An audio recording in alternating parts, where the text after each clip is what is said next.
We are live now. Thank you for joining. Keep your microphones as well as camera off. Thank you.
Hello, hello.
Please switch off your camera till start of session.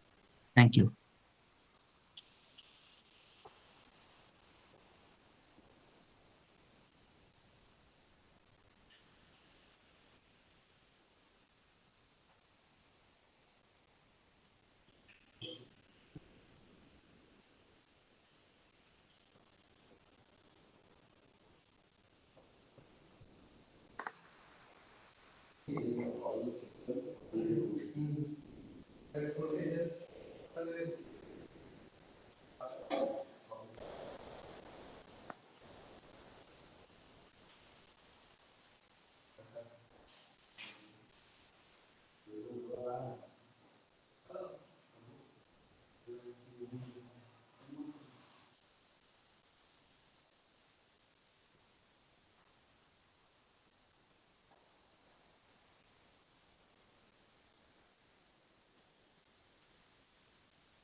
करते जाओ।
Good morning, everyone.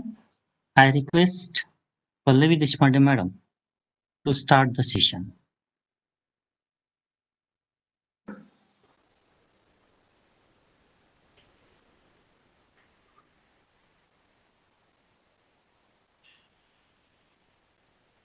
Suprabhatam वैज्ञानिकाश्च Kapil Kanada सुश्रुतस्तथा चरको भास्कराचार्यो Varaha Mihir सुधी नागार्जुनो Bharadwaj आर्यभट्टो वसुर्बुधः ध्येयो वेङ्कटरामश्च विज्ञारामानुजादयः. Remembering all eminent scientists of India on this occasion. Good morning, ladies and gentlemen. Today is day 3 of online international lecture series, Bridging Research Perspectives from July 15 to 17, organized by Research Group, Government Vidarbha Institute of Science and Humanities, Amravati. I, Dr. Pallavi Deshpande, Assistant Professor, Sipna College of Engineering and Technology, Amravati, welcome you all, eminent speakers, dignitaries, and participants on behalf of Government Vidarbha Institute of Science and Humanities, Amravati.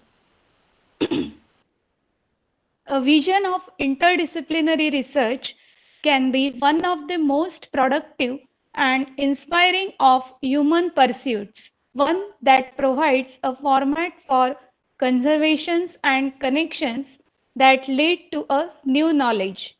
Interdisciplinary research and education are inspired by the drive to solve complex questions and problems, whether generated by scientific curiosity or by society.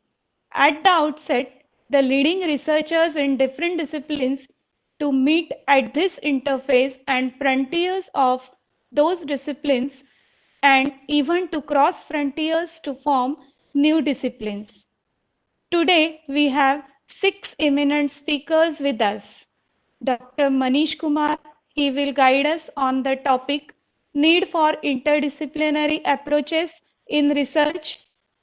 Dr. Nikku Khalsa discuss his views on blend of science and technology for innovation. Dr. R.G. Sonkavde will guide us on Indian scenario in research and future scope of enhancement. Professor K.S. Bhanu will throw a light on, statistically speaking, the significance of statistics in research. Dr. Pankaj Koinkar will enlighten us with aspects of approaches for improving academic writing in science. And concluding remarks will be given by Professor Adgaonkar sir. I extend a warm welcome to all the dignitaries for gracing this event with their precious presence. Today's first speaker, Dr. Manish Kumar. He is postdoctoral research scientist, Harvard School of Public Health. Now, I would like to request Professor Ganesh Yeravar to introduce Dr. Manish Kumar sir. Ganesh sir, please. Thank you, madam. Good morning, all of you. In the first session of third day of International Lecture Series Bridging Research Perspectives 2020, organized by Research Group, Government Vidarbha Institute of Science and Humanities, Amravati. I am Mr. Ganesh Yeravar, Assistant Professor in Physics, Arts, Commerce, and Science College RV, Dist Wardha, going to introduce the speaker of this session, Dr. Manish Kumar, a postdoctoral research scientist, Harvard School of Public Health, Boston, USA. Dr. Manish Kumar sir has completed his master's degree in biotechnology from Guru Jambheshwar University of Science and Technology, Hisar in 2011. After qualifying UGC CSIR NET JRF, DBT JRF and GATE exam in the same year, Dr. Manish Kumar sir had joined his PhD at Institute of Bioinformatics, Bengaluru under the Government of India Fellowships for research support, and he done his PhD in 2017. After this, Sir has worked as a senior research fellow at National Institute of Immunology, New Delhi. In August 2018, Dr. Manish Kumar Sir has joined a postdoctoral research scientist at Harvard School of Public Health, Boston, USA, and he is presently working there.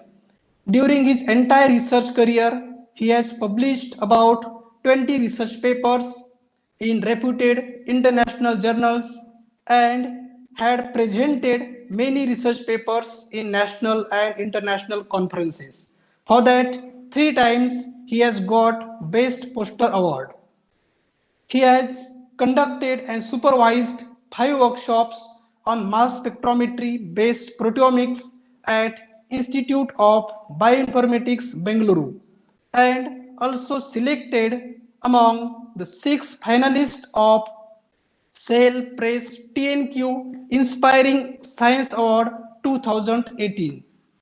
While working at Institute of Bioinformatics, Bengaluru, Sir had achieved many technical skills in research, such as parasite culture and genetics, liquid chromatography and mass spectroscopy, sample preparation for proteomics, quantitative proteomic approaches, enrichment and analysis of PTMs, analytical software skills, data interpretation and analysis, and dissection of mosquitoes, and so on. Today, we have such a young and dynamic person for this session. I request Dr. Manish Kumar sir for his lecture on need of interdisciplinary approaches in research. Please, sir. Thank you. Thank you very much.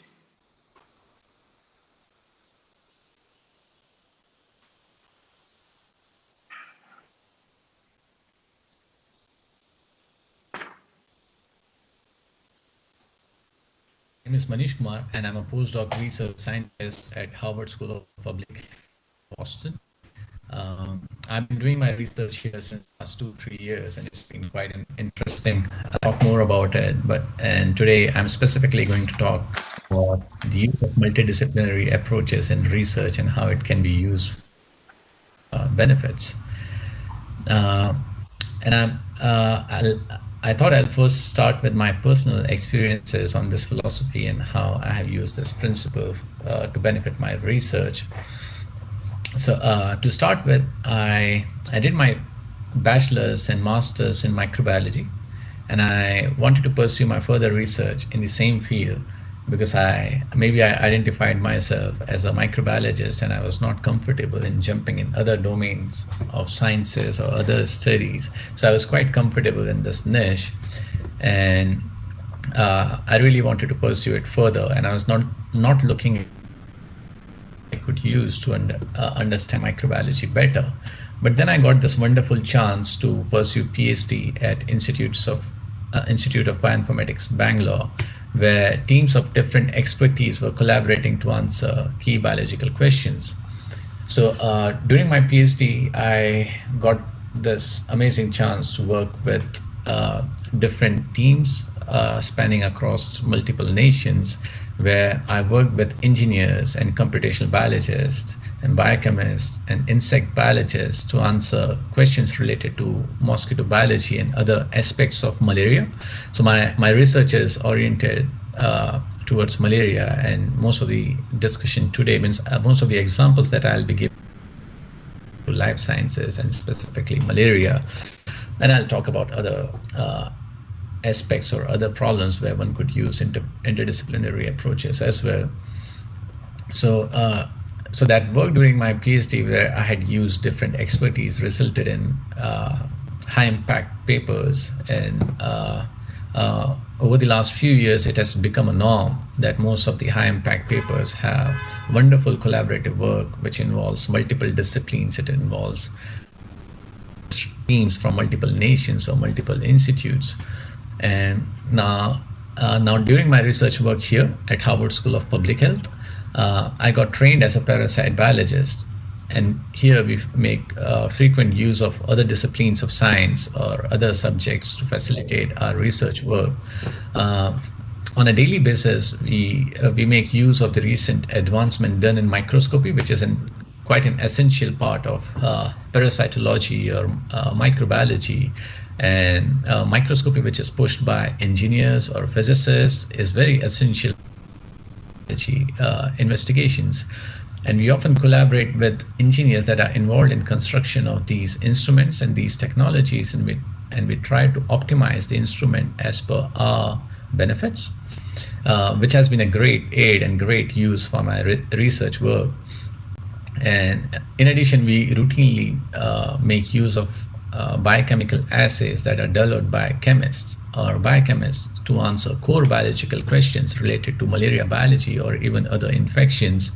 And I really believe that era that is a scientific era that is driven by technology means there's all the labs use such high-end technologies now, which results in such a huge amount of useful data, which is finally interpreted by biologists and help with computational biologists. And computational biologists have become such an essential aspect of all the research team. Means earlier we used to believe that bioinformatics is something different than the biology. People often used to segregate or identify biological work as and bioinformatics work as dry lab work, and for some reasons biologists didn't connect well with bioinformatic approaches or bioinformatics training, but now it has become a really essential part of all the research that we do here or anywhere else. So I really believe that the time of doing research in isolation just by ourselves is gone, and there is an urgent need of looking at a problem through multiple lenses, using multiple approaches, and the approach includes two possibilities.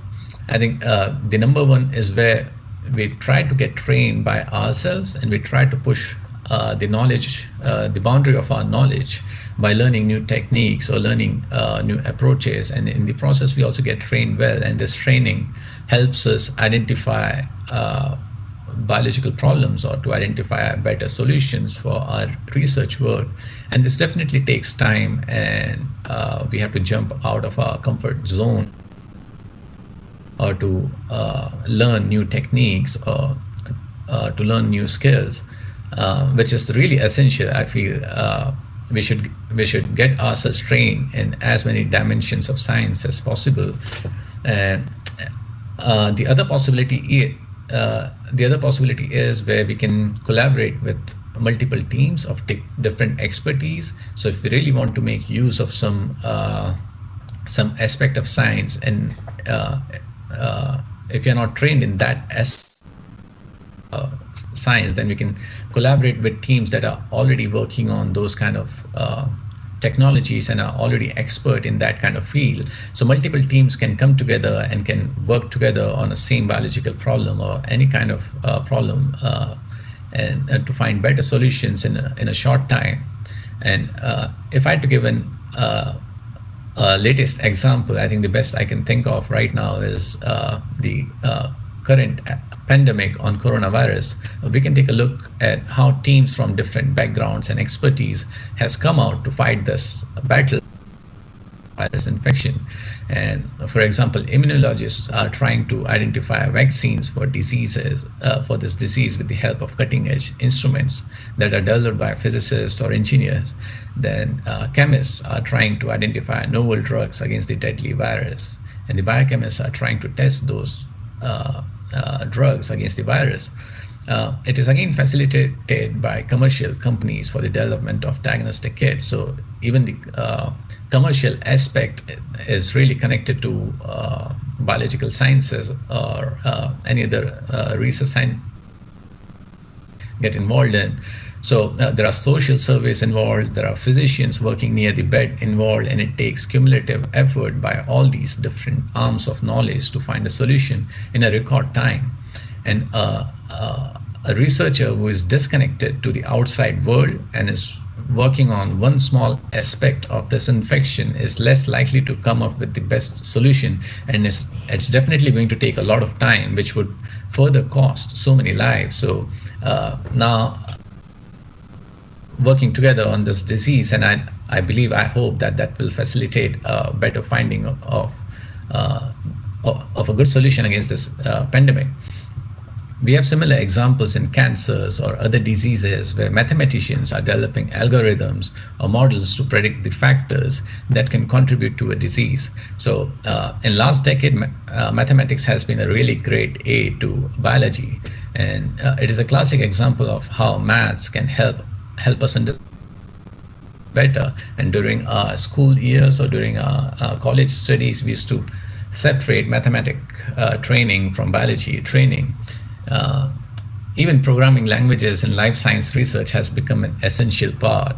Now everything needs a computational biologist. We look for people who have good computational skills or know programming languages to understand the huge data sets that we generate in biology. And it is not just the multiple arms of science or mathematics that coming together. Even other branches of human knowledge is now being used like never before. A simple example that I can think of right now is development and distribution of mosquito nets that people use at night to stay safe from deadly mosquitoes. So entomologists demands for an entomologist are people who study insect biology, and they demand for an effective insecticide against the disease. Then there are chemists who develop the desired insecticides, then further tested and investigated by environmental biologists who check the natural degradation of those insecticides and other ecological side effects of the compound. Then the geographical and economical aspects are involved too, to identify the scale of production or the regions where the need is highest. And the knowledge of history also important in this aspect. People make use of reports of previous epidemiological outbreaks in the past, and model which can tell you when you can expect the next outbreak of the disease and in what particular geographical regions, and then act accordingly.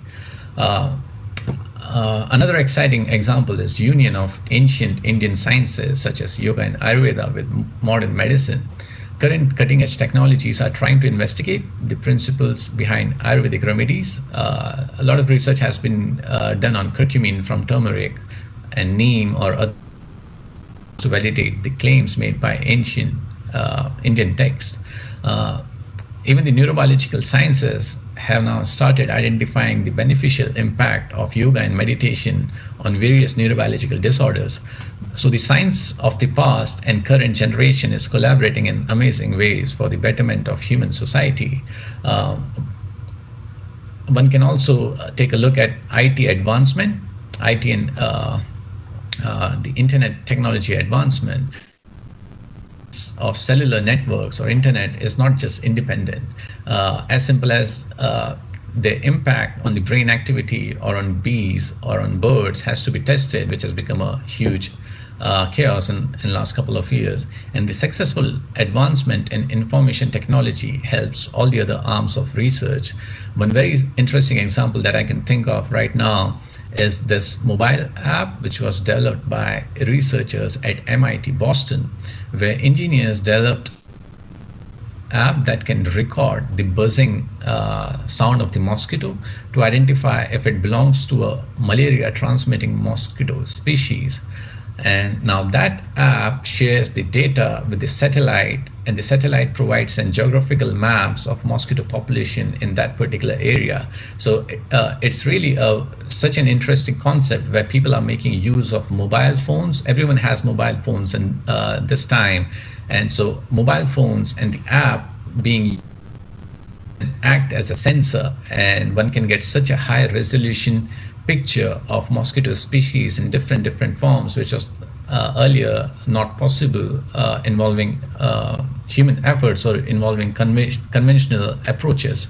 The same goes with research being done in space. For example, the space research is driven by aeronautical engineering or advancement in physics, but in recent time, one decade, the researchers have been using biology or microbiology to send different kinds of viruses, different kind of fungal spores to test their survival in this space, or if there's a possibility that one can use different microbiological sample to introduce life onto moon's surface or Mars surface. Even climate change, different arms of human studies like geography, chemical physics, and biological solutions are now coming together to fight with the challenges that are associated with global warming or climate change. Even sports these days, they use statisticians, they use robotic technology, they use physicians to make sports better, more competitive. Another example that I can think of is farming, where engineering advancement in last so many years, they have farming, and farming has been made easy and more productive. For example, fertilizers are developed by chemical companies, insecticides are developed by biochemists, and genetically modified plants developed by biotechnologists has become such a crucial part of farming. It enhances productivity and it decreases human effort. So any kind of research focused on farming or sports, climate change, and all the essential necessity society has to involve as many arms or as many disciplines of human knowledge as possible. But how should we encourage this idea?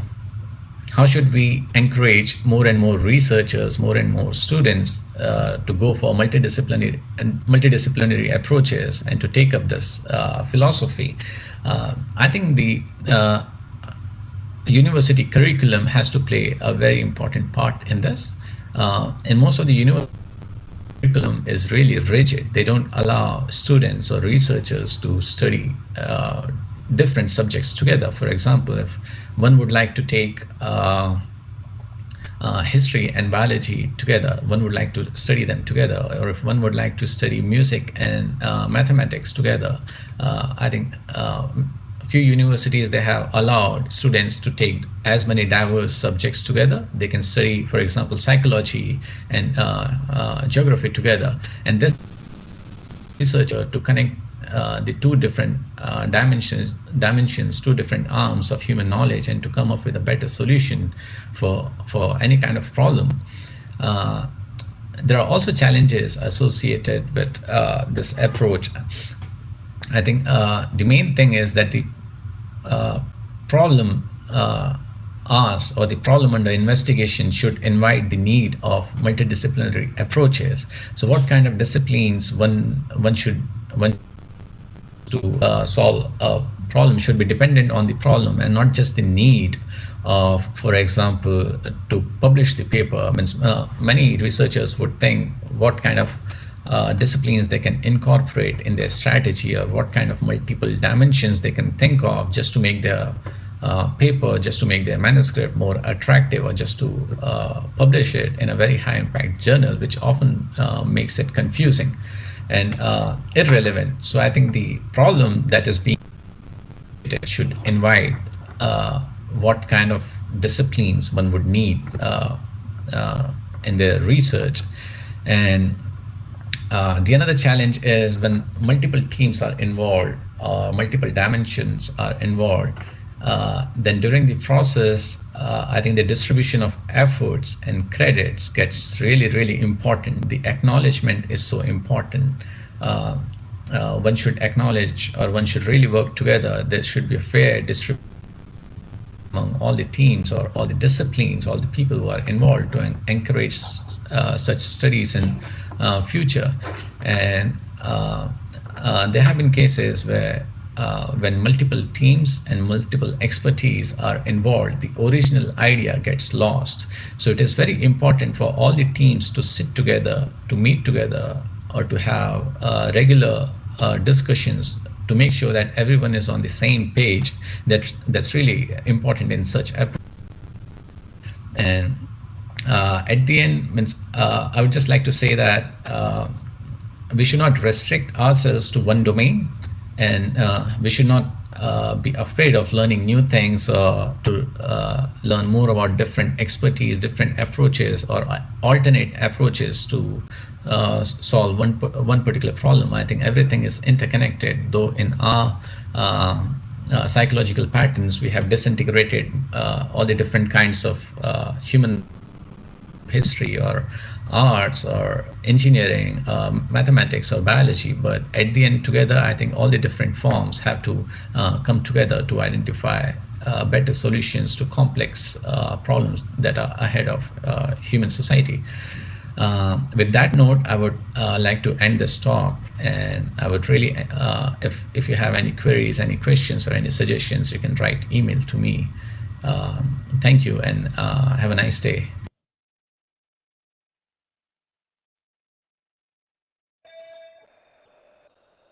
Thank you very much, sir, for enlightening us on the topic of need of interdisciplinary approaches research.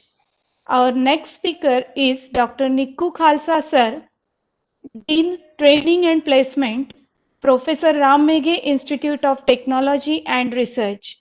Now I invite Dr. Neeraja Haridas to introduce Dr. Nikku Khalsa, sir. Neeraja ma'am, please.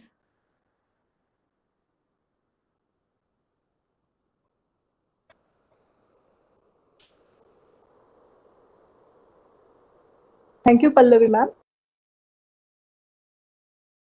I am Dr. Neeraja Haridas, Assistant Professor, Santaji Mahavidyalaya, profusely overjoyed to take the opportunity to introduce our eminent speaker, Dr. Niku Narendra Singh Khalsa, Associate Professor, Department of ENT of Technology and Research, Badnera. Sir has obtained master's degree in digital electronics in 2010, securing first rank in university with 79.3%. He is also an MBA, awarded PhD degree in electronics engineering in 2015 from Amaravati University. About his work experience, he guided 32 UG projects and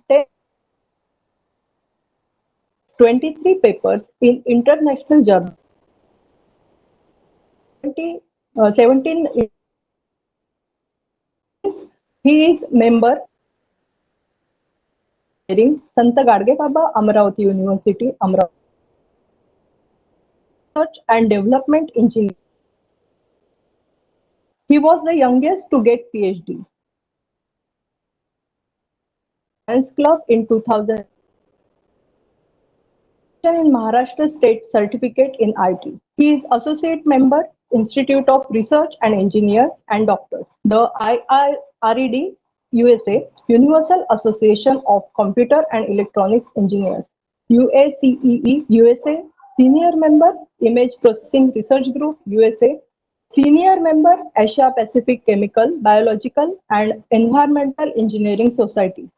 Member, Editorial Board of International Journal of Scientific and Engineering Research, France. Reviewer of Journal of Advanced Research in Electronics Engineering and Technology. Senior Member, Scientific Board of Computer, Electrical and Electronic Engineers. Reviewer, International Association of Engineering and Technology Researcher. Technology. Researcher, Universal Researcher UAE. He is General Secretary of BJP, Joint Secretary Gurudwara Singh Sabha, Amravati, Director Amravati Cancer Foundation, President Manas Bahuuddeshiya Samstha, Amravati. Sir, you have motivated all of us by being a live example of kindness and with your selfless service towards your students. You have given your best by sharing your expertise. I am really proud to introduce such a great personality. I kindly request you, sir, to brief us with your views on blend of science and technology for innovation. Welcome, sir. Thank you, ma'am. Thank you very much.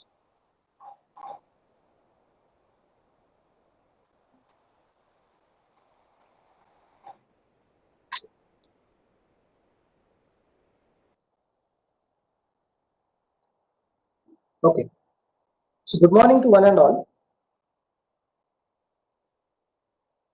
It is rightly said that the only constant thing in this world is change. And there have been unprecedented advances in science and technology in the recent years, as all of you see. New inventions and innovations are being reported in quick succession, which are nothing but the result of fine blend of science and technology. The industry is becoming highly research oriented and competitive. Growth of knowledge based on science and technology is increasing at such a rapid rate that a professional has an uphill task keeping oneself up to date in the areas of one's specialization. Towards this aim, global deliberations in international lecture series like this, of course, will assist the professional through dissemination of current knowledge and thereby enabling to contribute substantially towards the profession in particular and match the changing requirement of the society in general. So let us begin with our topic, that is blend of science and technology for innovation. Now the experience of successful developing countries has shown that technology and innovation through their blend, when well integrated into national development strategies and combined with institutional and organizational changes, can help raise productivity, improve firm competitiveness, support faster growth, and create jobs. For developing countries, it is necessary to increase the employability of their professional educated youths. It is very important that every country should think of their youth, and employability is the most preferred criteria for this. The evolution of science is like a boon to the world. As human beings come to know a lot about the world they are living in, including the activities they indulge into. Every day we will find that right from waking up in the morning till we go to the bed, we use science and technology.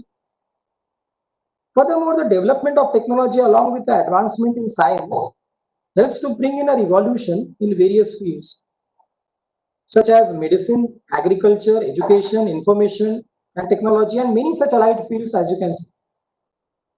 In the present world, if you think of any sort of development, then we will find that the presence of science and technology cannot be ignored. We cannot ignore the presence of science and technology in any walk of our life. Science and technology is the firm base of development in any sector. So let us understand the definition of science and technology and their relationship in present scenario. So what is science? Science is fundamentally a systematic study of structure and behavior of the natural and the physical world, and that study is based on our daily and regular observation and experiments. When we do something, when we act on something, of course we use the knowledge of science. The study of science evolved with the civilization of human beings. The humankind has witnessed the modernization due to the science and technology. Now let us go ahead and see what is technology. So technology, which is basically derived from the Greek word technologia, which can be defined as an art, as a skill, so we can define as an ability which is used to create and develop products through experience and to acquire knowledge therefrom. When we develop the product, of course, we acquire the knowledge from the product that we develop, and over the period or over with the experience that we have, we go on to develop it in a nicer way. The interesting fact is scientists use their knowledge to develop technology and then use technology to develop their science. See how wonderful this is.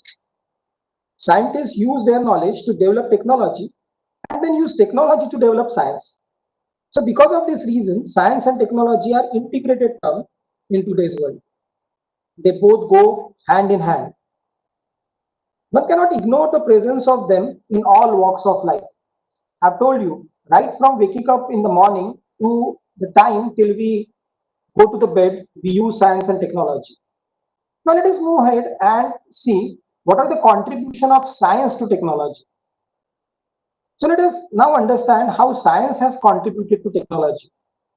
The first point is science as a direct source of new technological ideas. What I feel is for any innovation derived from technology needs a strong scientific knowledge base.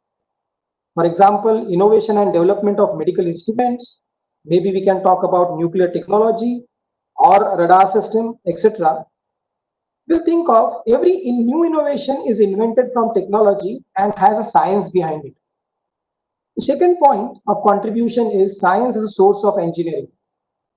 Now, most of the technical knowledge used in designing and development of the tools and techniques is actually an outcome of engineering science, such as applied physics, applied chemistry, maybe electrical engineering, or maybe the laws that we use for deriving anything. The third point that science has contributed to technology is in terms of development of human skills for ages. This is one of the fundamental contribution of science to technology. Because a technocrat, whenever he is developing any technology, needs to be skilled to innovate something. And that skill comes from the knowledge of science. Now let us move ahead and look forward to the reverse thing, how technology has contributed to the science. I have divided it into two parts. The first part is technology as a source of scientific challenges, and the second one is instrumentation and measurement techniques. Now consider the following points to understand the contribution of technology. Now technology is a source of scientific challenges. If I talk about this point, the development in the field of technology paves way for research and development in the field of science. For example, space science is one of them. We have seen that there are many advances now in space technology. If I consider India as a country who is leading now in space technology, we have set a record of launching 103 satellites simultaneously in one day. Now, technological development likewise indirectly stimulates the basic research in the field of science. Now, instrumentation and measurement techniques. This is the second point in which I can see the technology has contributed to science. Now, development of advanced instruments facilitated the scientists. For example, the modern equipments to measure the distance between the sun and earth, the intensity of sun rays, the revolution of celestial bodies, or we can say internal psychological problems of human beings that we measure or that we analyze on the basis of EEG that we take. Then life of a bridge, for a civil engineer, life of a bridge or a building is very important. So analyzing that needs technology, needs the advanced and the sophisticated equipments, which is nothing but which is the contribution of technology to the science. Now you can see that all these instruments are derived only from the advanced technology that we have. Now let us move forward and see the blend of science and technology for innovation. In today's world, the role of science and technology is indispensable. We cannot, of course, ignore the effect of science and technology on our human life. We need science and technology in every sphere of our life, like to treat the disease or to treat the diseases like cancer, or even to book a cab or a train, or to pay the bills through maybe the online platforms, and to have deliberations like this through video conferencing that we are doing. In fact, without technology blended with science, we cannot imagine our life per se. We can't imagine the world without cell phones. The cell phone has shortened the world.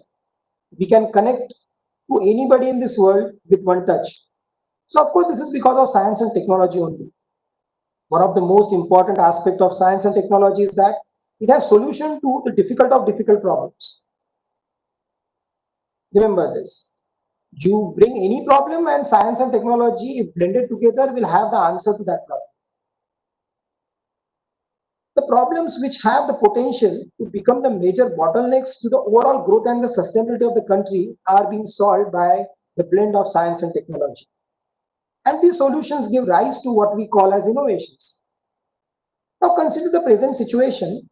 The innovations are required in the areas such as, let us say, health aspects, because we have considered, now we are consider, if we consider the pandemic COVID-19 and its devastating effect on humankind, of course, the innovation is required in terms of health sector using science and technology. And of course, science and technology has helped us in detecting the COVID-19. So we have that thermal machines, we have the COVID testing kits. So it is nothing but it is derived from science and technology itself. Then standard and modernization of education, of course, required science and technology. The teaching learning process is changing, you know. This pandemic has transformed the way conventional teaching learning process was. The online platform, digitalization of every aspect like online forms, online banking, e-commerce has now got importance like anything. And the solution to everything is provided by science and technology. On the other hand, once mitigating innovations are found for these problems, then the second major issue is the underdevelopment in the field of science and research and technology that directly affects the development of country's economy, infrastructure, and higher education.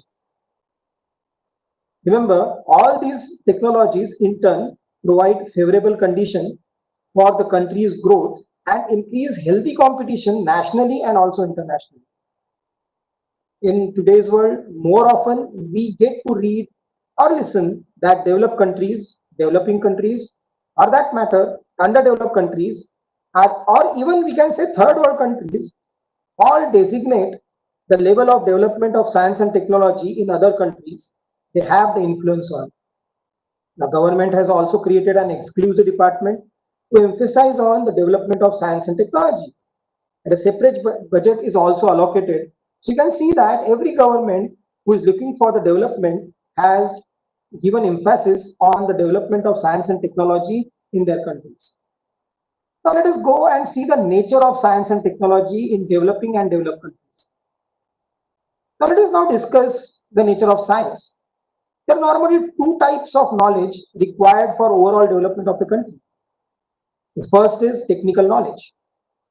It can be defined in the simplest term as know-how. It includes ranges of basic skills such as advancement in agriculture, development of chemical industries, medical technology, software engineering, educational system, e-commerce, and all these technologies work on know-how system. Understanding of the attributes is the second factor which is very important for development. That means that the knowledge and understanding of the intelligence of the worker, quality of products, value of a firm, effectiveness of the market, government policies, the way business policy is designed are the important attributes one should know if one is starting the use of science and technology. The uncompetitiveness of any of these attributes or elements will lead to the knowledge gap and information deficiency, which is directly related to the underdevelopment of the respective country in terms of innovation. Likewise, science and technology is directly related to the overall development of the country.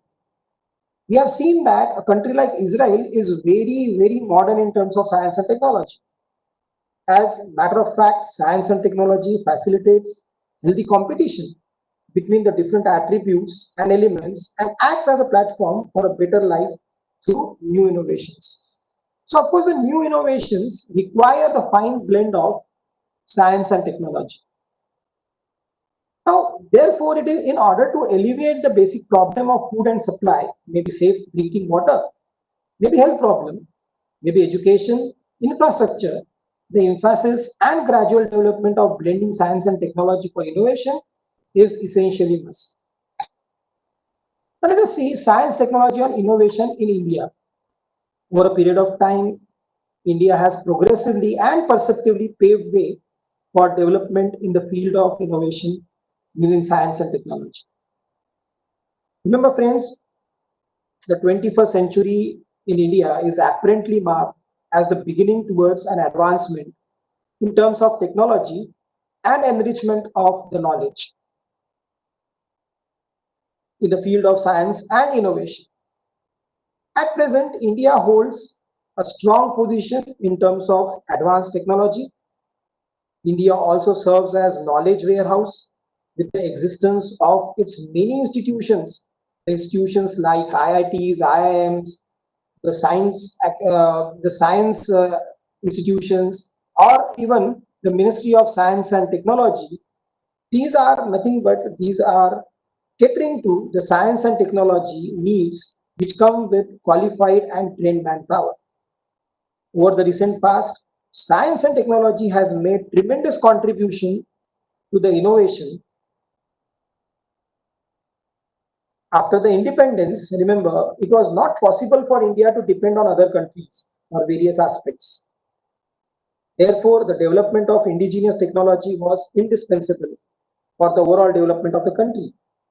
And with no doubt, I can say that India has magnificently proved its leadership in innovation. Thankfully, today Indian technology and companies are as competent as in other developed countries. With the advent of Atmanirbhar project, I'm sure that in recent times or in the coming future, we'll see that many technologies or many startups will use the recent technological trends and develop their products. India is also a leader in various fields and is a tough competitor for all other so-called developed countries. Now let us see how they are interconnected to each other. Now this is the infographic shown on your screen. Now see this, the innovation integrates, here you can see, the innovation integrates technology with science. These connections are important. Though we people tend to think of science, technology, and innovation as three separate things, but what I feel is they actually closely connected to each other. For example, scientists use the technology that engineers create. For example, microscopes, monitors, meters that we use to analyze, to conduct the research. And the technocrats, when they start to design a new innovation, they call on the knowledge of natural world developed by the scientists. For example, the law of gravity, or we can say fluid laws, or maybe law of conservation of energy, etc. Now, innovation, science, and technology, they are connected to and they're influenced by each other. Innovation, science, and technology also influence and are influenced by the society also. Our human values, needs, problems that we face on daily basis often determine what questions scientists investigate and what problems technocrats tackle. Meanwhile, the technologies that are the product of science and technology influence society and change human culture. You can just think of the impacts of cars and cell phones on us. We cannot think our life without cell phone and car nowadays. These gadgets have transformed our life like anything. Through a single touch, we can connect to the world. We have global acceptance through the internet and new technologies like Internet of Things, like artificial intelligence, like machine learning, like biomedical sciences, etc. The infographic shown here, you can see that how science, engineering, and technology connects to the society and how it is inevitable for innovation, for creating a new world that we want, full of advances. See, the world that we want to create is of full advances, techniques that will make our life better. And for that purpose, science and technology need to blend with each other, and therefore we can have a product which is called as innovation. Now remember one thing, the blend of science and technology shall take us a long way. For this, we need to stop stopping ourselves from critical thinking. Many a times, we stop thinking out of box. We stick to the laws, we stick to the protocols of design. Remember friends, innovation requires brainstorming and critical analysis of every aspect of the problem that we are dealing with. I will narrate a wonderful story I have recently came across. It's called a barometer story. It was by Alexander Calendra. He says, some time ago, he received a call from a colleague who asked if he would be a referee in one of the problems that he is facing with a student. A student has given an answer to a physics question in a way which is not using the knowledge of physics, while the student claimed that he should receive a perfect score because he has answered the question correctly. The teacher and the student agreed to have a common referee, which is Mr. Alexander, who will judge whether the student should be given a full credit or not. Now, Mr. Alexander went to the teacher's office and read the examination question. The question was, show how it is possible to determine the height of a tall building with the aid of barometer. The student's answer was that the answer that student wrote was, take a barometer to the top of the building, attach a long rope to it, lower the barometer to the street, and then bring it up, measure the length of the rope, and the length of the rope is nothing but it is the height of the building. Now see friends, this is very interesting answer, but should the student get credit for it? Mr. Alexander pointed out that the student really had a strong case of full credit. Why? Because he has answered the question completely and correctly. But on the other hand, if the full credit was given to the student, it would well contribute to the high grade for the student in the physics course, and which is indicative that his physics knowledge is quite nice, but his answer was not suggestive of that. So with this in mind, Mr. Alexander suggested that the student should be given another try to answer the question. Mr. Alexander was not surprised that the teacher agreed to this, but he was surprised when the student also agreed to this, and student said, I have many answers I can answer to this question. Acting in terms of the agreement, they gave the student 6 minutes and told him to answer the question.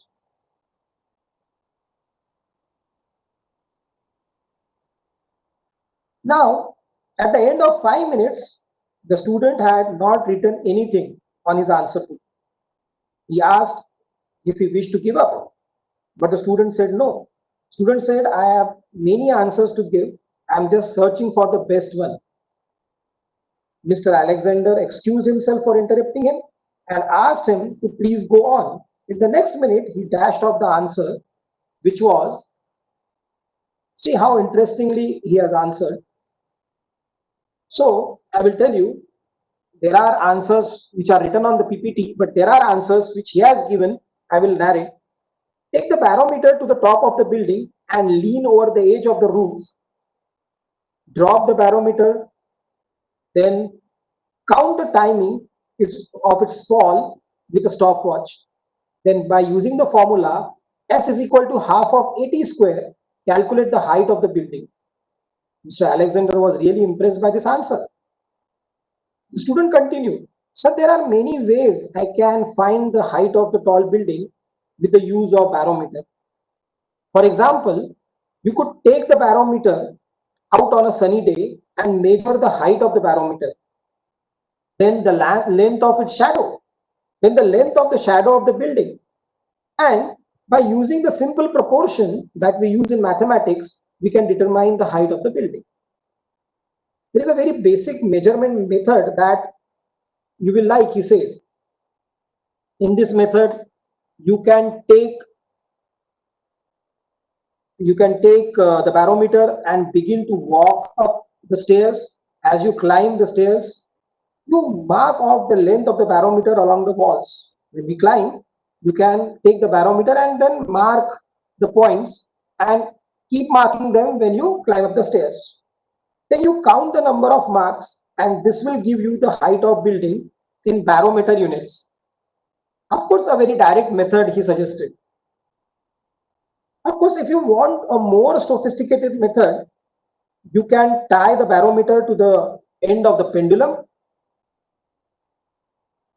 and then swing it as a pendulum and determine the value of G at the street level and at the top of the building. Then from the difference of the two values of g, the height of the building can be determined using the principle of gravity. These are the many answers the student gave Mr. Alexander. Finally, he concluded, if you don't limit me to the physics or the sophisticated answers you are expecting from me, if you allow me to answer, there are many other answers also, such as taking the barometer to the basement and knocking on the superintendent's door. When the superintendent answers, you speak to him as, "Dear Mr. Superintendent, here I have a very fine barometer and it's costly too. If you will tell me the height of this building, I will give you this barometer." See the innovation of the student. He has many answers to a particular question. Now at this point, Mr. Alexander asked the student if he really didn't know the answer to the problem using physics. He admitted, "Yes, I did. But I was fed up with the college instructor trying to tell me, to teach me, or to think me, or to not to use critical thinking instead of showing him the structure of the subject matter and conceptual knowledge rather than a bookish knowledge." So he was fed up of all these points that usually a conventional science and technology does. Remember, friends, this story teaches us one thing, one fine thing that all of us as a researcher should know. This story teaches us that there are many solutions available for a problem. We need to apply our knowledge of science and technology to innovate. Every innovation requires the knowledge of science and technology. But sometimes we build walls around ourselves rather than building the bridges. So of course, these walls restrict ourselves to think out of box. But if we build bridges around us, they will take you to the newer technologies which will help us to innovate. So stop stopping yourself from exploring the new things in your life. Maybe there are things in life, there are things in science and technology, in profession. So in personal life and professional life, stop stopping yourself from doing innovative things. The more you will explore, the more you will innovate. So this was a small presentation from my side. I hope I was able to give justice to the topic that was given to me. I am thankful to Professor Vijaya Sangavar ma'am for this opportunity to interact with all of you. I congratulate the organizers for this successful lecture series, and I sincerely hope that the participants will get a new globalized perspective through this lecture series. Thank you. Thank you very much.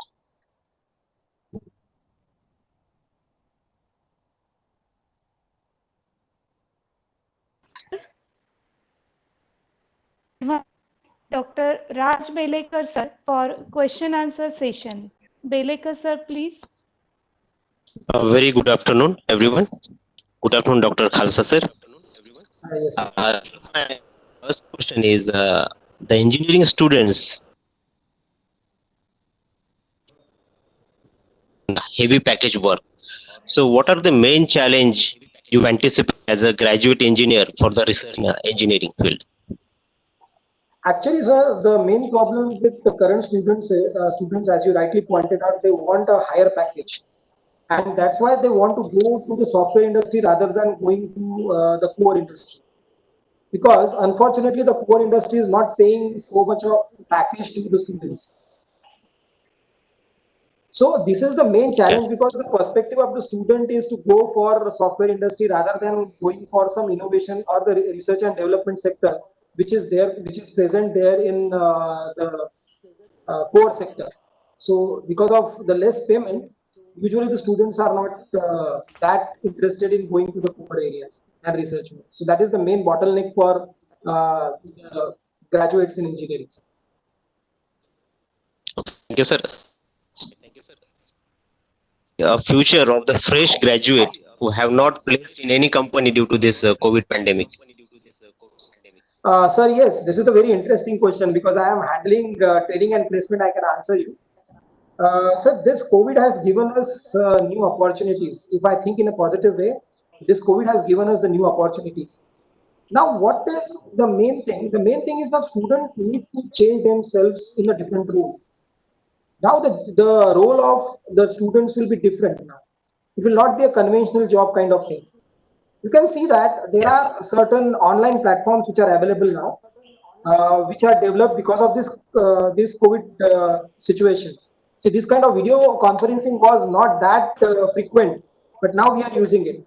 So these kind of platforms, which will be definitely motivated. The design of these kind of platforms will be there. I can tell you one example in this COVID situation itself. We have placed our 18 students in Byju's with a package of 10 lakh rupees. So the companies like Byju's and other learning platforms will definitely gain momentum because of this COVID situation. So of course, students need to change themselves. As I have started with the point that the only constant thing in this world is change. So of course, we need to change ourselves to adapt to the changing world or the changing needs of the world. Okay, thank you so much, Dr. Khalsa sir. Now, Thank you, sir. control is handed over to Dr. Deshpande, madam. Thank you, sir. Thank you very much, Khalsa sir, for your valuable guidance. Sir, we are very much thankful to you. The common facts of today are the products of yesterday's research. To guide us on Indian scenario in research and future scope of enhancement, we have eminent speaker, Professor R.G. Sonkavade sir. He is professor in Department of Physics, Shivaji University, Kolhapur.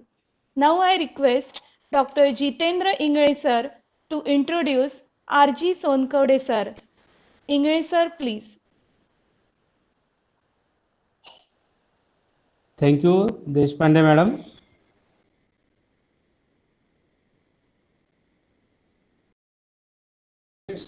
Resource persons and participants. I, Dr. J.T. Ingle, welcome you all.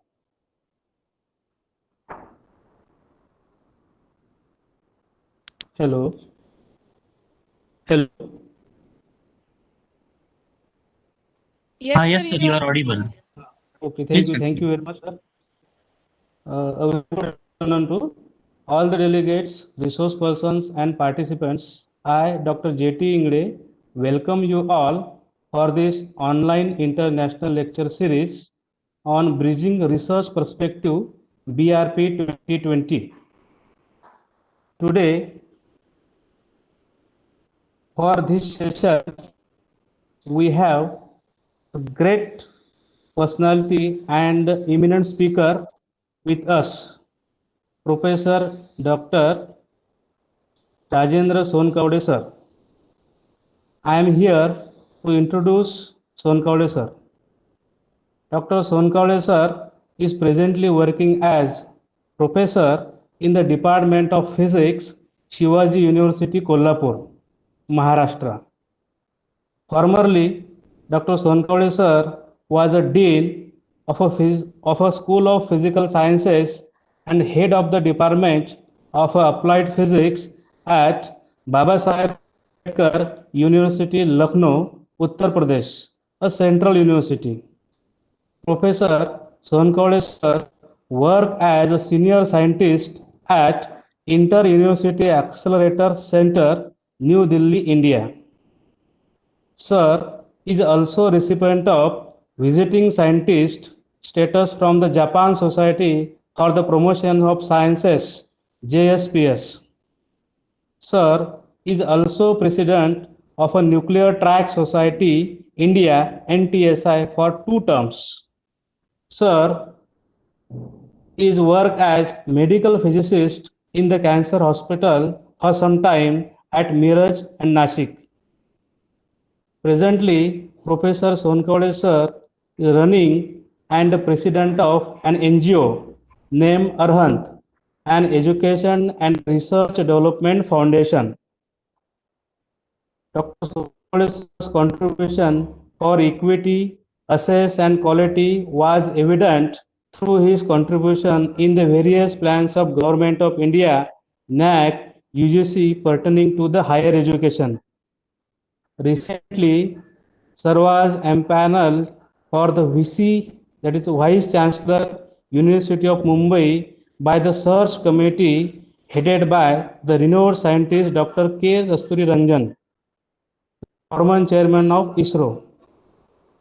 Thereafter, Sonkawade sir was empaneled for the Director Inter-University Accelerator Center, New Delhi.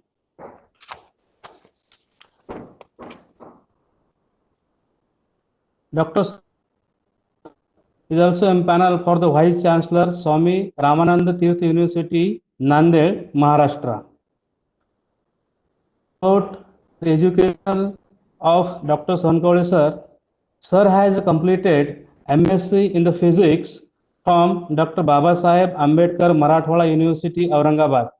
Sir has completed his PhD from H.N. Bahuguna Gharwal University, Uttarakhand. Sir has also acquired diploma in the radiological physics DRP from Bhabha Atomic Research Center, Mumbai. Has a total 22 years of teaching and research experience at UG and PG levels. His area of interest and expertise include material science, radiation physics, dosimetry, nuclear geophysics, and medical physics. Under the able guidance of Professor Sonkawade sir, 7 students has received their PhD and 4 students are under working. Professor Sonkawade sir have more than 100 publications which include 78 research papers in the referred journal, 23 in the conference proceedings, 59 in the books of abstracts, and 15 technical reports.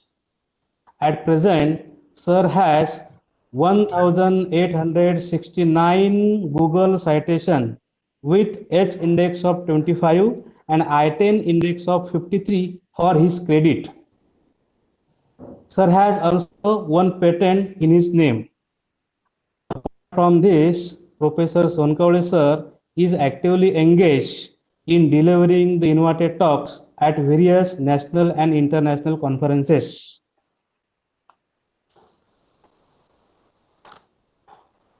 Professor Sonkawade sir is globally recognized for many of awards. These awards mainly includes International Atomic Energy Agency Austria Research Grant Award, Visiting Scientist Fellowship from Japan Society for the Promotion of Sciences, JSPS, Japan. Sir is a member of Governing Council, Governing Board, Board of Management, Finance Committee, Planning Board, etc. at central, state and various deemed universities. Sir is also an academic council member at central and state universities. Sir has completed many assignments for national and international repute.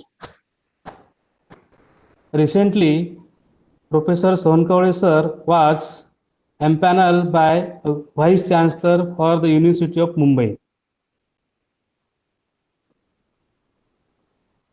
Professor Sonkawade sir recently jointly worked with Chemical Institute of Technology, Mumbai for designing disinfection tunnel for COVID-19 using the concept of nuclear radiation and design UVC torch for the neutralization of COVID-19. With this brief and a small introduction, I would like to request Professor Dr. Rajendra Sonkawade sir to please express his views on the topic of Indian scenario in the research and future scope perspective scope enhancement. Dr. Rajendra Sonkawade sir, please sir. Thank you very Thank you. much. Thank you for wonderful introduction.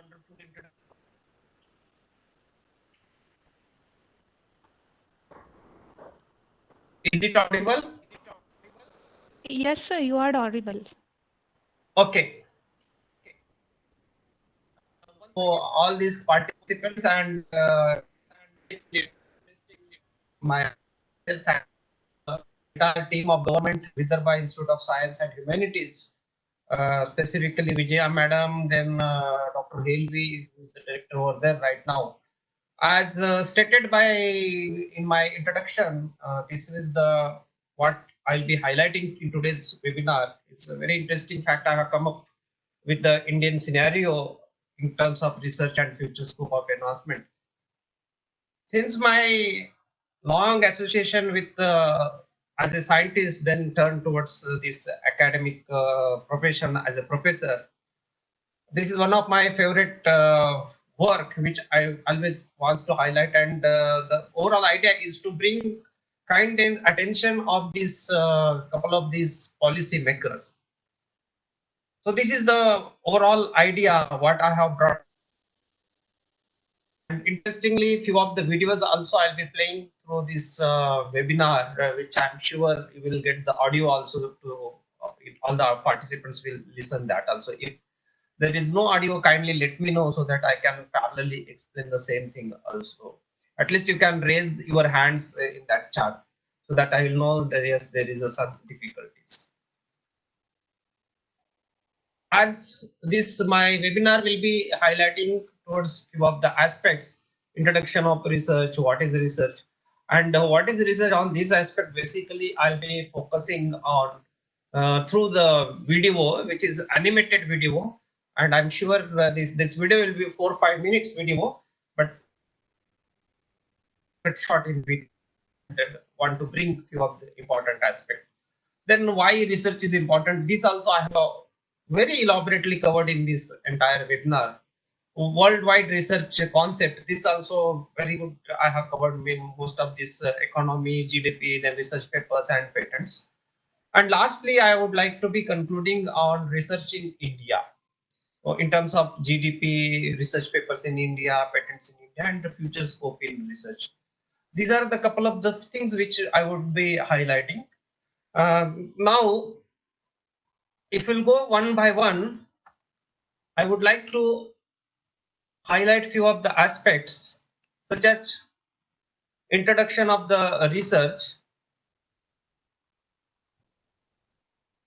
Before that, we must know, all of us, why India is proud of our few of the scientists like Ramanujan, C.V. Raman, S. Chandrasekhar, S.N. Bose, M.N. Shah, Hargobind Khorana. I'm sure few of us are not aware about Hargobind Khorana, wonderfully who has a Nobel laureate in biochemistry and who has done the basic research. Most of them have done lots of basic research and they are really, we feel always proud, and I'm a scientist, I always feel proud on this scientist. Then specifically, I have brought it over Homi Bhabha, actually the pioneer for our atomic energy program. The entire contribution goes towards the Homi Bhabha. And in his very famous speech, which has been stated on 7 January 1966 at Mumbai to the International Council of Scientific Engineers, which has emphasis this, his speech was emphasized on economy based on modern technology, specifically for developing countries. And being India is one of the developing country, these thoughts which has been presented in this webinar will be, I'm sure you will like it.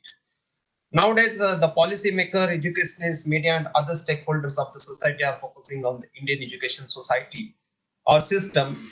As we have seen, every policymakers, educationists, media, and other stakeholders of the society, though they are focusing, but recent when this has the COVID has been erupted and this pandemic has come up throughout the world, everybody has started talking why there is no vaccine, why vaccine is coming, getting late. So here itself is a catch. So are we ignoring certain facts of this research? Now you may say, because in this entire speech or in this entire webinar, I have covered how many GDP, in terms of GDP, how much percent these developed countries and the developed countries are spending on their research. But very interestingly, when such kind of emerging problems arises or such a pandemic situation has arisen, that time everyone has realized where are the scientists, where are the doctors, where are these teachers, where are the why they are not coming up with a couple of these innovations. See, The crux of this talk on this has really highlighted why is it so? Why do we get little bit late in these kind of things, and why the government or the policy makers have to take up the certain decisions in this kind of scenarios. Now, if you'll see another aspects also, this human race which has been started on this, which is an integral part of a human life, and the science and technology are the drivers of growth, which are in multifaceted developed to the society, since they are really important for the development of the society. Science and technology, this also I'll be covering a bit how this is really focusing towards these development aspects. If you'll see the global innovation index, very recent 2019 index, which I have brought it over here, Switzerland is the world's most innovative country, followed by Sweden. And if we'll compare apart, there is one slide which has been stated, the GDP, the expenditure, how much every country, developed countries, top 10 countries are focusing on this research, which has highlighted. If you see recent Switzerland budget is much below that the top 10 countries which used to spend as per their GDP, but Switzerland is the world's most innovative country. And the Sweden, if you might all of us might have seen one very interesting video which has been getting viral on this social media, and they have stated the population of Sweden and the Indian engineers which has been produced from our country. So the comparison has been given over there, why India is lagging behind or why they are not doing up to that extent which are supposed to do it. And if we'll go through this global innovation index and this the findings over there, we will realize just what are the difficulties with us, why we are lagging behind. In this global innovation index also, they have highlighted the top Indian or top world's top universities also, where in these top world universities and Asian countries, they have compared only Institute of Indian Institute of Technology, Delhi Indian Institute of Technology, Mumbai are highlighted. Rest of them, no university or no institute is coming in that. So these are the really certain constraints as well as the alarming signals also when we will wake up, unless and until we'll give concentration towards this aspect, we will not realize what exactly is the we are going to face. As towards my left side, what is been highlighted, research is a creative and systematic work undertaken to increase the stock of knowledge, including knowledge of humans. But deliberately, I have got one animated video also, which I would like to play it, and parallelly, I would be explaining Our also. everyday life has always been punctuated by exciting adventures which makes us enjoy every aspects of life. Challenging situations that made us confused and problematic sometimes. And surprising discoveries that make. So challenging situations we can think about right now, the COVID-19, which has been really is one of the challenging us become things. Successful. Sometimes. Now, surprising discoveries. This is also one of these aspects which is really related towards this COVID-19. With doubts and problems. So much questions gathered in our minds. That is why we turn to finding out what could be the possible answers and solutions to them. This is where you embark on the process called research. So here itself, research is playing an important role. But what is its importance? Research is very important because it leads to expansion of knowledge and discoveries. Research also is a systematic process of collecting and analyzing data to increase understanding of a phenomenon. Now, these are few of the aspects which I have deliberately covered. Though this is a 5 minutes animated video, but that much time may not be having. Hardly, I think for me they have given 30 to 40 minutes. I hope I'll be completing within that. Maybe few minutes I may extend from this pause to increase for 5 minutes for me if it is possible. Now, few of the meanings of research through limited, which again I have brought it over here. Research means search of a knowledge, or always we are finding in our mind, in our brain, the question is the knowledge, how we'll gain, and this knowledge enhancement is always very, very good with the research. It aims at finding our truth. So through research, really we can find out the exact cause and truth. Art of a scientific investigation. Through research only we will get art of a scientific investigations. And again here I would like to correlate the COVID problem towards the scientific investigation. It will think about long back history of India. India is very good in Ayurveda, but everyone is expecting something should come out from India for this COVID-19 through Ayurveda. As we had seen through social media, some or the other people, they will be showing certain cards and all these things, but the lacuna over there is the scientific investigation. So that's the reason how we do find this research is basically art of a scientific investigation. Then the way of thinking, how do we think, how to critically examine aspects of daily life, this also our research only teaches us. Fact finding process. Yes, what are the fact findings? How do we proceed with the fact findings? And a movement from the known to unknown sources. Since in research, we must know what are the exactly known sources and to unknown sources, and then we have to show to the community or to this society. Yes, from known sources we can go towards these unknown sources, and that itself our research can be the motivated, or it can show to the world. We can come up with these kind of things. Research is an organized and systematic way. So this is obviously with the research one has to do very, very systematic analysis, then only it could be able to proceed further. Now, we always speak research approach should be two ways. One is quantitative approach, another is qualitative approach, and these two, both the approaches are extremely essential in our day-to-day life. When we will be speaking in terms of the research, as a scientist, I must say both quantitative approach as well as qualitative approach is equally important in our research. Now, characteristics of research. Yes, our research should be based on the reliability. Just anything which we will be doing on the part of the research, how much is the reliability? As the introduction just now mentioned about my very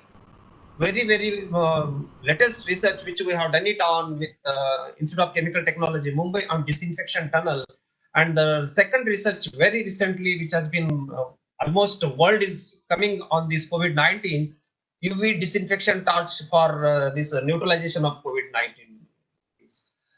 So the problem over there is the reliability. How do we get to this reliability? To minute on this reliability and validity also, both these aspects. When we have come up with both the research and exclusively for this UV torch for COVID-19 neutralization, now entire country and world is focusing towards that UV torch. When we came up, there were a lot of questions in our mind at what dose, UV dose, whether it will be, we can say this is a reliable, and its validity also, because we wanted to know how much percentage of the virus it is killing. So we approached so many places, but we could not able to get the research on this. And parallelly, there was some UK group have been shown the dose limits, at what dose this UV will be disinfecting. And our results are perfectly matched with that. Then the accuracy in terms of the research. So this is not only for our research, means entire research, it depends on this all 8 parameters which has been highlighted over here: reliability, validity, accuracy, credibility of that research, then generalizability, empirical solution, systematic approach, and controlled way.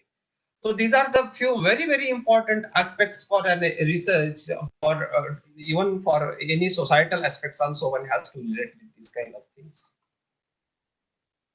Here, the way I have corroborated in a simple slide, what way research will be shown, one aspect is the best way is to our research can be known to the scientific community through the publications, through the citations, through the impact factor and all these things. But the society must also know, yes, what exactly is the research going on. So simple way I have just put it in this slide is images reveals large number amounts of data quickly. So that's the thing. If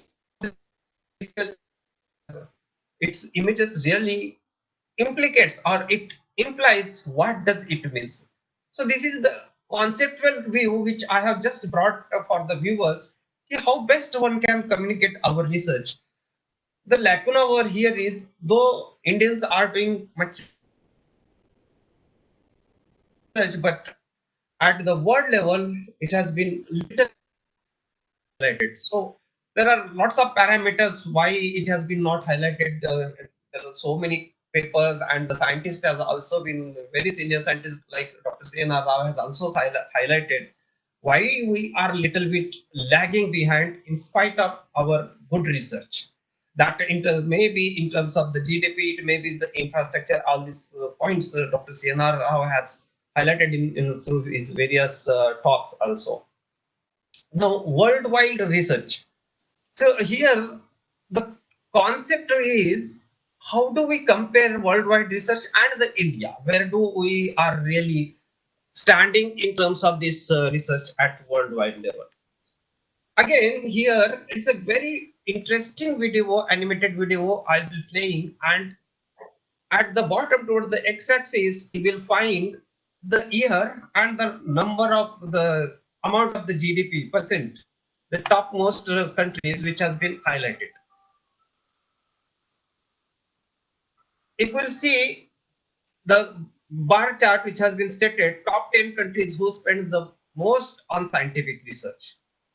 And here we have started around 1980. You see Sweden also around 1980, Switzerland are number 10, and United States as usual they are much ahead in terms of this expenditure on the research. Japan, Germany, France, United Kingdom, Canada, Netherlands, and the way this graph will be now, the video will be, this is the animated view only. If you'll see over here how the expenditure is moving on in terms of this research.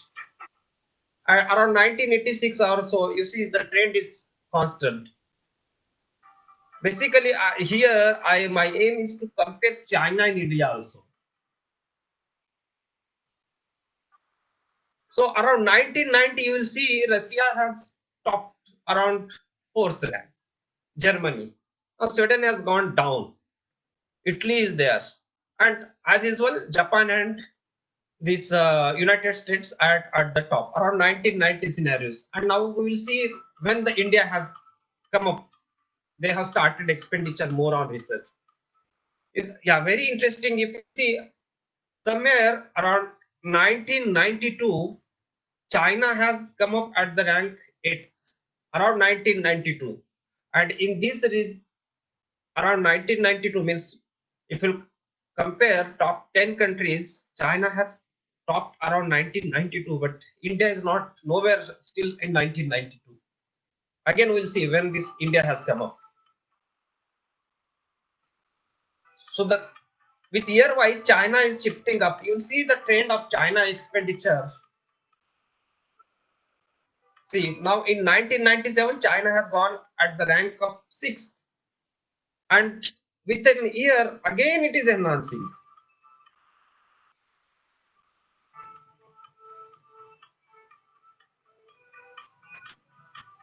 Around 2000, China is at the rank of 5th.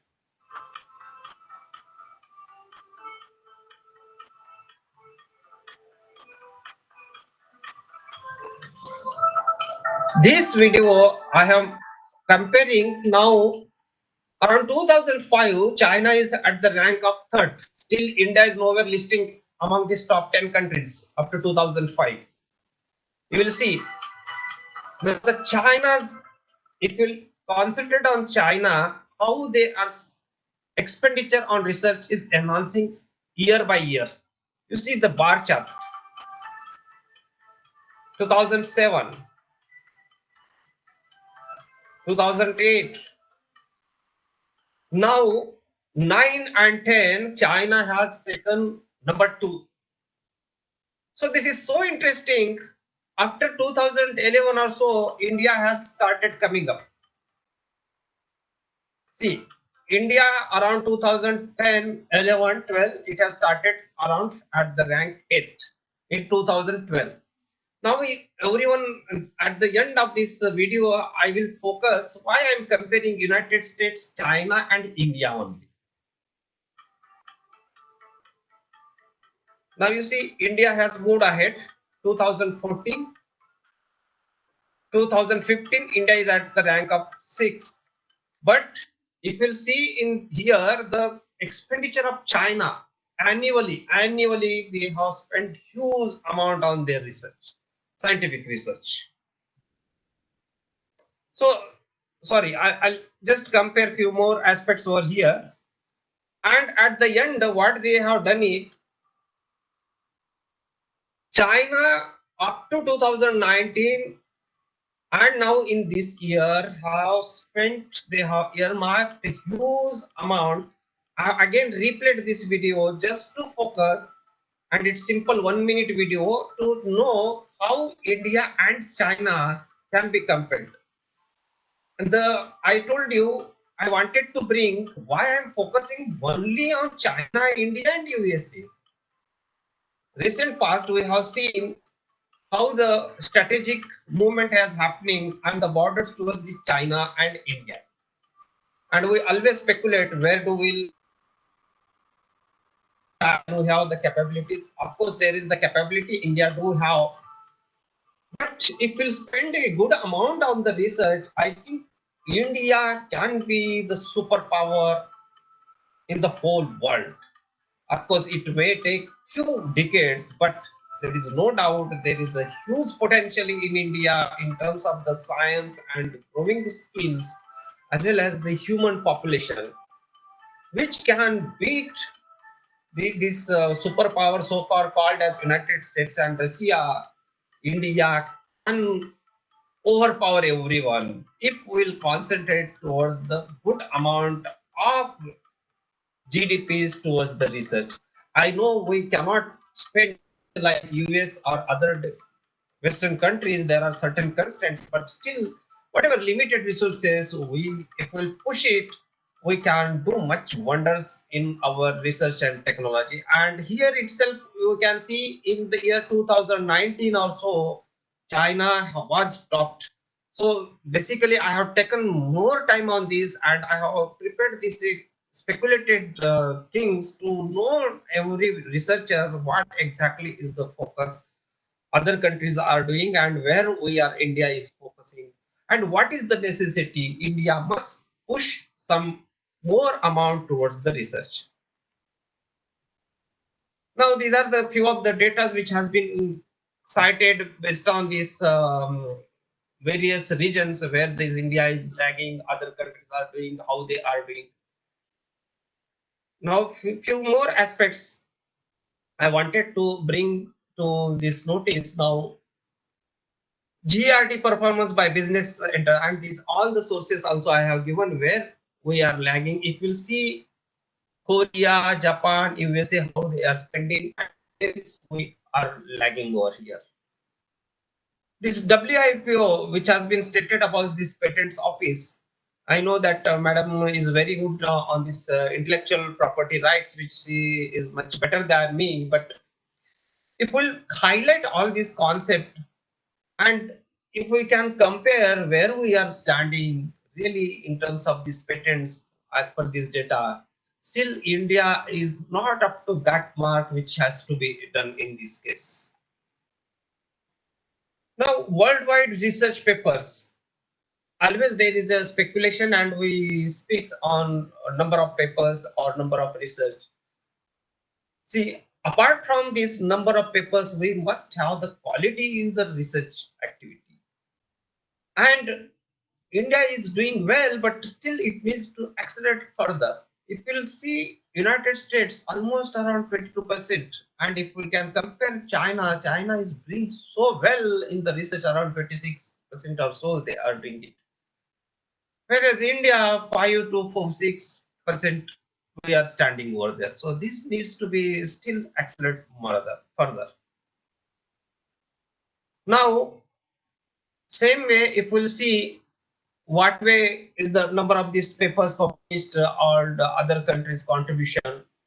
This is a little bit old data up to 2010, the number of papers cited and all these things, though it will be coming up in one of these slides also. Then the patent implications, how we have done it.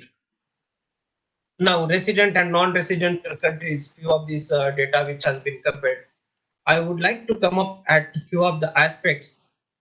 Now, at scientific level, how do we do these kind of things based on various growth, psychology, physics, other life sciences? Since these all the statistics have been taken from a very, very reliable sources, social sciences, which country, where they are doing at, how much they are contributing. These are the couple of these trends which has been shown in this slide. Now, scientific specialization, large emerging anomalies, usually Russia, Korea, China, and India dominates in terms of engineering and chemistry. If you'll see over here, chemistry and engineering, no doubt, India is doing well in this. And at the end of these slides also, I'll be focusing, yes, how India, what is the potential and how they can still do much wonders in this case. Then again, national and regional economics by other countries also, which has been highlighted. So this I'll be skipping. Now, more important, I would like to highlight few aspects in terms of the research in Indian scenario, where we'll be having the part of research. Slightly, this x-axis graph has been moved out, and this data is from Department of Science and Technology. National expenditure on terms of research and development and its percentage with respect to GDP. In the animated video which I have been played for all of us, we have stated how India was doing in terms of this R&D expenditure with terms of GDP. Now, in this, as per India GRD, as percent GDP remained around 0.7% during this 2017 and 2018-19 respectively. This ratio, the contribution which is highlighted 0.7%, I feel, and how this can be achieved as a scientist, as an academician, we must approach to these policymakers. For the better competitiveness, we have to spend more on this research and technology enhancement. Then again, more or less same things which has been highlighted. This is annual growth rate, how the research has been enhancing. And here, little bit this percentage in terms of the private sector, higher education sector, central government, how that has been managed. This all data is available on Ministry of Science and Technology annual reports, which can be taken from there, and one can highlight. Only I wanted to highlight over here the very important aspect one must see, and I'm little bit critical over here. See, the funding required or given to the central government agencies or central government sectors is much higher compared to the state government sectors. Now we'll be coming up with one findings and the research which we have taken up. The amount which has been spent on IITs and on a private, the state universities in any state, and basically we are comparing on this research article the amount spent by Indian scenario on the central universities such as IITs, central universities, and NITs, and in Maharashtra we are spending the amount on the state universities. If we'll compare the number of the students which are coming out from the state universities and the IITs, then we will get to know whether is it justifiable the money which has been spent by the state government on the the central say the state universities as compared to the central government agencies such as IITs. No doubt IITs are doing much wonders in terms of and research, but if little bit amount of this expenditure spent on these state universities, I'm sure the days may not be so far where state universities may topple in top ranking of QS of Times Now ranking. Only issue is required over here is there are major challenges. One is the constraints of the funding. Then another challenges will be based on your recruitments. Then the good talented academic faculty which needs to be recruited. So these all critical analysis which we will be coming up with one article which will be published soon, where we have been stated how best state universities do have the talent and the human resources available over there. Mostly we speak in terms of the brain drain concept also, and that is very critically some of these reviewers have done it. Even Dr. CNR Rao and Dr. Girij Mehta from IIC Bangalore, he has also mentioned about the brain drain concept which has been happened with the IITs.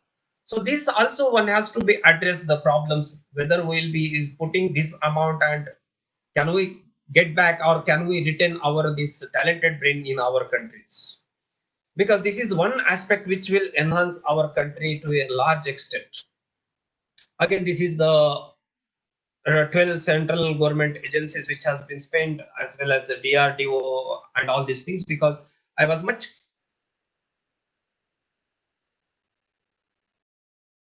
rupees. All these central agencies, they do have shares, whereas the states do have very limited or little expenditure. But very interesting few more aspects I wanted to mention over here. At some of this crucial juncture, the funding which is required to the central or the state universities is not reaching up to that extent. That is the major lacuna, which where this research has got little bit getting hampered. Now the percentage of government as business enterprise in GRD. This at the end of this slide, in few slides, I'll be focusing very critical analysis on this research in terms of the Indian scenario and the world scenario. And this is some of this mechanical engineering is whatever way we will be spending on this kind of research and innovation technology, like metallurgical industries, electrical, and all these things. How much public sector, private sector, all this analysis which we have done it. I'll be skipping this few of these things. Then few of the aspects I wanted to bring it to all these people who are attending this session. We always speak in terms of the research publication strength, and we, in terms of this national level, international level, always highlights towards the Scopus data. And we will be very happy to know our Scopus is really enhancing in terms of the Indian scenario. The publications which has been highlighted in the Scopus are really coming up marvelous, very, very well way. And this further needs to be enhanced a bit, which is a need of an hour. These are the few of the things which a number of patents sealed in India, all these things very critically I have done it. Then distribution. I'll be coming at the end of this my webinar, hardly few slides, and there the discussion has been highlighted. As per the Professor Abdul Salam, founder about this third world academic sciences, what he says today, the third world is only slowly waking up to the realization that is in the final analysis, creation, mastery, and utilization of modern science. So based on his views, which I have been focused my webinar towards TWAS, Professor Abdul Salam. Now, in this aspect, what I'll be talking is there is hardly any social problem on which science cannot make some contributions. Very interestingly, Dr. D.K. Price, scientific state, what he has said, very hardly any social problem on which science cannot make some contribution. So everywhere any social problem or societal related aspects are there, science is well aware or it is involved at every place. Even we have to see in terms of the society or social sciences, how to link science and social sciences. This is one of the upcoming field and which has a lot of tremendous. By involving social sciences and science, we can do tremendous work in this. And science for policy and policy for science. Why I have stated science for policy and policy for science? Because if your science is good, your policies will be good. And if your policy is good, then you can enhance in terms of the science. So science for policy and policy for science. Basically, I'm highlighting this policy world because everything as a scientist, as an academicians, we are not sitting in the policy making our decisions because there are certain levels. So this policy has to enhance such a way so that Indian scenario must enhance in terms of research and development as well as basic research also. Very, very equally important. And as again, science is not only sufficient to solve a problem completely, it is however always necessary. And in this pandemic situation, everyone has got aware now what is the role of science. Because everyone is sure we are much worried when this virus will come for this COVID-19. Since after 1918, now 2020, this kind of problem has been economy is going down, science is going down. So exclusively for this, science is not only sufficient to solve a problem completely, it is always necessary. So without science, there is no life. Now, cluster action points. What way we can enhance? Apart from policy views, I have highlighted few of the things. What way this can be addressed? Human resource, new paradigm in science education, which is really very, very essential new paradigm in science education. We have to go with respect to time. Universal scientific and technical literacy. This is equally required in terms of scientific and technical literacy. Good linkage with industry and research and development hub.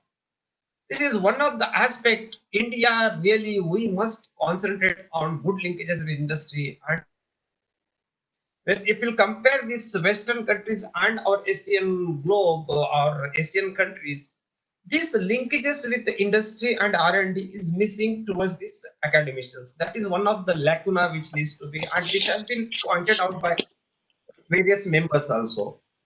Science, its values and societal engagements. This needs to be whatever societal engagement is there, science is related. Institution, infrastructure and networks. Of course, we have to have good institutions. They do have very modern infrastructure and networks also among them. Information access, particularly to the scientific journals.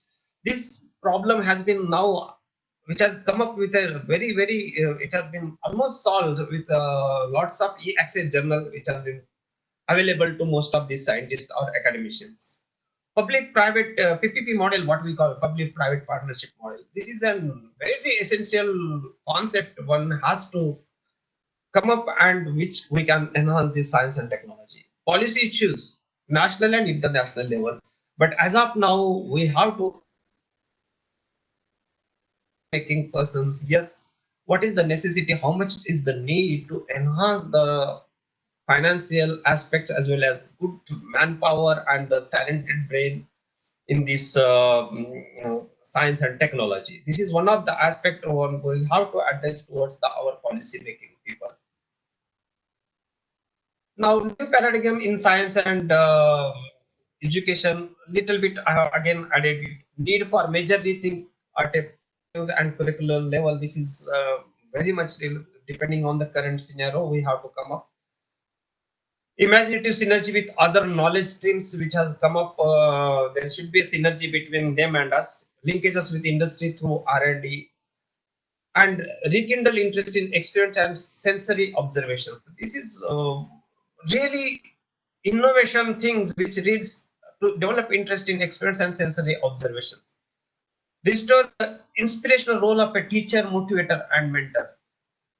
I have brought this point exclusively for the teachers because we know nowadays how the teachers are facing lots of difficulties. Then there is not sufficient number of teachers. Even whatever they do, how they are not fully concentrated towards the research.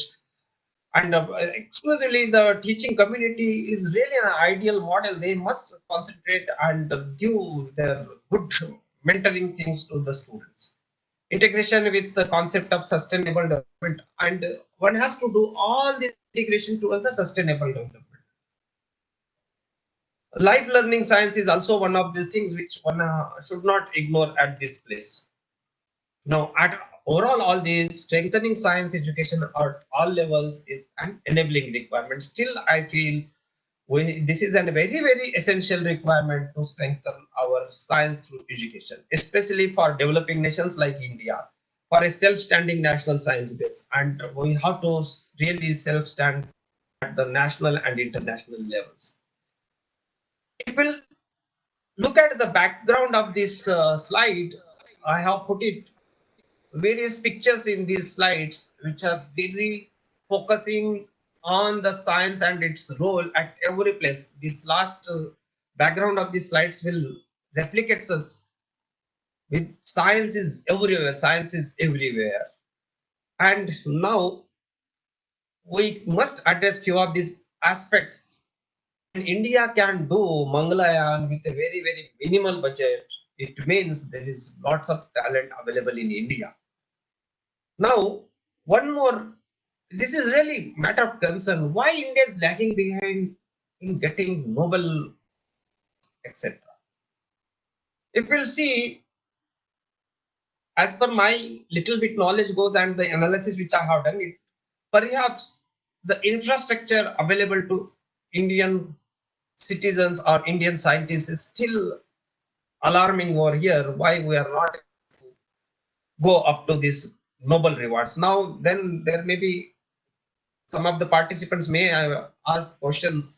If this is the situation now, and if you compare Arvind Khuranaji, then this C.V. Raman, they got this Nobel laureates that time, Nobel Prize. But yes, for the basic research they have got it, and still there is a India do have lots of brain, and it will enhance a bit on this financially. If we can strengthen this, lots of scientists and the scientific organization, universities, state universities, there is wonders which can be happened at India.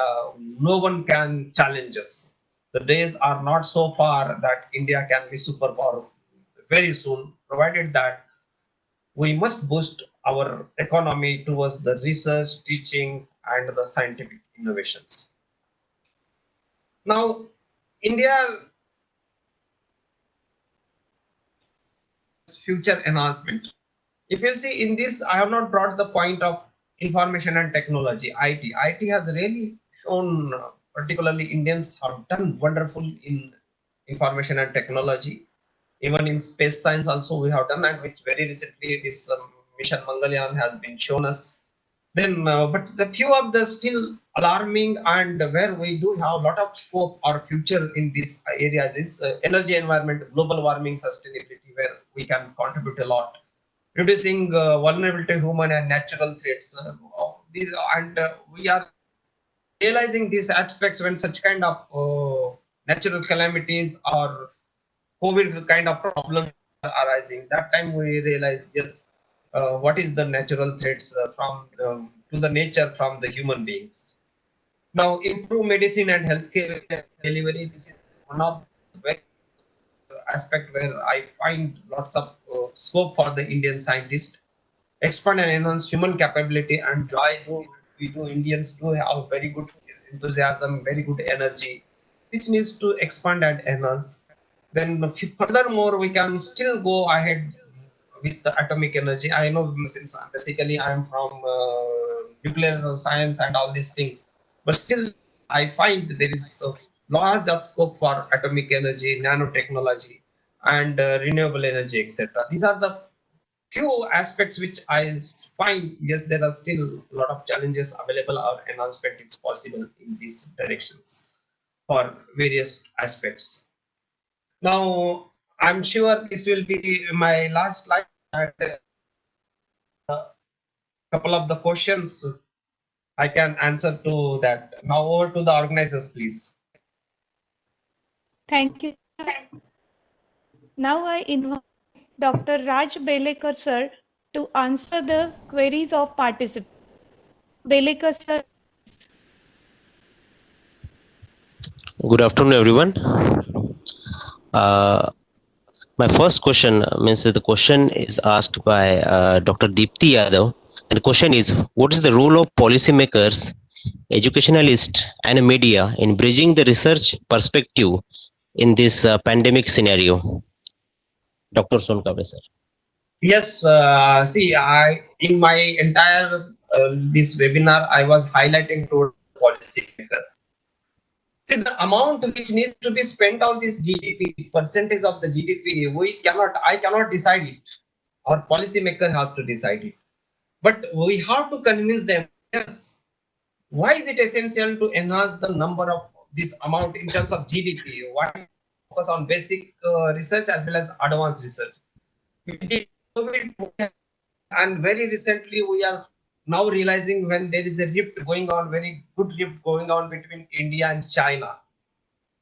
So these are in my video that PPT I had shown how much China was spending on their total GDP. China is at number 2 after USA, and India is at number 5. So research cannot be done without money. If you have to do research, there is the money, and I cannot contribute money. It means I cannot allocate money. Money has to allocate at the parliament. So these are the policymakers. So this message we people have to convey to the parliament, to the government of India, to the proper authorities. Yes, there is a allocation of fund is required. So if I will speak very critically, let us see in very recent past what is the scenario of this research institute. How much funding is coming up over there? Everyone is crying there is no funding, no funding. And when there is no funding, how can we compete? We are still facing difficulties to compete with China, but we are capable enough. We can do anything with our best knowledge and best resources. We might have been much ahead if proper funding, like or little bit we can contribute it on this research or on the education sector. See, we always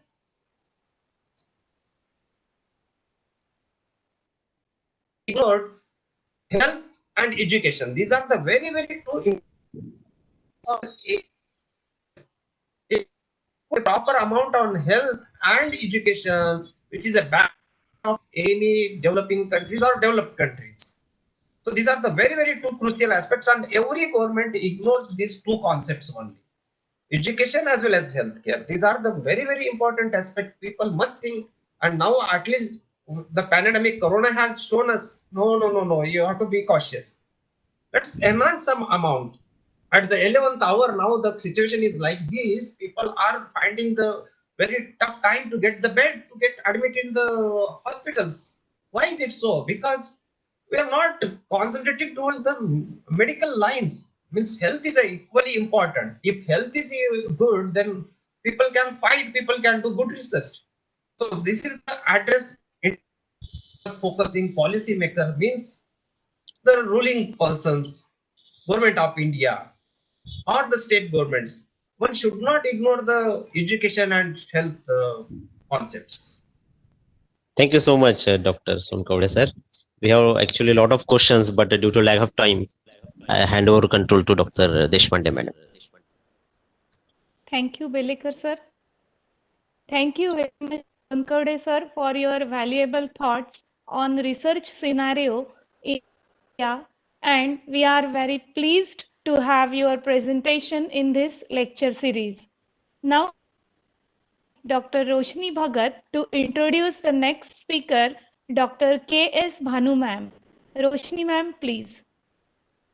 Thank you, Dr. Pallavi ma'am. afternoon to one and all.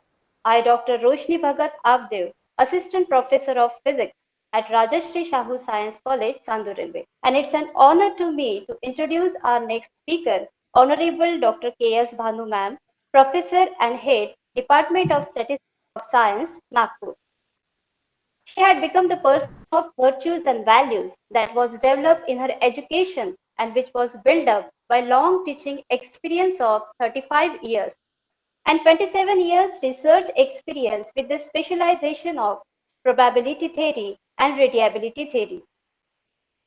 Look her research activity, we found that her 42 research paper published in various national and international journals. She also worked as a referee for various journals and her 4 students awarded by PhD under her supervision. As we look her university level responsibilities, we found that she is a chairperson of Board of Studies, member of Academic Council, and member of RRC of Rashtrasanta Tukadoji Maharaj University, Nagpur. Also, she is the member of RRC of Sant Gadge Baba Amravati University, Amravati. She has a great experience of administrative work. She worked as an in-charge director and performed as additional charge as a head of the mathematics department in the year 2010 and head of the computer science department in the year 2011. Also, she is working as a head of the department of statistics. She served her duty as coordinator for the add-on course in the statistical package. She worked as a coordinator of net set examination under the MERGE scheme during the period 2012 to 13. She also coordinated National Assessment and Accreditation Council in the year 2012 to 13. She also has a life member of Indian Society of Probability and Statistics and Indian Science Congress. Such a great personality is today with us, Professor K.S. Bhanu ma'am. I request you, ma'am, please share your views and opinion and address us on topics statistically speaking the significance of statistics in research. Honorable Professor K.S. Bhanu ma'am.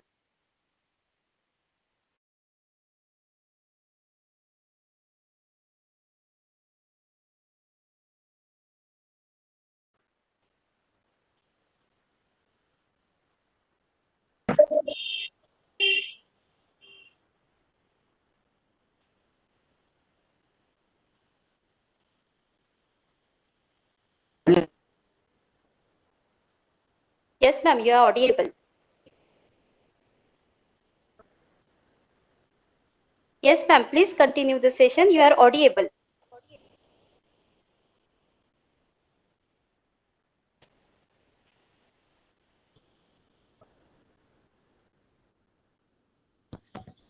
Yes, ma'am, please continue the session. You are audible.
हाँ दोनों हो गए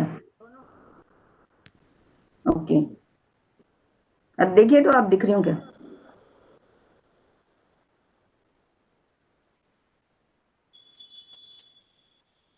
hello Bhanu ma'am, you are completely visible as well as we can hear your voice properly, ma'am. Okay. I kindly request you to start with the session, ma'am.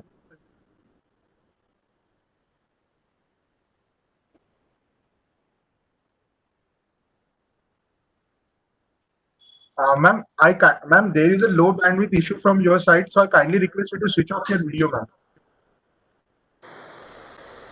Yeah.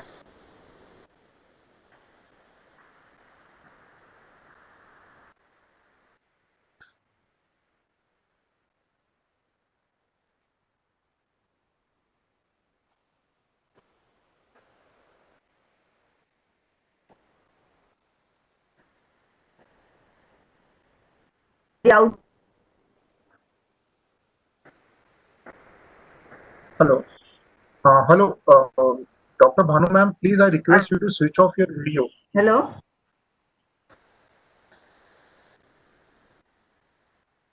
Kindly switch off the video. Ma'am, okay. Switch off the audio. Next to that audio, there is a button of video, ma'am. It's not unmuting. Now, are you able to hear me? I can hear. Yes, ma'am, I am able to hear properly, ma'am. Okay, then shall I start my presentation? Yes, ma'am. Yes, ma'am. We can. So what do I do? Ma'am, you are going to share the presentation screen, ma'am. Hello. It is there on my desktop. Okay. Ma'am, see at the upper side. See the share button. Ma'am, on the left side, on the upper left corner, you can see the share button. Yeah. Okay. Okay. Click on the share button. Click on the share content. Okay. And then click on screen. Screen 1. There is no screen 1 here, but there is. Yeah, it is the first option, ma'am. Shall I just the share content? Shall I just switch on my PowerPoint presentation? Ma'am, see, for switching on the presentation, you just need to share your screen. Okay, shall I? I'm just clicking on my share button. Yes, ma'am, it is. Yes, ma'am, it is over. Okay. Okay. Ma'am, we can see the presentation, ma'am. Just go to the slideshow and go for a full screen, ma'am. Okay. Yes, ma'am, we can see the presentation as well as we can hear your voice properly, ma'am. You can go. You cannot see me. Okay. No problem. At the outset, let me thank the. Okay. Let me thank the director of GVISH and Dr. Vijaya Sangar Madam, the organizing secretary of this 3-day webinar lecture series. Today, I'll be speaking on my topic, of course, as is with statistically speaking. Of course, there was a colon missing on the brochure. That's why I think we could read it as statistically speaking, the significance of statistics in research. So I'll speak on the significance of statistics in research. During the last half an hour or 40 minutes, we heard Dr. Sonkaude speaking on research and its various aspects. I'll also be touching on some aspects of research and then moving on to the importance of statistics in research. So what I'll share during this 30 minutes is an overview of research, why statistics and aspect of statistics in research, if at all there is time for that. Research is a careful study of some specific problem, concern or issue, scientific methods. Sir has already highlighted what research is all about, but then of course I'll be repeating it in 1 or 2 slides, that it is a careful and detailed study of some specific problem, concern or issue using scientific methods. And it can be about anything about anything. In fact, research starts when we take our first step outside our home. Our parents did it for us, we do it for our children. We take a survey of all the schools when we start going to the kindergarten. Our parents did it, and we take a survey of all the schools for our children. We gather information like the school's reputation, what is the distance from our home, what is the fee structure, what are the facilities, what are the extracurricular activities offered by the school, and all these things. So based on the data then gathered, the information then gathered, we start analyzing. Our parents did it. So I'll say that our parents themselves were researchers, and then they come to a conclusion about what is best for that child, what is best for us, and we are also doing the same thing. So naturally, any research with a problem, any research starts with a question, of course, and that question leads to data collection. So as I said, research can be about anything, but it needs to have a question in mind. Some questions can be like this. Does the medication X, some XYZ, reduce cancerous tissues or HIV infections? Are webinars really useful? We have been attending plenty of webinars during the past 2 months, but are they really useful? And here is one more. I found that during the past 3 days, and I find it in many webinars, that we log in a lecture very enthusiastically, but within the next 15 or 20 minutes, we log out also.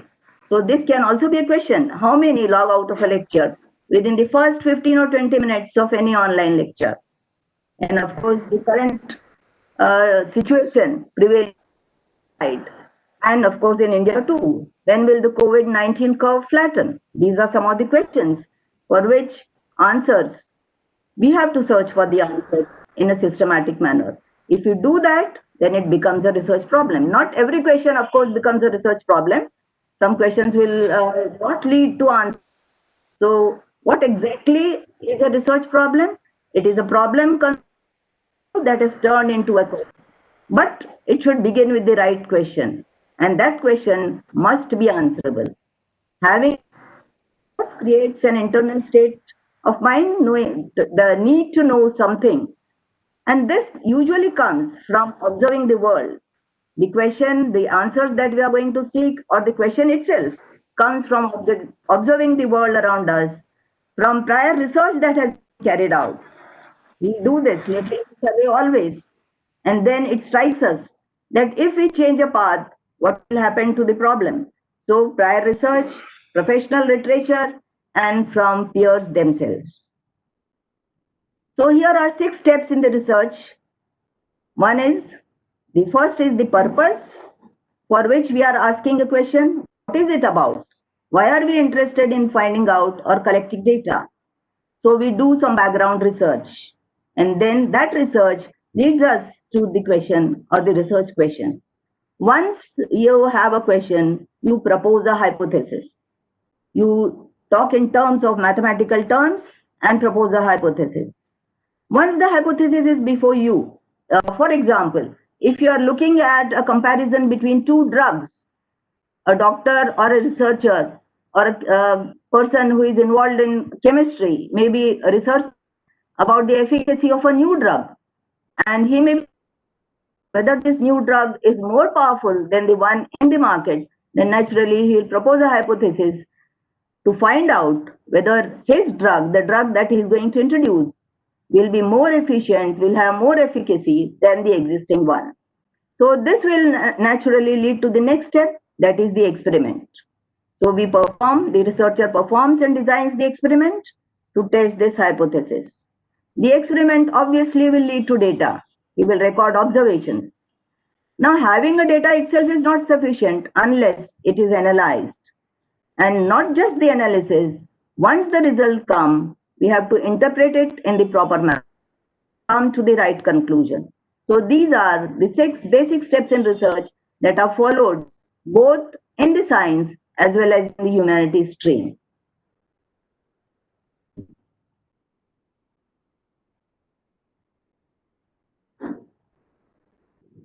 Now, research problems can both be science-based and humanities-based. When I'm talking of this research, my focus is on college that is being carried out everywhere. Today, we are talking of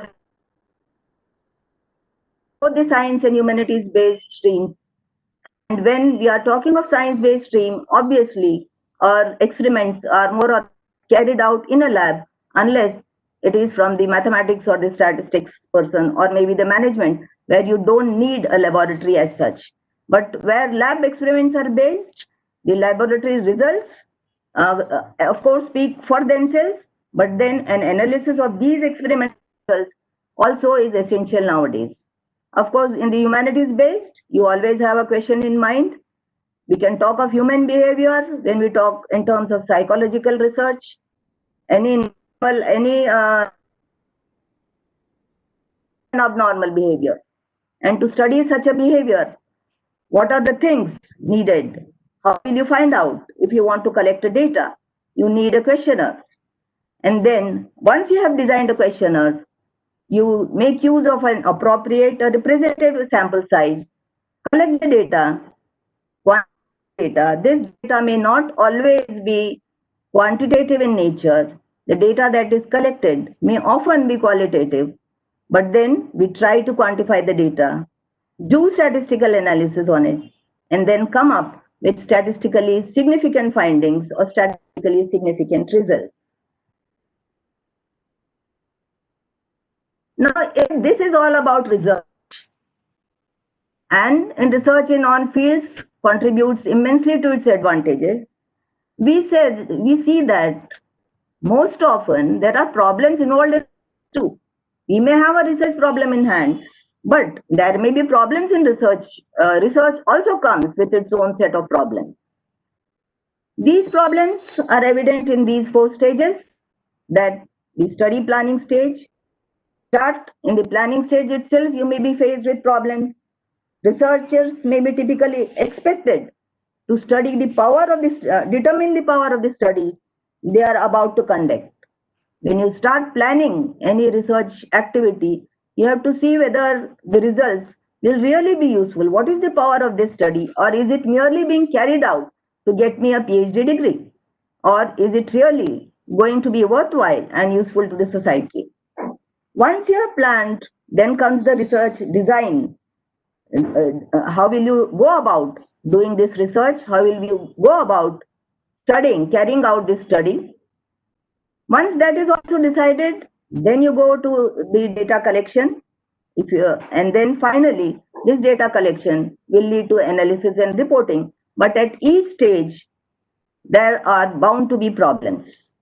And that is where perhaps the role of a statistician comes into picture.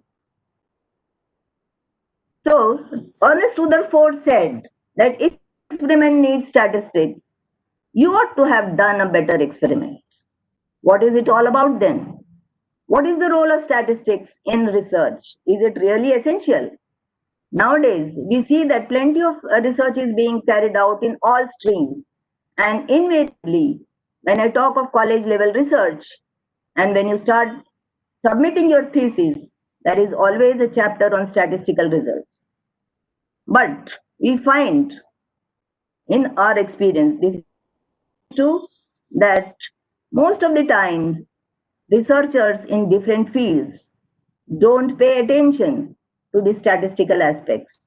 They carry out their study till the end. They design, plan, collect data, and even write the last chapter before they start approaching a statistician.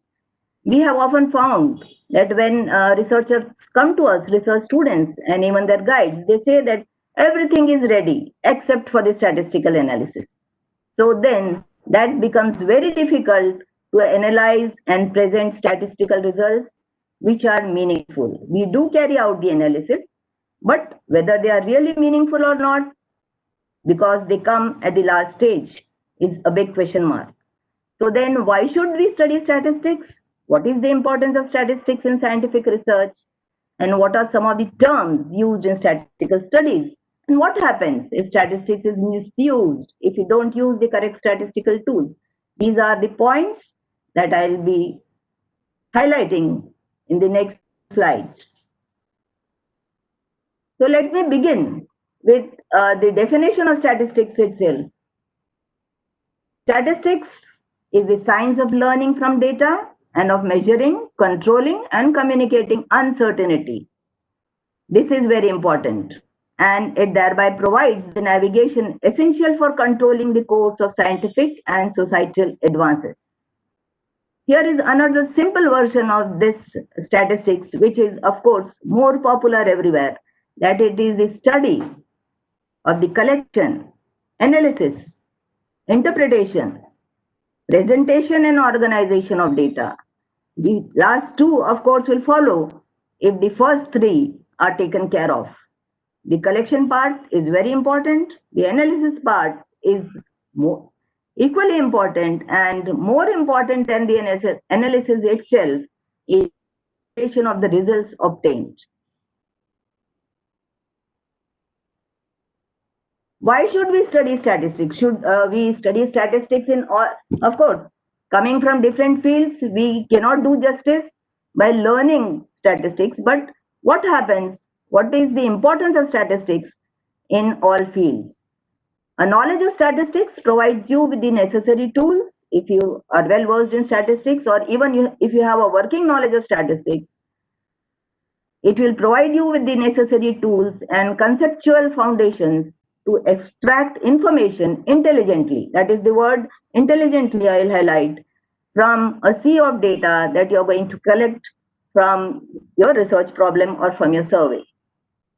Statistics is the science of learning from data, and so a statistical knowledge will help you to use proper methods to collect the data, employ the correct analysis, and effectively present the results. But it is not just here. It can be used for decisions based on data and for making predictions. Right now, we see a rise in corona everywhere, a standoff with China. These are things which have resulted in the stock market tumbling down. So we are also interested in knowing when the curve, can we predict when the COVID curve will flatten? So here comes the role of statistics. By carrying out a systematic statistical study, we can easily answer, we can model the data, have a statistical model for the data, and then use it for making valid predictions about crucial problems facing our society.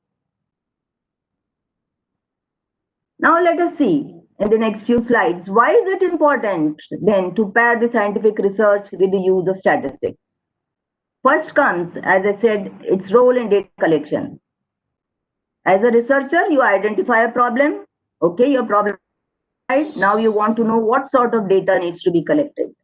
Many a times we prepare a questionnaire without thinking about its robustness. We put all sort of questions in it and then end up collecting data on a huge amount of variables. Instead of working with important variables, we put so many questions that we get data on many variables, some of which may not be important for our study at all. This sort of, that may be interrelationships between the different variables, leading to what is known as multicollinearity in the problem. Then comes the data collection always comes with a sample, from a sample. So the problem of what is a sample, perfect sample size, what is a representative sample? This is another important aspect in data collection. And sample sizes, why are they important? They are important because they will determine the power of your statistical test. If you go in for a very small sample, or if you do you want to go in for a very large sample, will determine what statistical tools you will apply and what is the power of those statistical tests. So they are very important as they determine the power of your statistical tests, and therefore give you the confidence and scope of your conclusions based on statistical results that you wish to examine independently. And by having a proper representative sample, you can also avoid what is known as a sampling bias. For example, if you are researching the occurrence of domestic violence in households, naturally, a representative sample would mean that you include all the three categories, the low income group, the middle income group, and the high income group of people inside your sample. If you neglect or ignore one group, naturally, that you are biased, or it will be called as sampling bias. So here, statistics can help you to collect data in a meaningful manner. Statistics can also, of course, when you suppose you have collected the data now, then the data, of course, is not going to be complete. Every time it is going to be messy, it is going to be incomplete.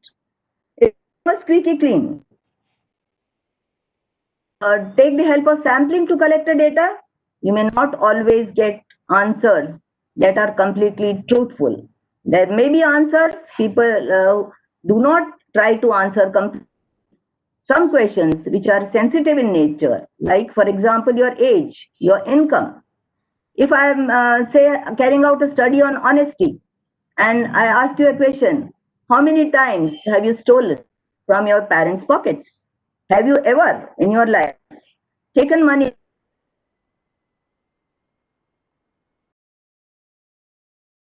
Much sensitive questions, honestly. Besides this, there may be circumstances where we ourselves may not be able to collect all the data points. For example, if we have included a village in an Naxal infected zone in our study, we may not get proper data from that zone. A village that is trapped in a war zone may not contribute much to our data collection. So there may be uncertainty, errors, and outliers present in the data. Statistics here will help you to make and take care of the errors and outliers in the data. Once the data is without statistical tests, there would be no way to show whether the data is in support or in disagreement of your research question. So here statistical tests, appropriate statistical tests form the basis on each trust what the data is saying and make sense of what the raw data is communicating. To help and to choose a proper statistical test is equally important. Many a times we find that once the data comes to us and maybe we have cleaned the data, we start by applying whatever statistical tests there are. In today's world, the SPSS, there are plenty of packages which do it for us. So all you have to do is write the format. If you can get the results at the click of a mouse. But then, are the tests really true? Are the tests really appropriate? There, the use of statistics is important, or a statistician himself is very important. And once the analysis comes, once the statistical results come, they have to be the results often, and this is also again I would like to emphasize that many packages give us the results at the click of a mouse, but many of us working who are not working statisticians, who are working in different fields, have difficulty interpreting the results properly. Interpretation of the results, summarizing the results, and communicating it to them through graphs, tables, and diagrams is equally important. An hour back, I heard very important talk on research, and sir showed us that a picture is worth 1,000 words. Easily read what the researcher is trying to tell us. So once the results come, this is another way the summary statistics will provide us an immediate idea of the and whether our conclusions are valid or not. Now, apart from these four, this is not just the end of this statistics and research. Statistics themselves, the data themselves can be used to have appropriate statistical modeling. Nowadays, not just analyzing, we can build statistical models and use them in every possible angle. If you are dealing with a multivariate,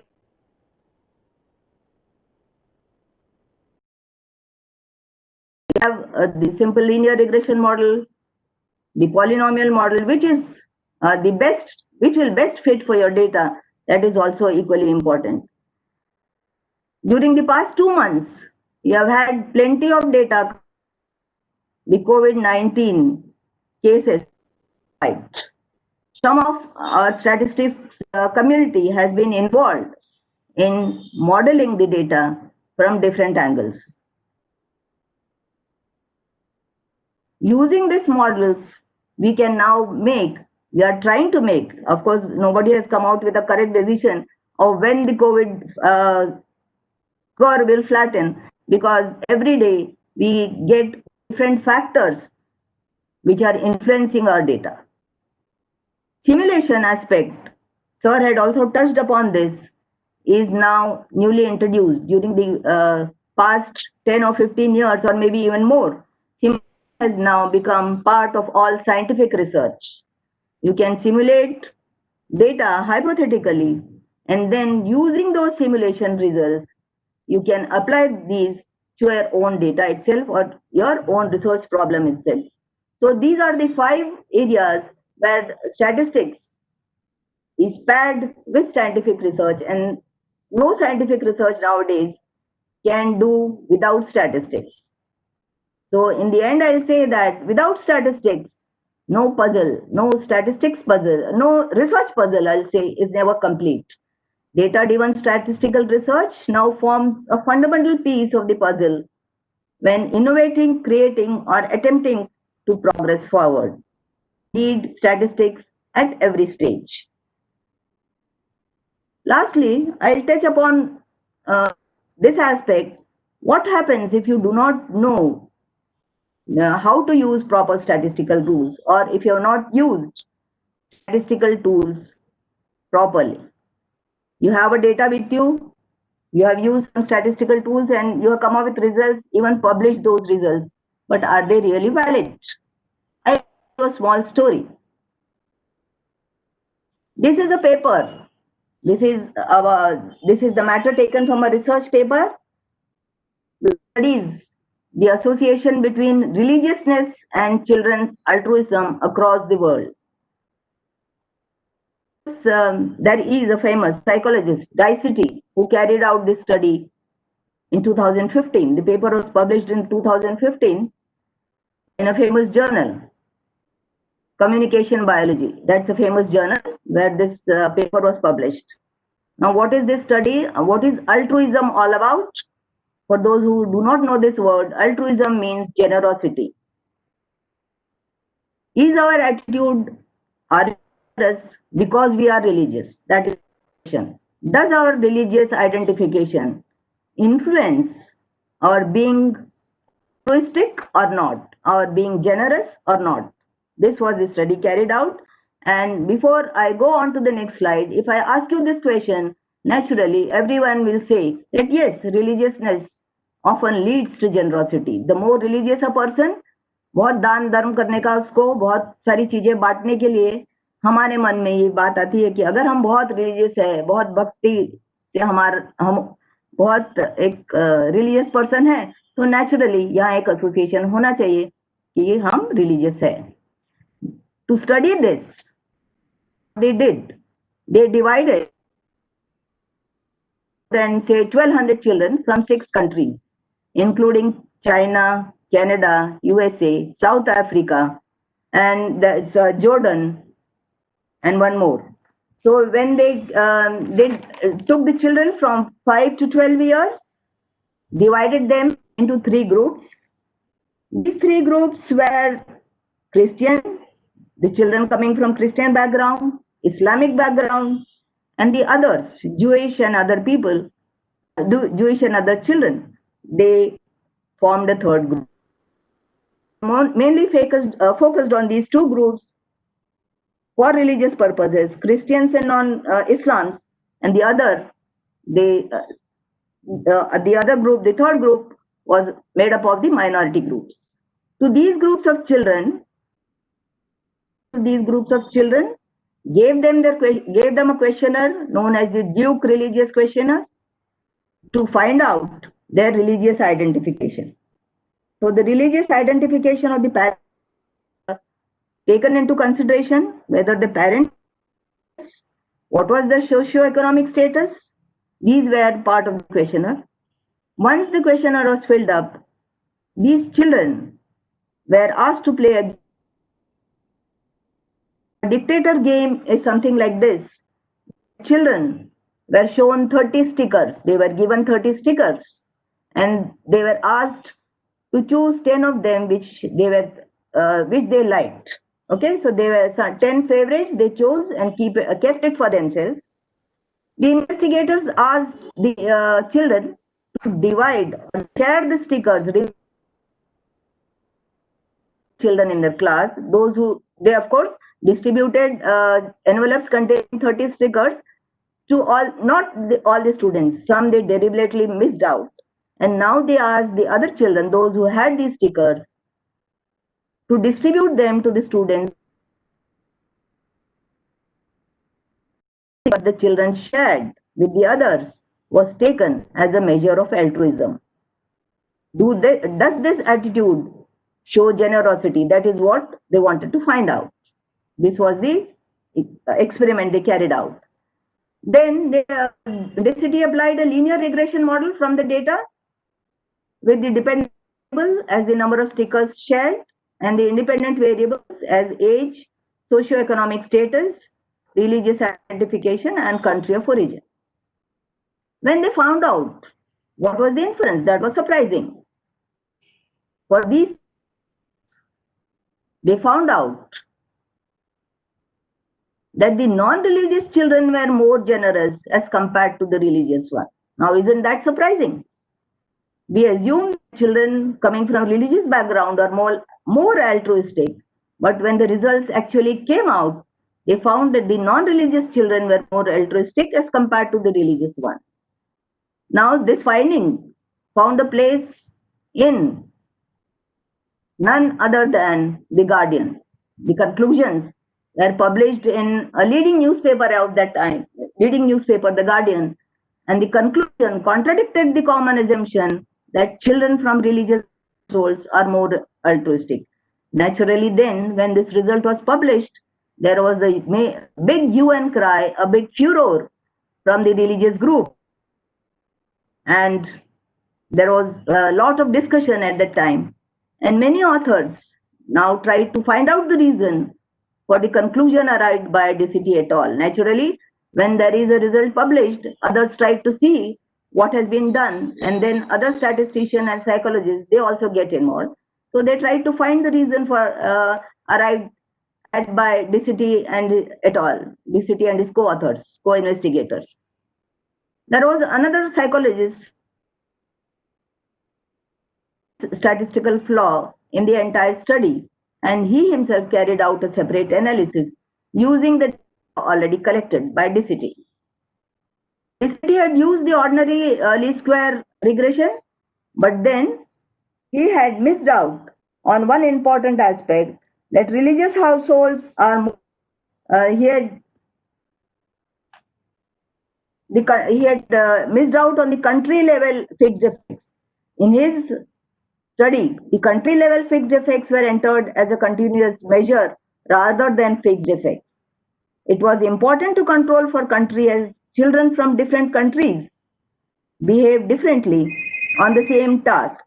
So the OLS was not appropriate. Since the OLS was not appropriate and a much better model was the logistic regression model, this model was used, and then the final conclusion was from them was that the fixed effects model did not show significant seriousness on altruism, but effects of age, country, and socioeconomic status could be observed, and Sheriff came out with the conclusion that there is no relationship between religiousness and altruism. This was simply because the first assumption that DCT had taken into consideration while collecting data was wrong, and it was so serious that he had to retract the paper. So a simple assumption, the first assumption when planning your study or collecting data, can even lead to the retraction of an important paper. So all said and done, I'll quote Ronald Fisher. He says that involve a statistician right from the beginning. To call in a statistician after the experiment is done, maybe no more to perform a post-mortem examination. He may be able to say what the experiment died of. So that means that when you do a research, and if you want to carry out a statistical analysis, start by interacting with a statistician right from the planning stage, the design stage, because he or she will tell you, he or she will guide you on the various aspects of research that I spoke about. And if proper analysis and interpretation is done, those results will lead to valid conclusions which may be useful to society. Now, do we have time, madam, or do I wind up?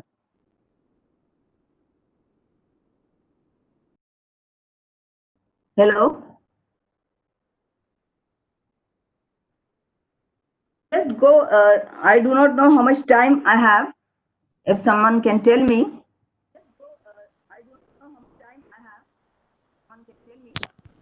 Yes, ma'am, you have 5 minutes.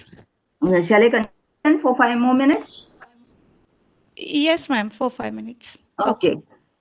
After I've spoken about the importance of statistics research and what happens if you do not use a proper statistical tool, I just wind up my talk by talking on one important aspect, the hypothesis testing that is often used in statistics and about which we are not very much, we in the sense, the general researchers are not very well aware of. We of course any research study starts with the population, which is a group of individuals under study. But since the population is large enough and there are plenty of aspects involved for studying the population, resort to a sample. Here comes descriptive and inferential statistics.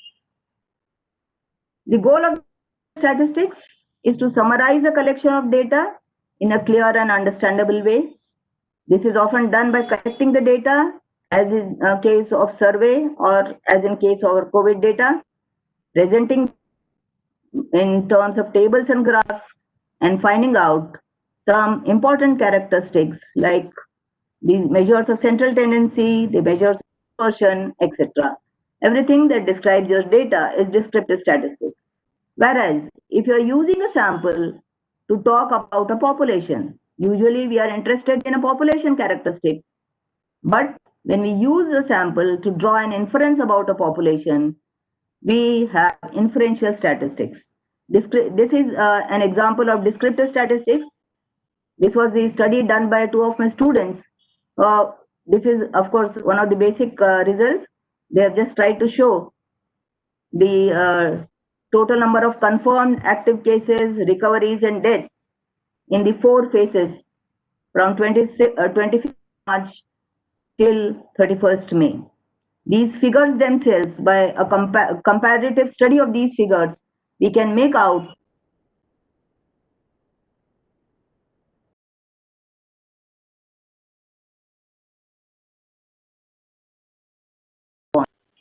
Now let us come to hypothesis testing. Can you tell me what is the cat? The cat is sitting here and it wants to cross over to the other side. It knows that there is a lot of snow there. The path is wet, cold and wet. But by being here also, it is going to be cold. So the cat is on a decision making process to cross or not to cross, to go or not to go, to be here, to sit here and be cold, or to go out into the cold, get its paw wet. So it has got, since it has got 2 questions in mind, it can be turned into a hypothesis testing problem. So here I have made use of 2 hypotheses, a null hypothesis and an alternative hypothesis. The null hypothesis says that the pussy won't get its paws wet and be cold. An alternative hypothesis says that the pussy gets its paw wet and will be cold. So whenever you talk hypothesis testing, you will always talk of 2 sets of hypotheses, a null and an alternative hypothesis. Okay? The null hypothesis is always about a population parameter, about a population parameter, and an alternative hypothesis is the opposite of what is stated in the null hypothesis. To form this hypothesis itself, correct hypothesis and applied it correct, the findings will also be valid. So the hypothesis testing procedure uses data from a sample to test the 2 competing statements indicated by H0 and HA. I'll just tell you one example of how to use first the alternative hypothesis as a research hypothesis. Usually any hypothesis starts with a null hypothesis and then you set up the alternative. But many a times when we carry out studies, it is better to start with the alternative hypothesis and think of the null hypothesis as a complement to the alternative hypothesis. So so here is an example. Suppose I am interested in a new teaching method and it is being developed to find out whether it is better than the current method. So you first say, since you have developed and you have firm belief that maybe the new method is better than the current method, you set up the alternative hypothesis first, that the new method is better than the existing method. And naturally, the null hypothesis then will become that the new method is as good as the existing method. You don't say that it is not good, then the old method or the existing method is not good. You say that it is at least as good as the existing method. Similarly, you are developing a new drug, lower blood pressure, and you want to find out whether it lowers blood pressure more than the existing drug. You set up the alternative hypothesis first that it lowers blood pressure because naturally you have done some studies and you are convinced that your new drug is better than the existing drug. It will form part of the alternative hypothesis. And naturally, the null hypothesis will mean that the new drug does not lower blood pressure more than the existing drug, or it as the existing drug. The second part of the null hypothesis is that you can have an assumption which is to be challenged. That means you talk about a population parameter and then you talk in terms of the values of the population parameter.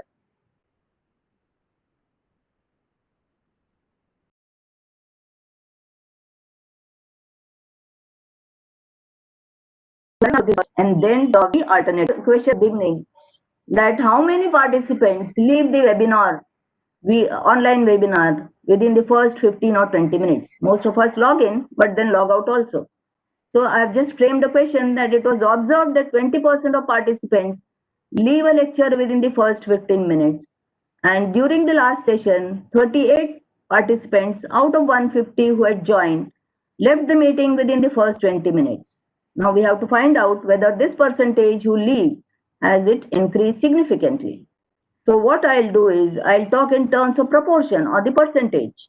So the null hypothesis will be that 20% leave within 20 minutes or greater than 20 leave the hall. Now, once the hypothesis, you can apply proper statistical tests and come out with this conclusion.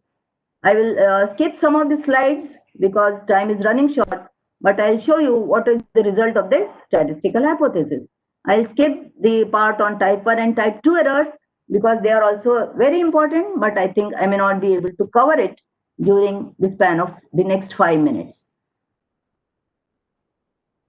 So I'll just go to the end of this. What are the steps of the statistical research as most of this is testing?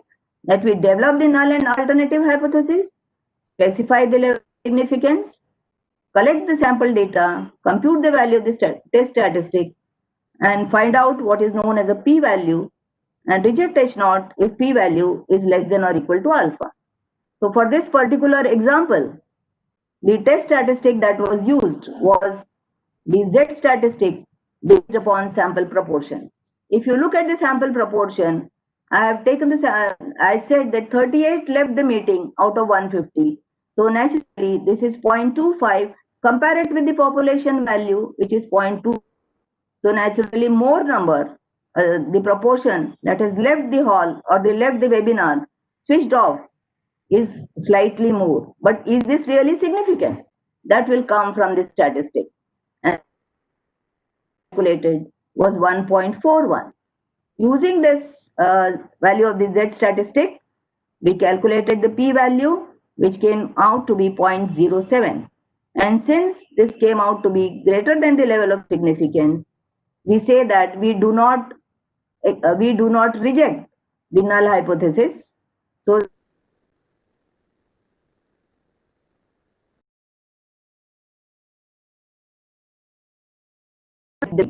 that is, statistical test is applied. Once you form the hypothesis, the null and the alternative hypothesis, you have to make use of an appropriate statistical procedure to find your readings. This was just a small tutorial on hypothesis testing, but of course, it will need a rigorous explanation for me to cover all the aspects which may not be possible in this talk.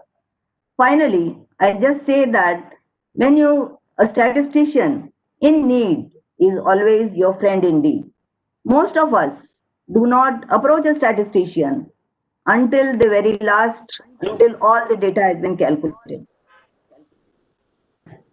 My request would be to start shaking hands with the statistician at the planning design stage itself. If you proceed in a statistically significant scientific manner, you will end up with statistically significant results too. Thank you very much. I once again thank the organizers for giving me this chance to share my talk, share my views with you. Thank you very much. Thank you very much, madam. Now I invite Dr. Raj Pelekar sir for question answer session. Good afternoon, ma'am. Good afternoon, dear participants. First question arrived from Dr. Seema Ubade, and the question is, using those statistical methods, did the jugglery with the numbers to arrive at the conclusion of our choice? No, it is not at all a jugglery of numbers. If you have done your research scientifically well-planned manner, the data that comes will also be meaningful. If you present the meaningful data to the statistician, he or she will give you meaningfully significant results. Yes, I would like to add here to Dr. Seema Obade's comment that many a times, this is what we have found out. This is good that she raised this question, that many a time researchers come to the statistician, to come to our department to show us the results, show us some paper on which their new study has been based, and they say that उसमें जो hypothesis है वो reject हुआ है, तो और हमने जो दिया है, मान लो कि उन्होंने दे दिया है, and the hypothesis is accepted, they are not ready to accept the results. That is the flaw in the researcher, the statistician results, the results that the statistician gives. We have to be convinced that the data that we have collected is appropriate. Only then it will give us statistically significant results. And we should not always influence the statistician to manipulate the results.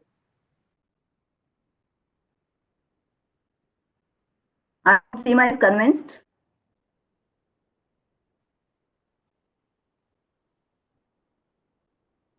Hello? Hello? Am I audible, ma'am? Yes. Am I audible? Ma'am, we have another question. Yes, ma'am, you are audible. We have another question from Dr. Amol Vikhe. And the question is, are there any user-friendly statistical apps available in the market? There are plenty of packages. Right in the beginning, I said there are plenty of packages. All you have to, and once you input the data, it will give you the results. But then having the results themselves is not sufficient. Is equally important. SPSS is a famous package for in the market available. Then there is SAS, Stata, Statcraft is coming out with new packages every day. It's a new package and it is also available everywhere. But of course, there is a price tag attached to these packages. Some of them are costly, and if we are familiar with our package, that is freely downloadable statistical package. But you have to know how to input the data, and then it gives you all the results. That can be done at home if you learn R. Okay, madam. Thank you so much. Thank you. And now control hand over to Deshpande, ma'am, please. Thank you, sir. Thank you, Professor Bhanu ma'am, for your insight. Thank you very much for interesting and informative talk. Now we have with us a great personality, Dr. Pankaj Koinkar sir, Associate Professor, Department of Optical Science, Tokushima University, Japan. Now I request Rohini Balapure ma'am to present brief introduction of Dr. Pankaj Koinkar sir. Rohini ma'am, please.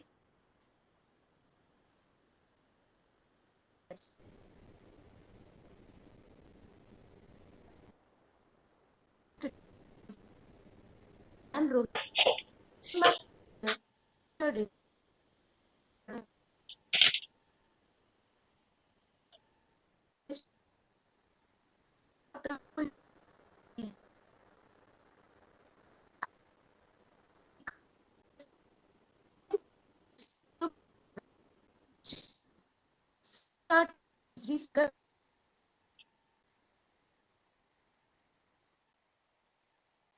Rohini ma'am, switch off your video.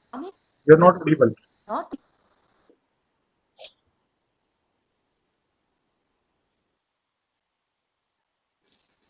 From North Access to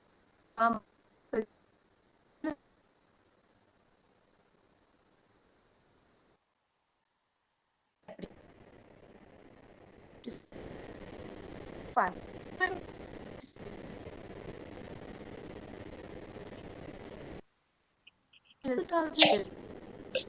Hello, Rohini ma'am, please switch off your video.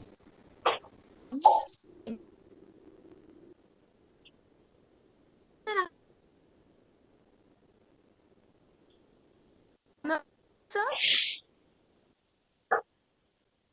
Sir?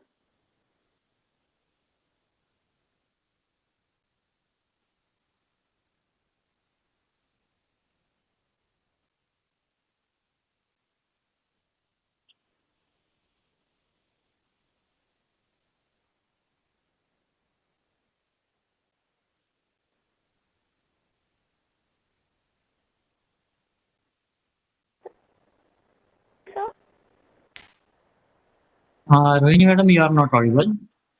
Please check your connectivity. Rohini ma'am.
Now our next guest, Dr. Pankaj Koinkar sir. I would like to introduce him. Pankaj Koinkar sir is an associate professor at Optical Nanomaterial Laboratory, Department of Optical Science, Tokushima University, Japan. He started his research career as a junior research fellow Department of Physics in 1999 and received PhD in physics in 2005 from North Maharashtra University, India. His research includes 2D nanostructures, conducting polymers, laser ablation in liquid, field emission microscopy, and engineering education. He has published more than 80 papers in peer-reviewed international journals and got 2 awards for paper presentation in international conference. He has been working as a reviewer for more than 100 SCI journals from Holland, Germany, US, and Singapore. So we are having such a great personality with us. Now,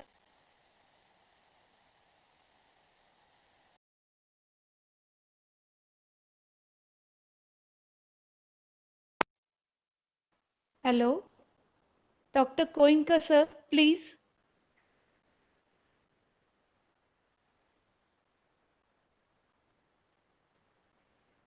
Hear me? Hello? Yes, sir, you are audible. Okay. I will share my file and then wait a moment.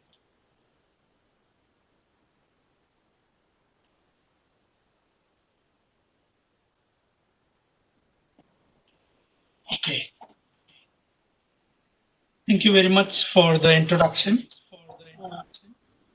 First of all, I would like to thank Professor Sangman Madam to giving me such opportunity to give a talk in this e-web seminar.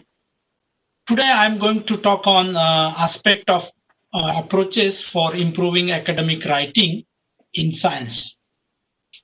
You already hear about me, so I'm not going to share more detail. But since I am an Indian and working in abroad now, I would like to spend only 1 or 2 minutes about myself. First 30 years of my education I have spent in India, and after that I went to Korea for 1 year, and then from last 14 years I am in Japan now. During these 40 years, I have done research work on two-dimensional nanomaterial, one-dimensional nanomaterial, and recently I have started to work on laser ablation. In this process, I have published 80 papers. So I have about 20-year research experience on the materials, and write maybe about I have wrote 80 papers. So this during writing this paper, I have find many things that I can share with you, and I hope that this talk will be very helpful for the young researcher and maybe student who just started their research. The outline of my presentation is divided into three different parts. First, I will talk about what is a research paper. And second, I will talk about the component of research paper. And final slide will be about the conclusion. Let's begin. What is research paper?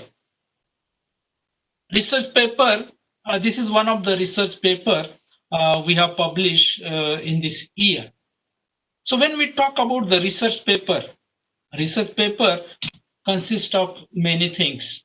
If you look at from the first maybe page of the research paper, you will find that there is a name of the research journal, there is a name of publisher, and similarly the volume number, issue number, page number. Then title, who are the authors, then their affiliation, and next part is abstract. After abstract, there is an introduction. So these all things we can see on the first page of any research paper. So these are the content of research paper we can see on the first page. But beside this, there are other content of a research paper also. So today I'm going to talk about these all content right from the title until the references. So start from the title, then abstract, introduction, result, discussion. Those are the component. I'm going to cover all of them in 30 minutes. So these are the one of the example. As I told you that my talk will be about the research paper. So those who have already write the research paper, they know what is research paper.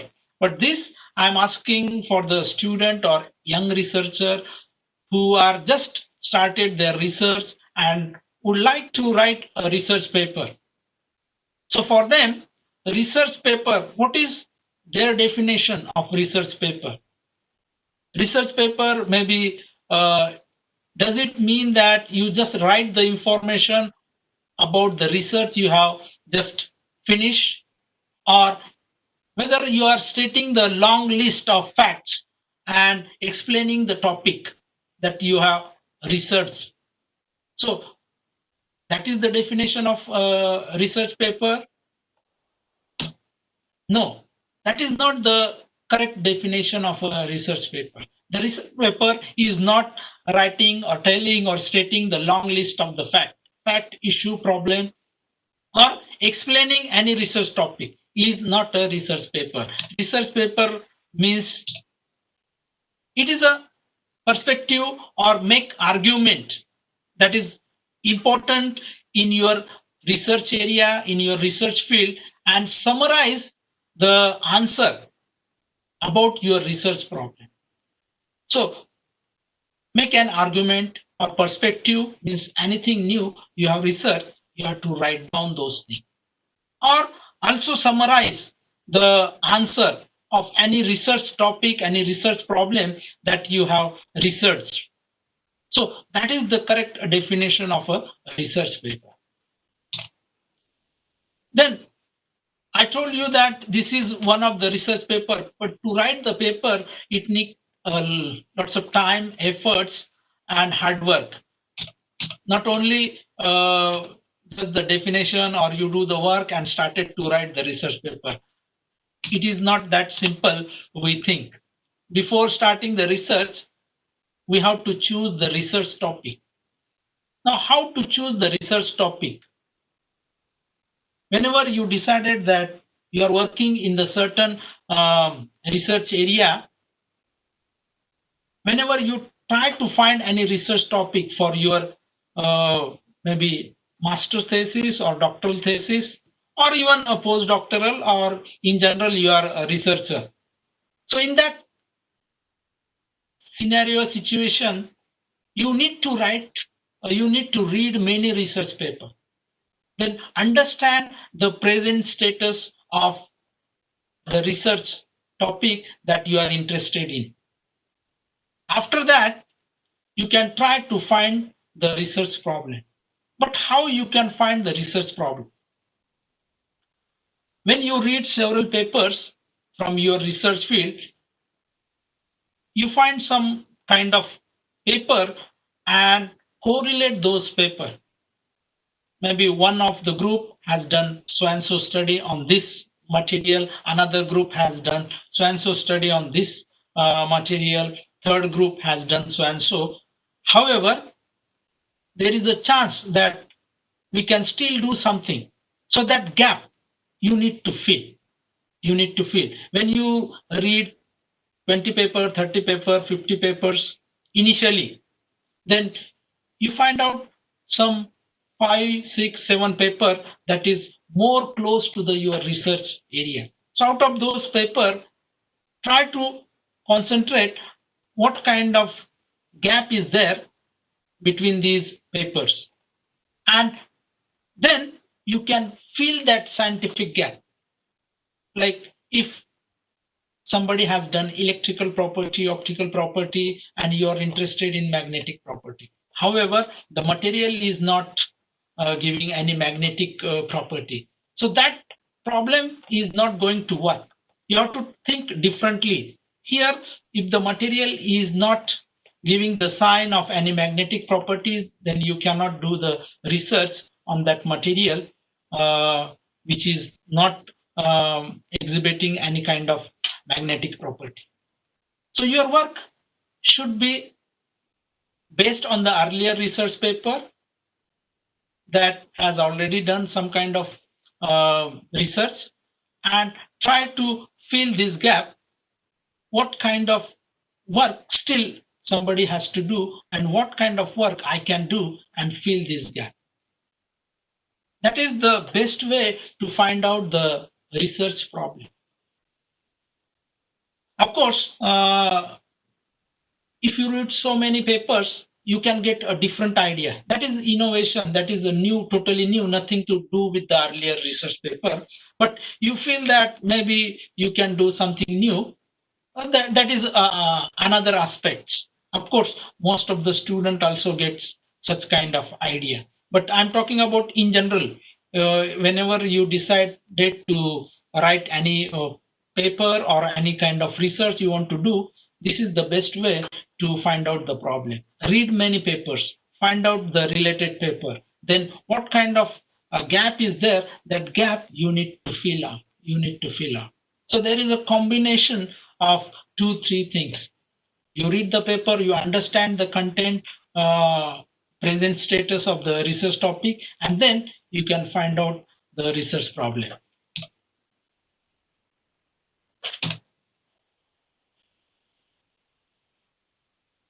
Then here, writing paper. What is the model or concept or approach of a research paper? As I told you in the last slide, that you need to find out the gap that is necessary for the research topic. That gap is nothing but the ideas. You have some kind of research idea now. In earlier slide, I was telling that is the scientific gap. That gap is a research topic, research problem, and nothing but a new idea for doing the research. Then once you got that idea, then you can do some research. You can do some research once you got the idea. You do some kind of experiment. First you get the idea, then you do the experiment. After that, you move to write the paper. But to get the idea, you need some time. Depending on if you are a new researcher, you just started your research, it might take 2 months, 3 months, or even 6 months to get new ideas. And then about the experiment. So experiment is also same thing. We are talking about the research. So research means you have to try several times, re and search. So sometimes your experiment might come in first attempt, but sometimes you have to do the several attempts, 2 attempts, 3 attempts, 5 attempts.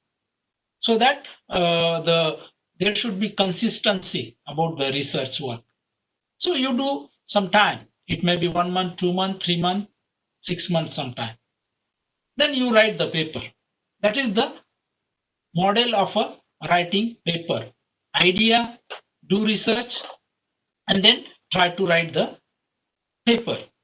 So today I'm going about the write a paper, how to write a paper, and what is the component of a research paper. So component means what are the different parts of a research paper. The major component of a research paper is 8 different parts. We start with the title, then next abstract, then introduction, then experimental, or sometimes we say experimental procedure, sometimes materials and methods. The next part is a result. 6th part is discussion. 7th is conclusion or summary. And last is the references. Of course, there are other part also. Before references, we have acknowledgement, but that is not the real component of a research paper. So there are 8 major components of a research paper: title, abstract, introduction, experimental, result, discussion, conclusion, and references. So let's start with the title. So title of any research paper is a small summary in 1 or 2 lines. What is title? The title is a small summary. You have to write in 1 or 2 lines only, so that reader can attract toward the research paper, or he can understand what you have wrote in the research paper. So while writing this title, you should be more specific. More specific means you should stick to your keyword about research work you have done. If you are working on certain material, then material name should be there in the title. If you have done some kind of property of those material, then property should be there. If you have made the device, then device name should be appear. So that is the specific. You should write down the title with the specific keywords. Choose a title that can attract the reader's interest. Of course, a title should be attractive. and it should not be very similar to the earlier published work. So you have to be careful while writing the title. Then try to use very few words. Do not use too many words while writing the title of any research paper. Avoid abbreviation. Any kind of abbreviation, whether it is CV or PC or PMMA or PVA or any kind of chemical name, device name, those kind of abbreviation you should try to avoid, because if there are too many abbreviation, then it confuses to the reader what paper is about.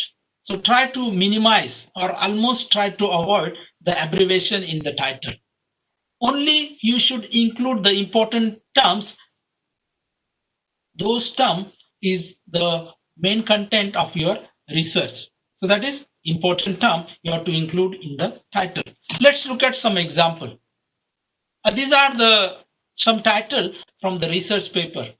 Surface property of lysosomototropic substance, again other quaternary ammonium salt. So here surface property is a keyword. Then what kind of substrate you use?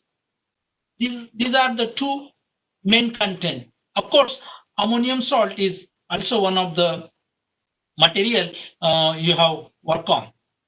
But surface property is very much like important keyword in this title.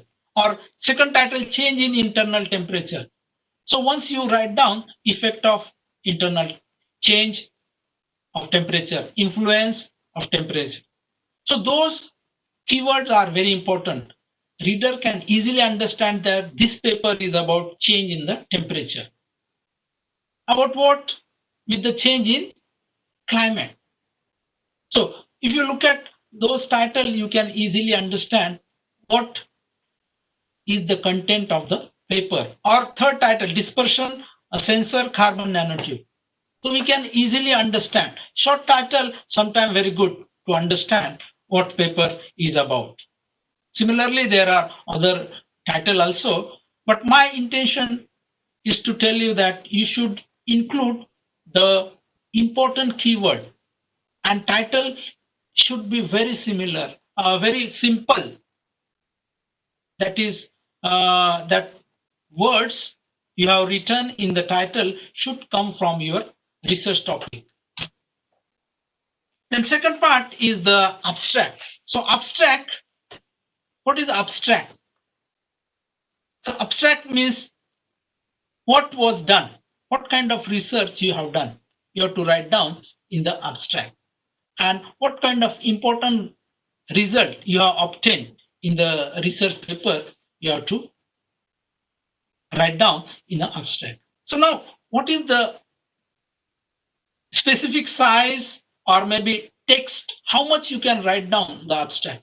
It is depend on the journal. Sometimes most of the abstract are about 100 to 300 words.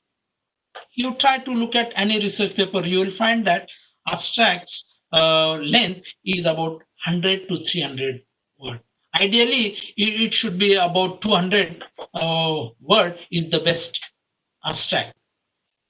So that much length you should write down, and do not provide any kind of history in the abstract, because abstract is only about what you have done and what is the important result. Do not speculate or any kind of possible use you can write down in the abstract. Include the data that is not in the manuscript. So whatever content is written in the paper in the manuscript, that should reflect in the abstract, but do not include any kind of sentence or word that is not a part of your manuscript. So those kind of things you need to avoid. Now look at this sentence, one of the sample sentence of abstract. In this paper, we report new result on successful preparation of. Now, we know that it is your paper. So this personal word is not required. We means there are 5 author, 4 author. you have done? Yeah, we know because we already read the title. We already know these are your name and you are from so and so university. So we already know this paper belong to so and so group. So in this case, I, he, they, or we, those kind of personal word should be avoided. New result. Now, new is not necessary here because old result cannot be published. We know that this is the new research content and you are writing the paper because the research is a new, having a new content. That's why this new word is not important or not necessary to write down. So you can say this paper explained, in this paper it is described, it is reported. Instead of we, instead of new, or even successful. Because you already got new result and you are writing the paper. That's why your experiment was successful. We know that. So successful is not a scientific word to write in the manuscript. So avoid those we, new, or successful kind of unnecessary scientific word. We have to be careful while writing those words. It shows that a general writing and scientific writing is a different part.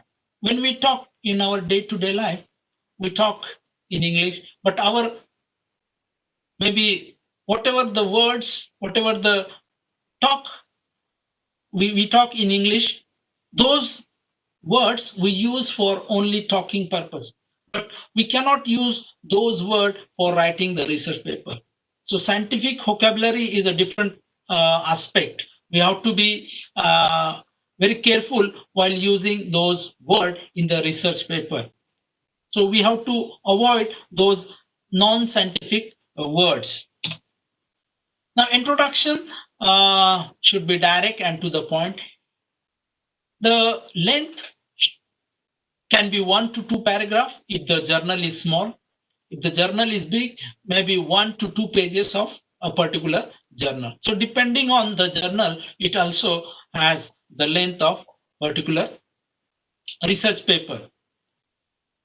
This introduction consists of the review literature and also the background of your research topic. So far, so and so many researcher has done such and such property, or they have done the research so far now, and this was the scientific gap and we are trying to fill this scientific gap. Those kind of introduction are expected to write from you. Literature survey means, or review of literature means earlier published paper, a particular 4, 5, 7 group who are working in the same research field. You can write down their literature survey and also related background. In that flow, at the end, you should write down what was your problem and what kind of research you are doing. So you need to capture the, again, reader's interest. You have to make a story. You have to make the story in the introduction part.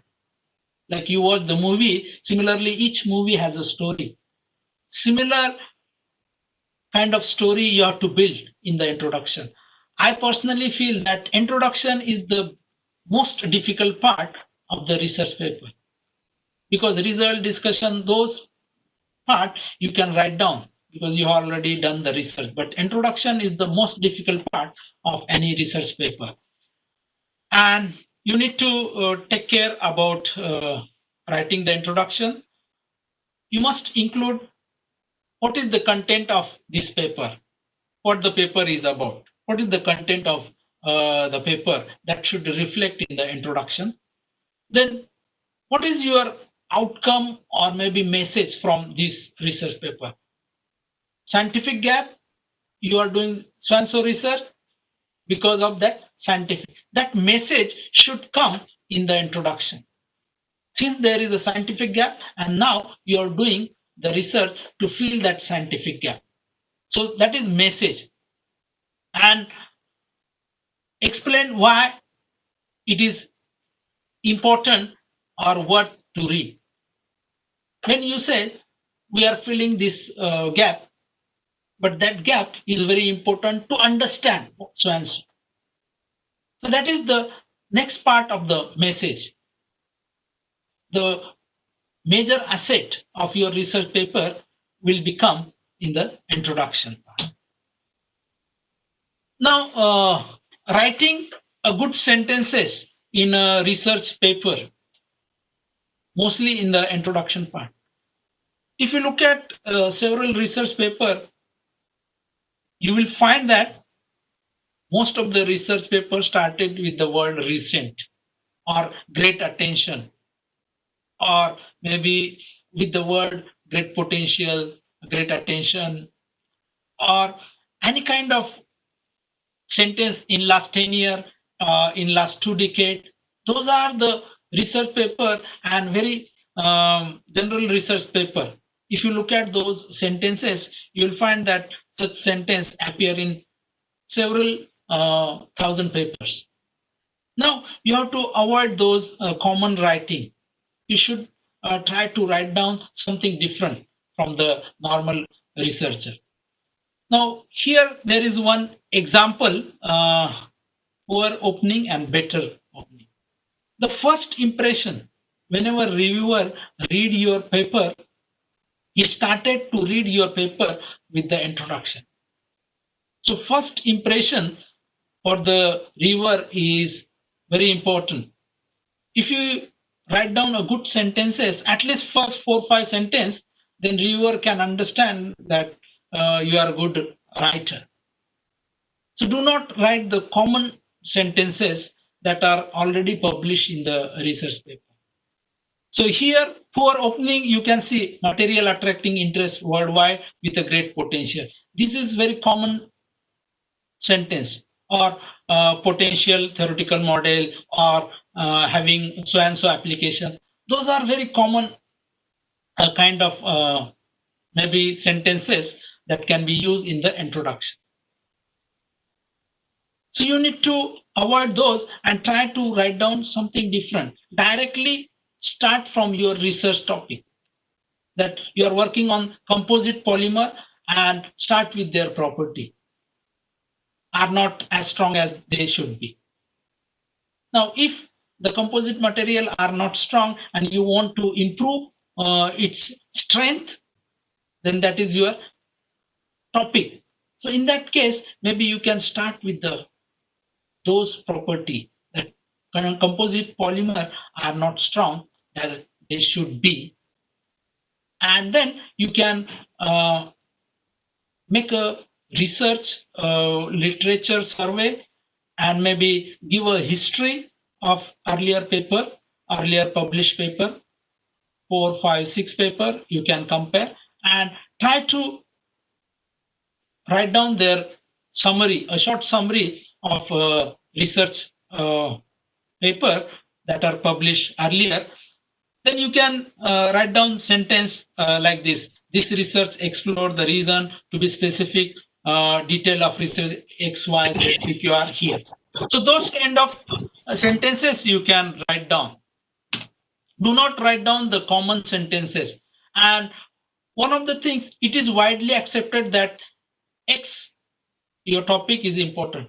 Do not assume that all reader know about your research topic. It is widely expected or accepted means you assume that your readers already know. No, the beginner researcher, they don't know. You have to write down clearly that this and this is important and is a part of so and so problem.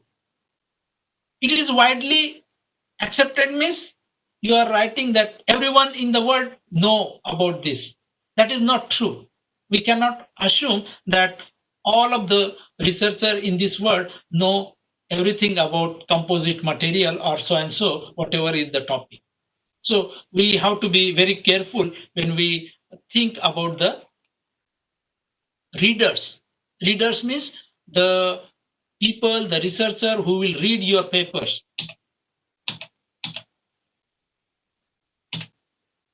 Then experimental part come. A rocket is an experiment, star is an observation. So now when you do the experiment, when you carry out some kind of research work, you do the research work with certain steps. You add something. For example, if you are doing some kind of synthesis using two chemical, you mix the chemical, you mix the make a solution, then maybe give certain temperature to the solution, and then you can get another new type of material from them. So there are steps. Whatever step you have followed while doing the research, you should write down those steps as you have done. Do not write down step 3 first and then step 2 and then step 1. Simple. Step 1 should be step 1. You start with your experimental procedure in a simple way. What you study, the problem. Explain how you have done. What did you use? What kind of chemical?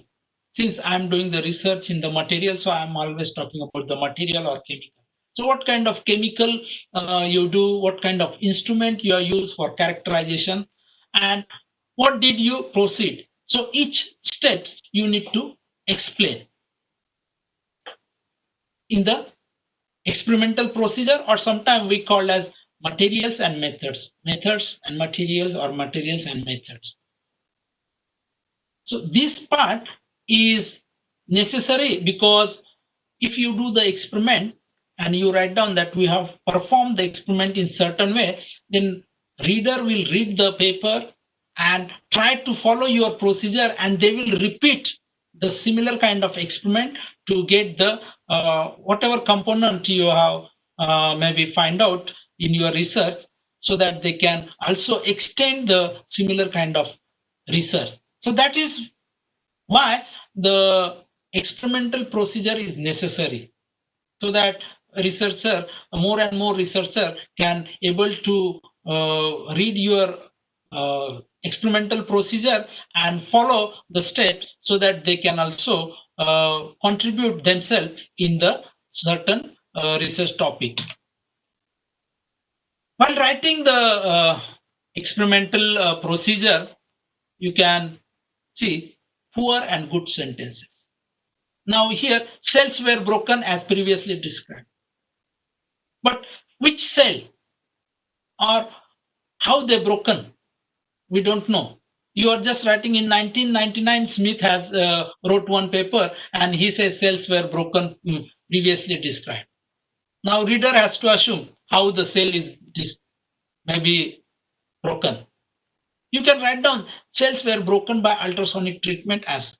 Now reader can easily understand, okay, if you give the ultrasonic treatment, cells might be broken.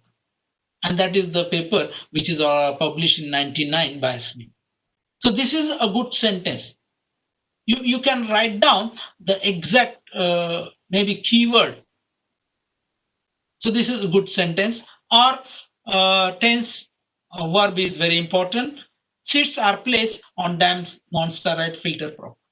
Now, when you do the experiment, it is already past. You have already finished the action. You have already done the work. You have already carried out the research experiment. So that was already the yesterday's work, or 10 days before you have finished, or 1 month or 2 months before. And now you have started to write the paper. In this case, the sentences in the experiment part should be in the past tense. So seats were placed, not seats are placed. Seats are placed means you are placing the seats now. But that is not true. You already put the seat a long way back. So that's why the past tense.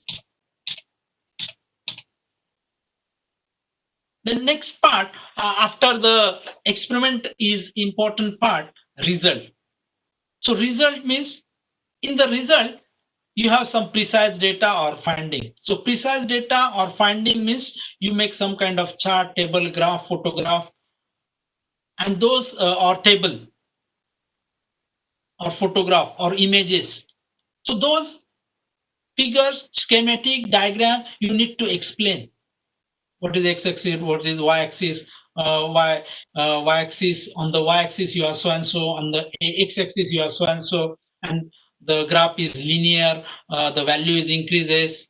So those kind of sentences you need to write down. That is called as the result. So result is just explaining the text based on your precise data or the finding. That is result.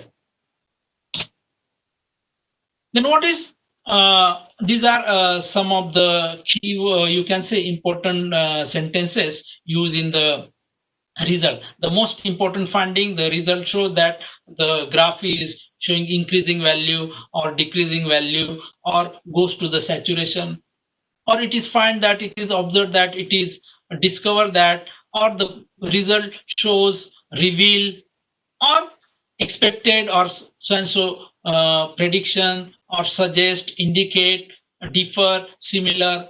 Those kind of keyword you can use while writing the significant part about your finding. Finding, I mean figure, table, images, photographs. The discussion is the next part to the result. It provides a summary of each result. Remember, this is the summary of result. And when you say something is increases, some value is increases, that sentence you will write down in the result. In the discussion part, you have to write down why this value is increases. So that is the justification, that is the interpretation of your research item. Why certain value increases. So whether there is a change in the temperature, whether the structure is changes, whether the material behave differently, and that's why value increases. Those kind of sentences you need to write down in the discussion. Of course, you can quote the previous reports or earlier published paper in support of your present research, so that your paper will be more impressive and effective. So here you need to interpret your result, and this part discussion should let you to the conclusion. When we write the research paper, it has a certain flow. As I told you, title, then abstract, then introduction, then experimental, then result, and discussion. So discussion, after discussion, the conclusion part will come. So when you finish your discussion part, it should goes directly to the conclusion. And those last few sentences in the discussion part should be more closer to your conclusion as well as the title of the paper, because conclusion and title of the paper are almost same. Whatever keyword we use in the title, that should reflect in your conclusion part also. So these are some 4 part of the discussion. As I told you, you need to focus on the discussion part.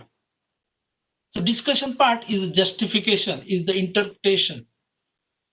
This is your main message or main part of your research paper, because you say you got the new result.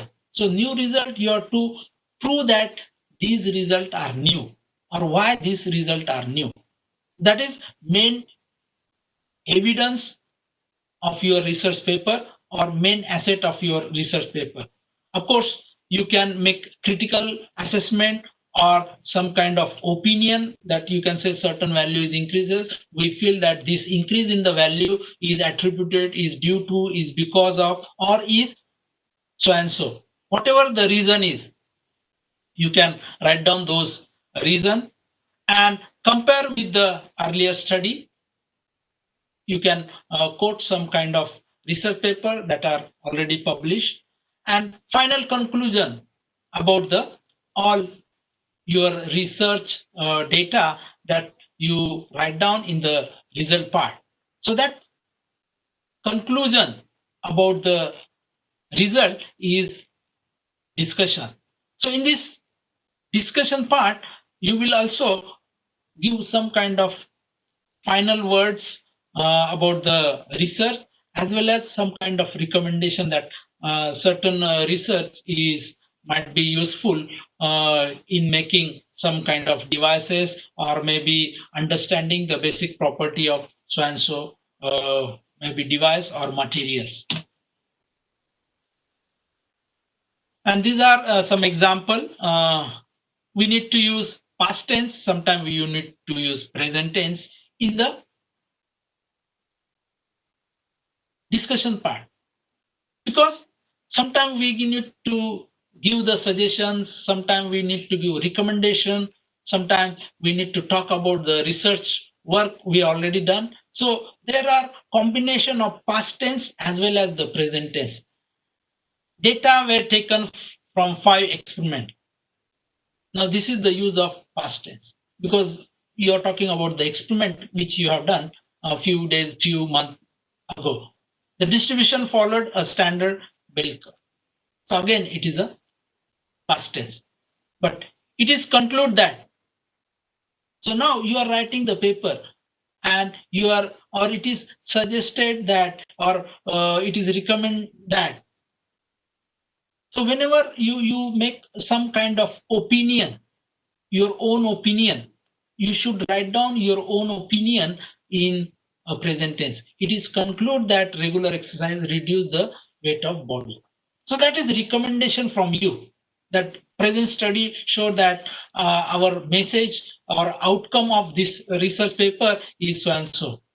We believe that it indicate that, it suggests that, it conclude that. So those kind of present tense you can use and make a sentences.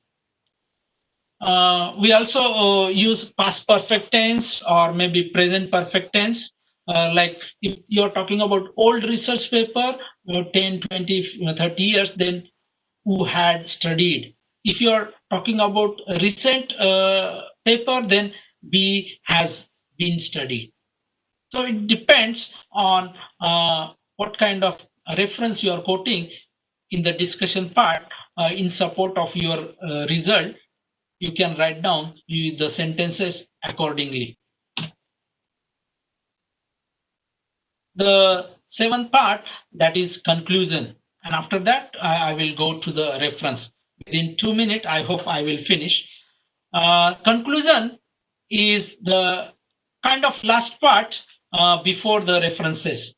So conclusion draw together most important result and their consequence, or list any reservation or limitation. So conclusion is kind of summary of your research work. Whatever you have done, you can write down the summary in 5 to 10 sentences. If the journal is big, of course, you can write down more sentences, but in general, we write down the conclusion about 5 to 10 sentences. So that is the summary of your research paper. So it can, again, give an idea to the reader what research paper, what kind of research you have done. Then when reader read your research paper, he read your title, he try to read your abstract, and also try to read the conclusion. If he feel that this is interesting paper, I should read, then he make up his mind by 3 different factor. One, title, another abstract, and last part is the conclusion. Then he read introduction, experimental, result discussion. Before reading those main part, he tried to read the title and conclusion and abstract, and then he make his own opinion.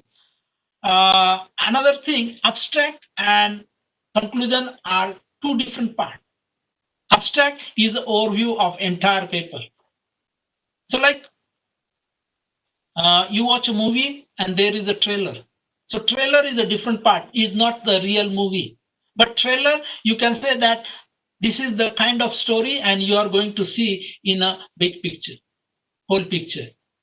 So that is a kind of overview that this and this thing is going to happen. So that is abstract. But conclusion is the message, is the outcome, is the summary of your result, of your research topic. Okay, so abstract is an overview and conclusion is a summary. Two different things. Do not write down or do not duplicate the sentences from abstract into the conclusion. So abstract is different thing and conclusion is a different thing. So remember, abstract is overview of your paper, while conclusion is a summary of your paper. And these are some kind of sentences we can use in the conclusion. So in the conclusion, you can use we, but in the introduction, you cannot use we, because now you will say, first I say, do not use personal word. Because now conclusion, you are saying it's a group effort and we have done so and so experiment. So now you can say that this is our recommendation, that we feel that so and so thing happened because of. So it is your opinion. Whatever you feel, you can write down in conclusion. But introduction is not your opinion. Introduction is not your opinion. Introduction is a, you can say, literature survey and maybe some kind of topic introduction of any research problem. So here there are few sentences. Maybe in conclusion, in this paper is clearly shown some kind of important research and so on. So these are a few sentences we can include in the conclusion. Because of time, I think I already take more than 40 minutes. So I don't have much time to read all those, but my maybe intention to tell you that there are several examples. You can read several paper and try to make your own sentences. Do not copy. Of course, you get influence, but try to write down your own sentence. Make your own style. Make your own style. And these are the references, how to quote the references. Of course, each journal has a different kind of reference, maybe writing. Sometimes commonly we can say author, journal, volume, pages, year, but some journal might have year, volume, pages, and so on. So according to the journal style or template, you can write down the references of a research paper or references of a book like author, year, title, place. You have to follow the template of certain journal. And then these days we can also quote the references from electronic media and internet also. So author, title, producer, or maybe website address, or maybe date it assess. So these are the things about the research paper and content. And finally, the conclusion. So conclusion about this talk is writing a research paper. So research paper skill is not you can get when you born. It cannot come naturally. Naturally means as you grow up, you read several paper and you got the skill. Not like that. You have to read the research paper, you have to understand the content, you must write down yourself, and then with the experience you can gain such kind of skill. But it is not come easily. You have to give your efforts, extra effort to gain such kind of skill. So this special skill of writing is not a natural skill that you can easily acquire. You have to work hard. Get from standard structure of journal.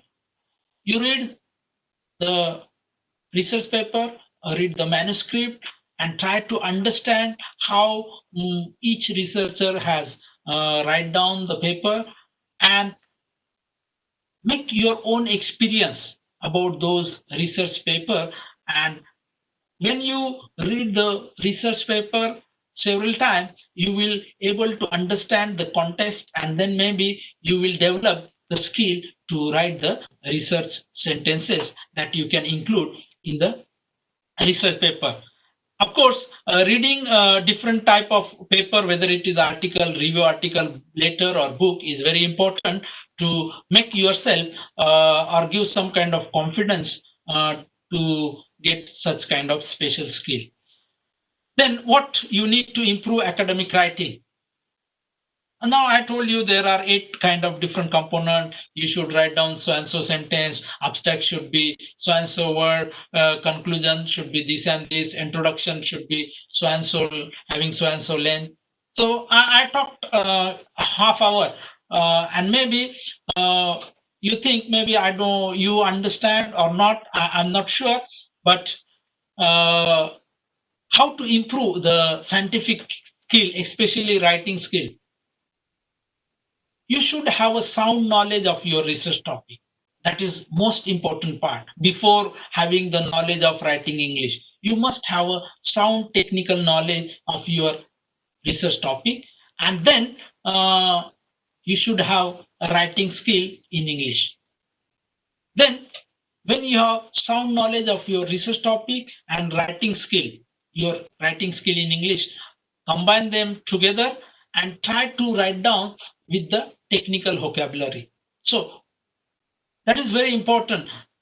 When you want to combine your knowledge of research topic and writing skill, when you want to combine, you need to read many research papers and try to get more and more scientific vocabulary, the structure of sentences that is written in the scientific paper, and then combine together, and you can able to write the research paper.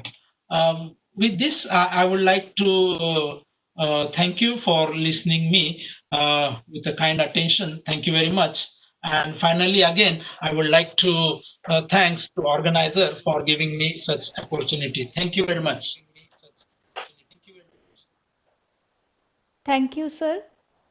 Now I invite Dr. Raj Belekar, sir, for question answer session.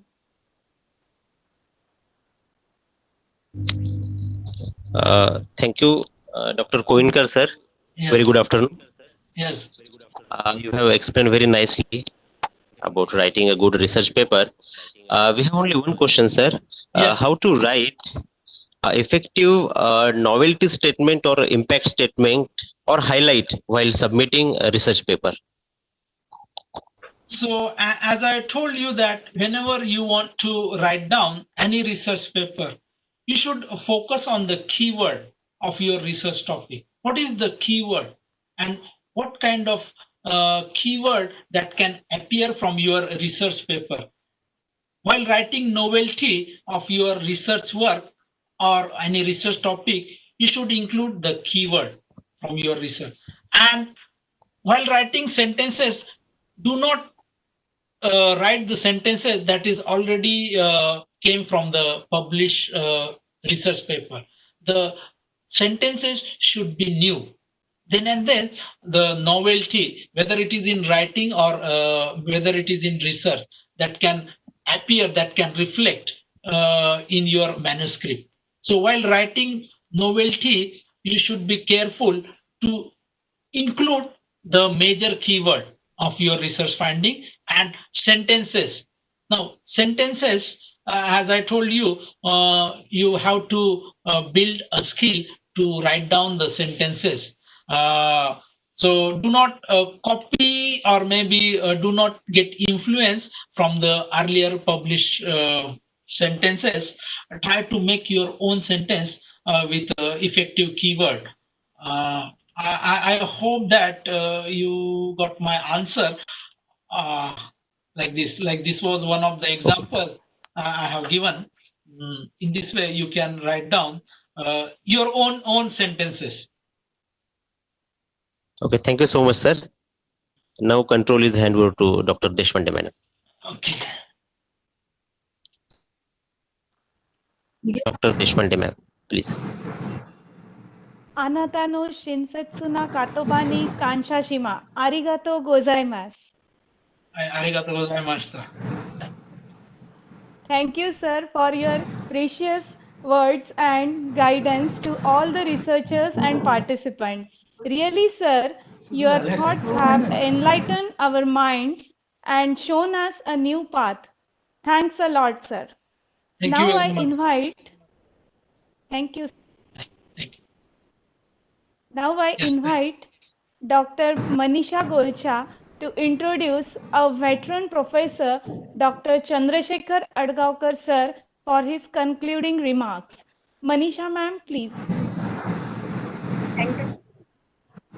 Nothing great will be achieved without great men, and men are only great if they are determined to do so. One such determined personality is with us today. I, Dr. Manisha Golcha, profusely elated to take an opportunity to introduce our chief guest and speaker, Honorable Professor Dr. Sir is MSc Physics with specialization electronics and PhD Physics. He has completed all his Vidarbha Institute of Science and Humanities, formerly known as VMB. Moreover, served as an excellent teacher and research guide for about 18 years from 1963 to 1980 and 1984 to 85. Sir is retired head Department of Electronics, Government Institute of Science, Nagpur. He was honorable faculty member, Department of Electronics, Computer Science, RTM, Nagpur University, Nagpur for the period from 2001 to 13. Sir has teaching experience of 37 years at undergraduate and 49 years at postgraduate level and has enormous research experience of around 49 years. Moreover, Sir guided two to three research projects every year. 8 physics and 2 electronics students were awarded PhD under Sir's guidance. 100 research papers in various national and international journals. Thus, Professor Adgaonkar sir has around 5 decades of extensive experience in teaching and research. Sir has a huge bandwidth of research. Some of his research of interest includes NMR, semiconducting and oxide glasses, thin films, thermometers, physics education, and so on. Sir is also a referee of various reputed international journals like Indian Journal of Pure and Applied Physics, Journal of Ultrasonics, Acoustica, and Journal of Physics Education. Sir is convener of MSc Physics, Electronics in around 14 universities all over India and also Baghdad University, Baghdad, Iraq.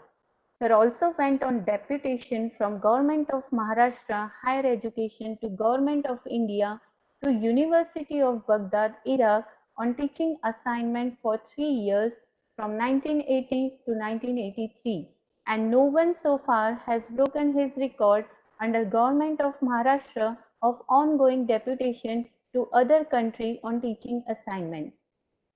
Sir is also expert member of various committees which includes IAS Training Center Nagpur, MPSC Exam Mumbai, DOEACC Society New Delhi, CSIR Government of India New Delhi, Research Recognition Committee Amravati University, member of RT University, Nanded, and so on. Sir has recognition of national bodies like Fellow Institution of Electronics and Telecommunication Engineering FIETE and Fellowship Ultrasonic Society of India, New Delhi. Sir also has international recognition. Sir's biography invited, accepted, and included in Marquis WHO's WHO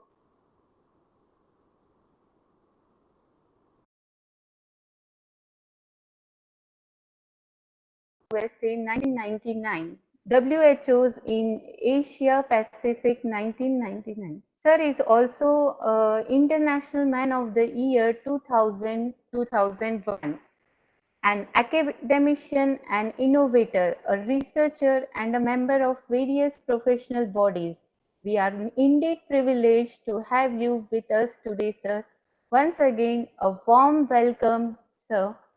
Now I invite respected Professor Chandrasekhar Adgaonkar sir for sharing his kind word with us and for giving his concluding remark on this online lecture series BRP 2020. Professor Adgaonkar sir, please.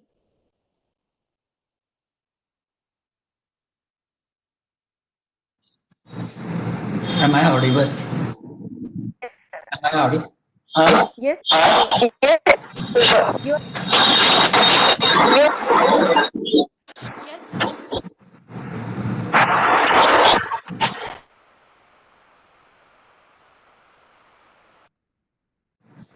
Am I audible?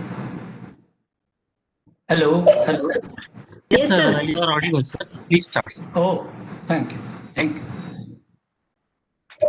Well, convener of this webinar, Director Institute, Government Vidarbha Institute of Science and Humanities, Professor Elavi Reddy, co-convener Professor Mrs. Sangawar, resource persons from India and abroad, members of teaching staff, research students, and other participants. Very good afternoon. I am thankful to Director of Institute, Professor Helavi Reddy, and Professor Mrs. Sangawar for giving me a chance to take part in this international webinar, Bridging Research Perspective. To start with, I would like to say that the webinar is a great success. Convener has given a very difficult task of summing up and passing a remark on what has been discussed so far by the learned research workers and learned resource persons. I shall be not able to completely cover the details of each and every one of them, for which I will beg pardon of all of them. But few remarks here and there, I shall have to pass on and appreciate their work that they have done so far. The inauguration was done by Honorable Dr.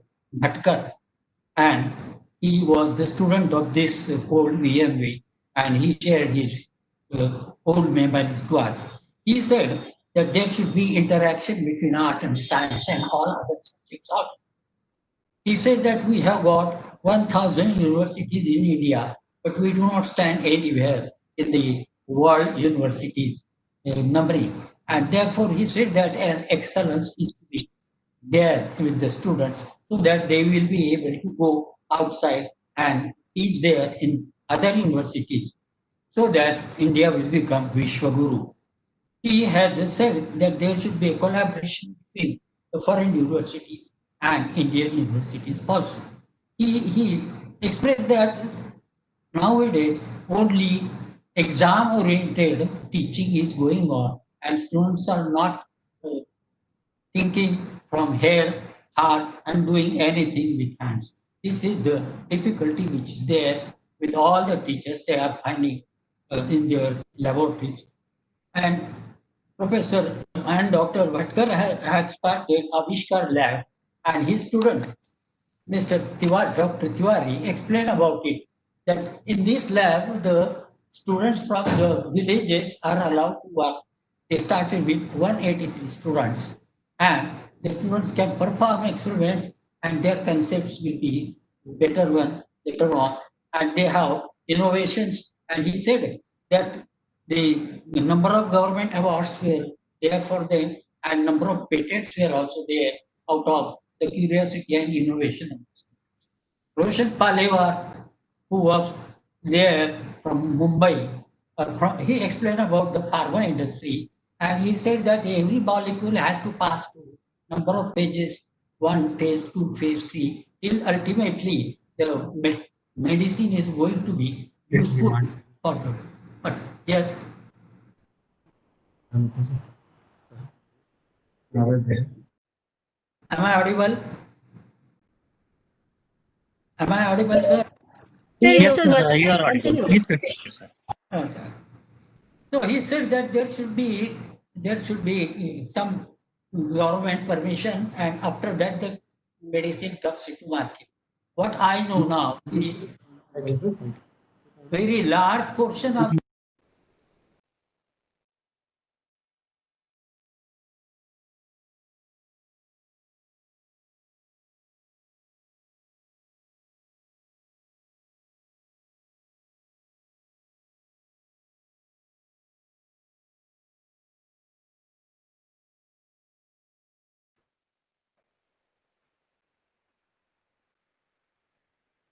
Sir, you are not audible, sir.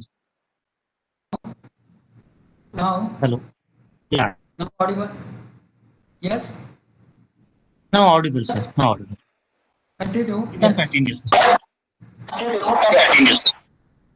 Continue? Should I Yes, continue? sir. I understand from the newspapers that raw material is from China, and our honorable director, Delavisar, is an organic material professor. So he and his students should come forward to prepare some raw material and get patents, etc., so that the import of raw material from China will be reduced. Roshni, Dhokne, Bhagat, then Gadre and Bhad, they worked under Madam Sangawar, and they got PhD in polymers, and each one of them got patent. And this is a very creditable thing to them and to their guide. Hats off to them. As I remember, this might be the first case of Vidarbha Mahavidyalaya to get a professor to get the patents, so many patents, and that is the creditable to the institute. And for the permission and for the guidance and for the all the time help given by the director is praiseworthy. Then Bhandarkar expressed that whenever any research is to be done, at that time funding is necessary, and therefore how to write a project, maybe minor or major, all details he had given. And the most important point he mentioned is that before sending any particular research project, minor or major, two research two papers should be should be published in the recognized research journal. And another thing is, item by item, the requirement of the amount should be written and the total should be given. And the most important point is that the time schedule should be there and they should not waste the time. This was what Mr. Bhandarkar has. And Dr.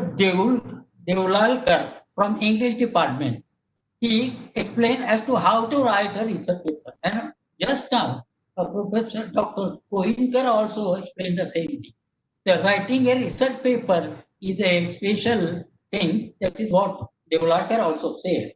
And that is what Koinkar also said. And in order to improve the English language, Devlalkar has expressed that the candidate should read newspapers, should listen to BBC News, should write and practice English. Then alone it will be possible. They should be concerned about the grammar, about the punctuation, and so on, propositions, and the tense of the sentence also. Yogesh Deshmukh from Netherlands, he talked about different types of polymers, their properties, their lifetime, etc., in which most of the physics part was discussed, such as the tensile strength, then fatigue, then melting temperature, then glass temperature, etc.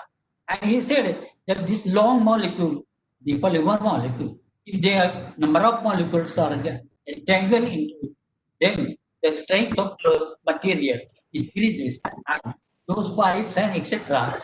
prepared out of such type of material. Then Honorable Helvi Reddy sir explain about the different types of patents, rights, exclusive right, then which type of thing, even the road can come under the patent, and different types of products, then trademarks, etc. That is what he said. And explain about GI, particularly alphanumeric mangoes from Devgarh, and I am afraid about the chappal from Kolhapur. I should say I am afraid of that.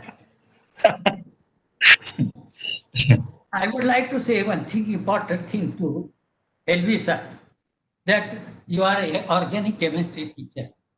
And in 1964-65, we had Professor Dr. M.G. Marathi, who was also organic teacher. And he became our principal also. And he is, I know. You might be knowing this name. Yes, I know. He is the person, sir, who started research in Amravati, VM. Yes. And he started research such that you know that there is a sitting room of professor and head of the chemistry, and the side veranda was converted into a research. Number of students did research under him. I remember they worked under the products of pyridine or something, flavanols and chalconoids like this. You can understand about this. This is 1965 case. And under your guidance and able guidance, he had started research and now something new is going to start under you. I shall be giving you some suggestions at the end after I cover the details of these resource persons. Please excuse me for that. Dr. Sangawar gave step-by-step detail how to write the project, etc. Unless there is any novelty, there should not be, there cannot be any opposition. Before 20th century, she said such type of patent was not there. That is what. And whatever the scientists used to invent, all those were available for the society. So please allow me to mention some of the physics innovations just within 2 minutes, which were the landmarks and which helped the society. X-rays, CT scan, NMR, MRI, ultrasonics, A and B scans in ophthalmology, in submarine ultrasonics.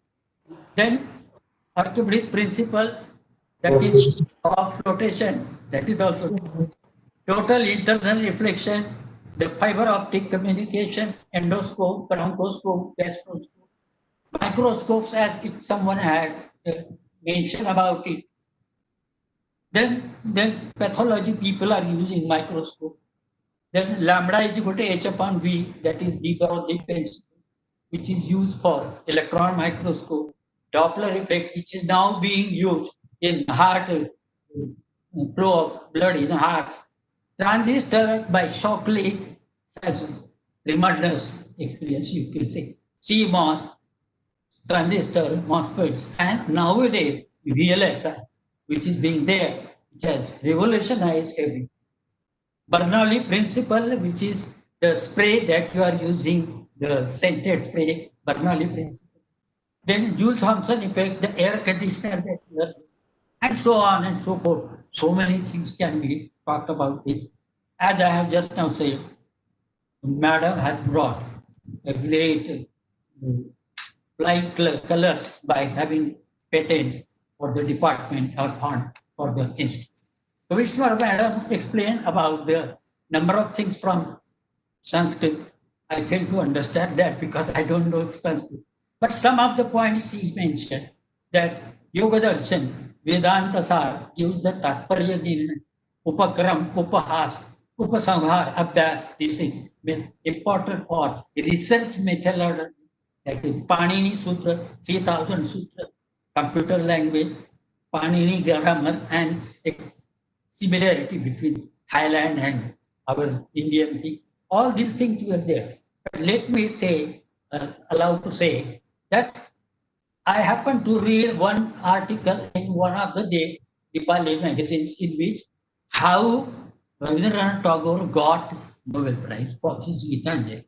He had a friend, English friend, and he suggested him that your Bengali poems should be converted, translated into English. Then alone the world will know. And he sometime, somewhere here and there, he helped him. And then this entire thing was available to the world, and therefore he could get it.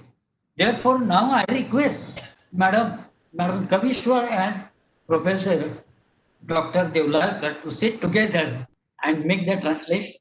It was because the Gita and all other epics were translated in English, and that's why they were there. We have to accept that it is a universal language. Then we now come to Mr. Manish Kumar from Boston University about the interdisciplinary approach. He said that you cannot remain isolated and cannot think of a particular simple problem to which all other society and other researchers are not interested. This is not the situation now. There is an impact of all the biology, the computer science, the history, the geography, and all those things come together so that then alone the useful research will be done and ultimately it will be useful for society. And he has also said that in a corona, this will be useful. Today, Professor Khalsa has explained the blending of science and technology. Science and technology go hand in hand. That is what he said. And that is true. Some new idea which comes into science, that is ultimately converted into technology for the use of all people. That is what he said. And therefore, all should go in hand. That is what he expressed in his. Every innovation has to be such that there should be skill and the ability to create a product. That is what he mentioned. And he has given the examples of cell phone, the different types of gadgets that we are using. And he said the improvement and going ahead depends upon the government funds because it is the funding which is important. Without the funding, no one can do it. He said that we have got a competency to start up, but we will need the funds. But now, as I think India, the government is going to give funds to number of people. He also said that IIT is getting very large amount of fund as compared to states. This was also stressed by professor and head from Kolhapur University, that the share given to the state university is about 6.4, whereas the central universities are getting 45%. So we have the talent, but funding is there. But as Mr. Bhandarkar has said, there are 56 agencies which can fund the research project. So students should consider that and researchers should consider. So Kavade, that is what Professor today explained. All these things which I just now mentioned, he has given detailed data about this. And he said it is the government spending on research most important. Then alone the research will go ahead. Otherwise, we will not stand in the list of the researchers all over the world. It is not like that our people are not, able to develop the subject, are able to get the research ahead. Our research is not highlighted. The reason is our research is not going into that particular, the research papers, etc. GDP is important. That is what he has said. And as I have just now said, he said 6.4% state government gives to the researchers, whereas IITs get 45%.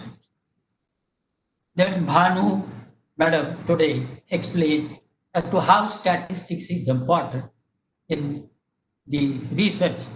Whenever the very large data is collected, the statistics plays an important role and helps to give you the final conclusion. Appropriate test can be applied to the data which is there, and then statistical modeling and simulation methods are to be used. So the research workers should, right from the beginning, take the help of the statistician so that his data can be properly put and represented in the research paper. But this is what I would like to say in a just coverage of whatever resource persons have said. I must have skipped number of things which they have said and which they feel are important, but due to time constraint, I may be excused for not covering those points. Now I come to what I want to say at this moment. First thing I say that this webinar is a great success. Then we come to now Helavi Reddy sir. Now Helavi Reddy sir, all what I am going to say is for you. So please you patient hearing to what I say, and whatever is possible, please do that. So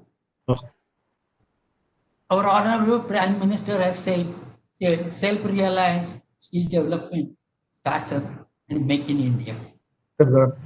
Like this. And what we have found, sir, is that in case of the medical instruments, which we are using, 82% medical instruments are coming from China. 71% instruments are coming from for telecom. So our import of electronic instruments from the other country is far bigger. So what the government has done just now from the papers I tell you is government has earmarked 50,000 crores for medical instruments, for electronics components and general electronics. 50,000 crores. Now what is happening, sir, is any medical instrument that is coming up, all those instruments are, there is no sale after sale service. Once it gets damaged, there are no components because very dedicated chips, as you had mentioned, VLSI chips there, and those chips are not available in India. And what happens? A very costly instrument has to be thrown away, has to be kept aside, and going for the new instrument. Now you must be remembering the infrared thermometers received from the China. Lakhs of them are not working properly. What is there inside is a dedicated small chip, and those chips are not available and are not supplied. So think about, sir, I give one example. Think about a mobile chart. Suppose out of 130 crore people, 50 crore people are, say, using mobile. And every year about 10 crore mobile chargers go out of order. Then if 50 rupees is the cost of this, if you throw it away, now think of how much amount is wasted. So likewise, number of components are being thrown away and e-waste is increasing. Now, what is the urgent need is to have a VLSI manufacturing industry in India. This is what I feel. Are you listening, sir? Yes.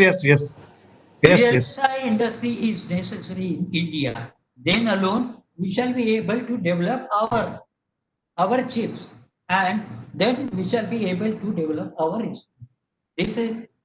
This is what is necessary. So out of 50,000 crores, tens of hundreds of crores can be utilized this. I don't know whether there is such industry there.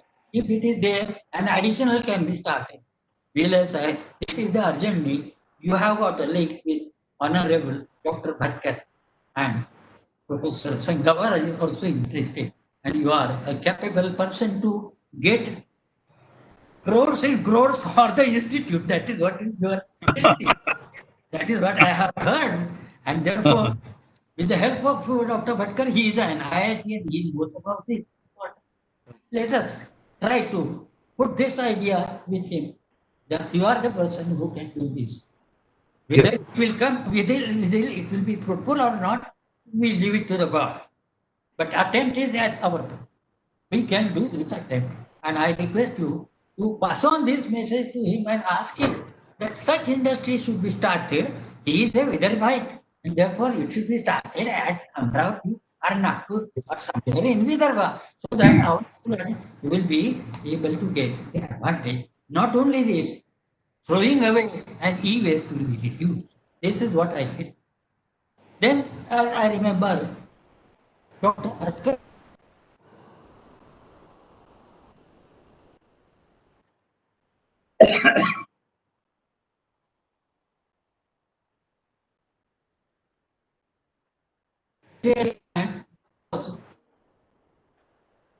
of industry.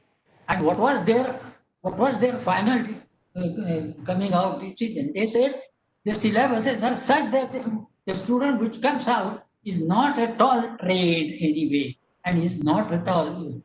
There should be a link between the requirement of the industry and the teaching.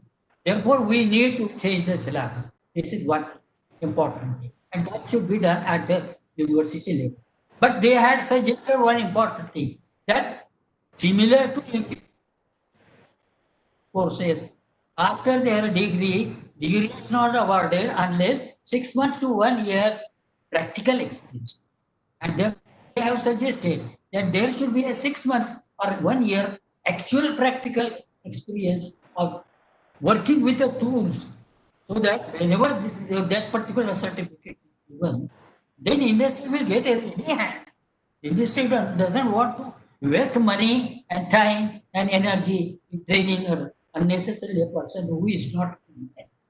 So now I would like to request you here again that there is a necessity of starting a such type of hardware workshop training in institute, Vidarbha Institute. You should do this. Bring money from the government, from UGC. Take the permission of UGC, the university, and start such type of 6 months to attend. You may take the help of some ITI teachers, some polytechnic teachers, and our professors in electronics. They are also capable of doing this. Then alone our students will come ready with the whole thing and will be able to be of some use to society and some use to industry. So this is one suggestion. You have lot of area, but don't put a proposal that it should be just a plan, layout. Start in some other room, some hall, and then let the all planning and building, etc. will come later. So this is one side. The another suggestion that I would like to do is this. Can you see this paper? Yes. Okay. GST Council में चर्चा. There is a title. You read the title. Yes. Yes, I have read it. I read for all others. College in PG or veterinary college में short term course शुरू करना है. Permission has been given. That is short term course. I talked about short term course. That is a certificate course that should be started right or next for electronics people to work with the circuits, etc., and get the knowledge. Now you must be remembering Dr. Khalsa had already said that all students are going towards only software and not doing anything hardware. Software. But who is going to look after all this? Otherwise, importing of the electronics instruments and importing of the components will be continue, and we shall be wasting our money in both. And as regards this starting of the PG course, sir, again to you. Now, as I remember, electronics, undergraduate electronics started in Institute for VNV way back in 1980s. Now it is about 37 to 40 years, and it is still undergraduate, I hope. I don't know. Sir, your institute has got project PG teaching in almost all subjects, and this is the current subject where the electronics 50,000 crores government is using for that. For the development of the country, why your institute of the other institute should not have this PG course. So the burden is on your shoulder. You are the leader, sir. I got another professor in organic chemistry who is first professor had started research. Now second professor is going to start PG in electronics and a shorter course for certificate course after UG. So these are the 3 points which I wanted to mention. Then alone, sir, we shall be able to bridge the gap. Then whatever your today's title of webinar, ultimately, maybe not today, but maybe after some days, these electronics people will be doing a bridging of the and product will be there. So your webinar will be an initial thing for them, and they will come out with laurels, with colors, and as and when you will be after your transfer or after your retirement, people will remember you. But I want that your name should be remembered. As I have said, so many 64, 65, Professor Dr. M.G. Marathi. M.G. Marathi. So after M.G. Marathi, another organic part, Professor Elavi Reddy has told the picture of the institute. That is what I shall, if government gives me so much of life, that I shall. So first thing, maybe VLSI, contact Honorable Bhatkar. Pass on it to, it goes directly to the Prime Minister's side. Because we have an approach. So either it will come to true or not, effort is in our hand. And you are the keepers. Sir, you are the keeper. So you and Sangama madam to do this. I am really very, very obliged for giving me a chance to take part in this webinar. I might have come by not covering the number of points which were given by the respected resource person. They will, I hope they will excuse me. But in case if you not do this, I shall not excuse you. Thank you. Thank you. Thank you, sir. Thank you, sir. Thank you very much. Good afternoon. Once again, hats off to Sanghamar for getting so many projects and so many patents. God Thank bless. you, sir. Thank you. Thank you very much, sir, for your precious speech. You nicely explained the process of this 3 days international lecture series. Thank you very much, sir. Please grace the valedictory function of the session with us. 3 feedback links are available on Telegram group and YouTube. All participants are last 3 days we had a deep insight into several research related perspectives. The time has come to draw a Link to our YouTube. The time has come moving towards the last segment of online lecture series, that is the valedictory function. Now I would like to invite chairperson of the session, Honorable Dr. Vasanta Helvi Reddy sir, Director, Government Vidarbha Institute of Science and Humanities, Amravati, to share his views on this occasion. Honorable Dr. Reddy sir, please. Namaskar. It is very delighted that online international lecture series on bridging research perspective, that is BRP 2020. From last 3 days, we are conducting this lecture series. And our chief patron, Honorable Saurabh Vijay sir, our patrons, Dr. D.R. Mane sir, and Vice Chancellor of this university, Professor Muralidhar Chandekar sir. In this lecture series, it is inaugurated by the SPSCS hands of the Professor Vijay Bhatkar sir, and our organizing secretary, Professor Vijaya Sangawar madam, coordinator Dr. Subodh Bhandarkar sir, and the resource person of this lecture series, Dr. Pankaj Koinkar sir, Dr. Yogesh Deshmukh sir, and young researcher, that is Dr. Manish Kumar, and the CEO of Global Pharma Leader, Dr. Roshan Palewar sir, and various resource persons from our country, Professor Bhanu, and our organizing secretary and resource person, Professor Vijaya Sangar madam, Professor Son Kaude sir, and the very good remarks who has taken and many more suggestions who has given our elderly, who is a guide to us and who has suggested various things for us.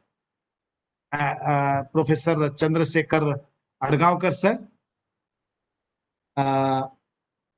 other means resource persons from various places, that is Niku Khalsa, Dr. Niku Khalsa, who is from Vadnera, and again the resource person from my institute, my colleagues, Bhandarkar sir, Devlarkar sir, Rupali Kavishwar madam, and various participants of this lecture series. It was very wonderful. It gives me immense pleasure that it is very nicely arranged, and the team GVISH has very nicely arranged this 3 days lecture series. I am very much thankful to Professor Vijay Bhatkar, who is our inspiration, who has guided us, and they have given many idea regarding research, other things, even funding. And as per the remarks of the Chandrasekhar Adgaonkar sir, definitely means we are going to be in contact with Professor Vijay Bhatkar sir for various means research activities as well as development, empowerment of this VME, that is GVISH. Really means we are means this is a institute, so many more ideas in our mind. And as means Professor Chandrasekhar Adgaonkar has said, the Vidarbha has a very good potential. Many more things can be explored here. That is various research lab, and I have also delivered lecture regarding use of patent research in means land, laboratory, business, and industry. See, in my lecture, and I have already expressed these things, that very less industries are in Vidarbha. Actually, there is a very good potential. And in this area, we can work very nicely. Professor Vijaya Sangar and other colleagues are very good in their subjects, that is patent, how to make patent, what are patents, and how it can be explored, and how it can be means yielded, how it can be encashed is very important.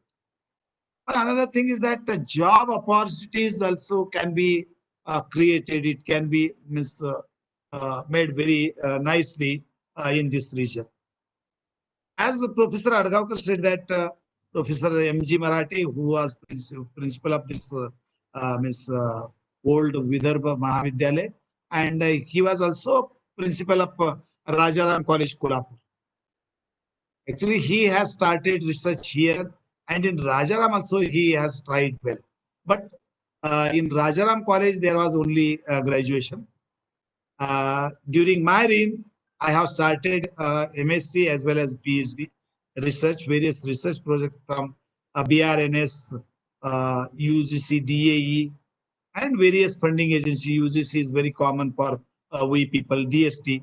I have brought various projects there.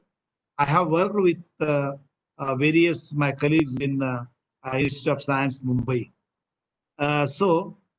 This thing means in collaboration with various people and our guides like Vijay Bhatkar sir Miss Chandrasekhar Adgaonkar, we are going to take all these things to Vidarbhians.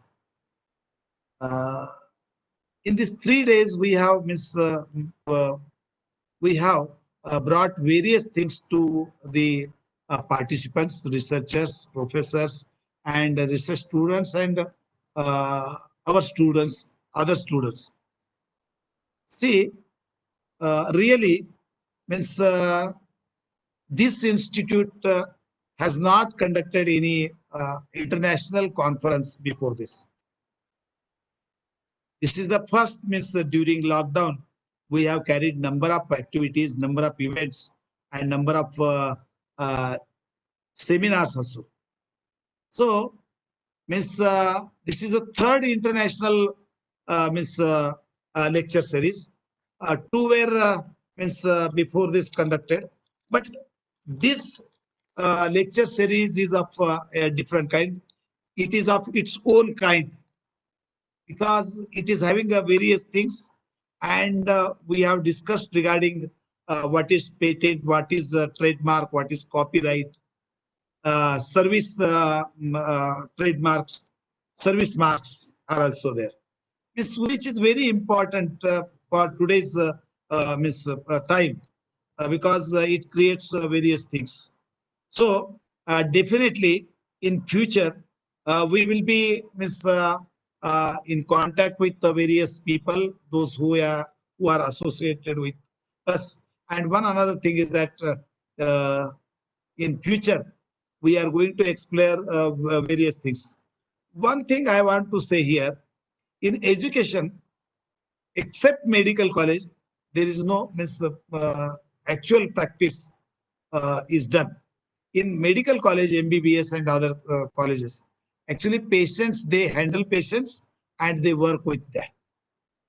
But other than that, even in engineering college also, if there is a construction of building, then they don't construct themselves. What they do, they give it to any contractor. Even government engineering colleges and government institutes, research institute, even engineering college, they don't construct buildings on their own. Actually, it should be there. They should take part in that, and they should work. Same is the thing with us also. And if we are not connected with research, our teaching, our academic things, if it is not connected with industry, business, then it is not of use. So it is very important, and through patents and other things, we will be in contact, we will be useful for actual society, and in future we will do. And as per the suggestions of the Professor Chandrasekhar Adgaonkar sir, and as suggested by our guide, Professor Vijay Bhatkar, in future we are going to take various measures. And as you have said that there should be PG electronics in our institute. Various things are there. This year we have already given proposal for initiating commerce faculty, and it will be soon. There will be inception of commerce faculty in this institute during this new semester, new year. So, it will also help to what is commerce, what is management.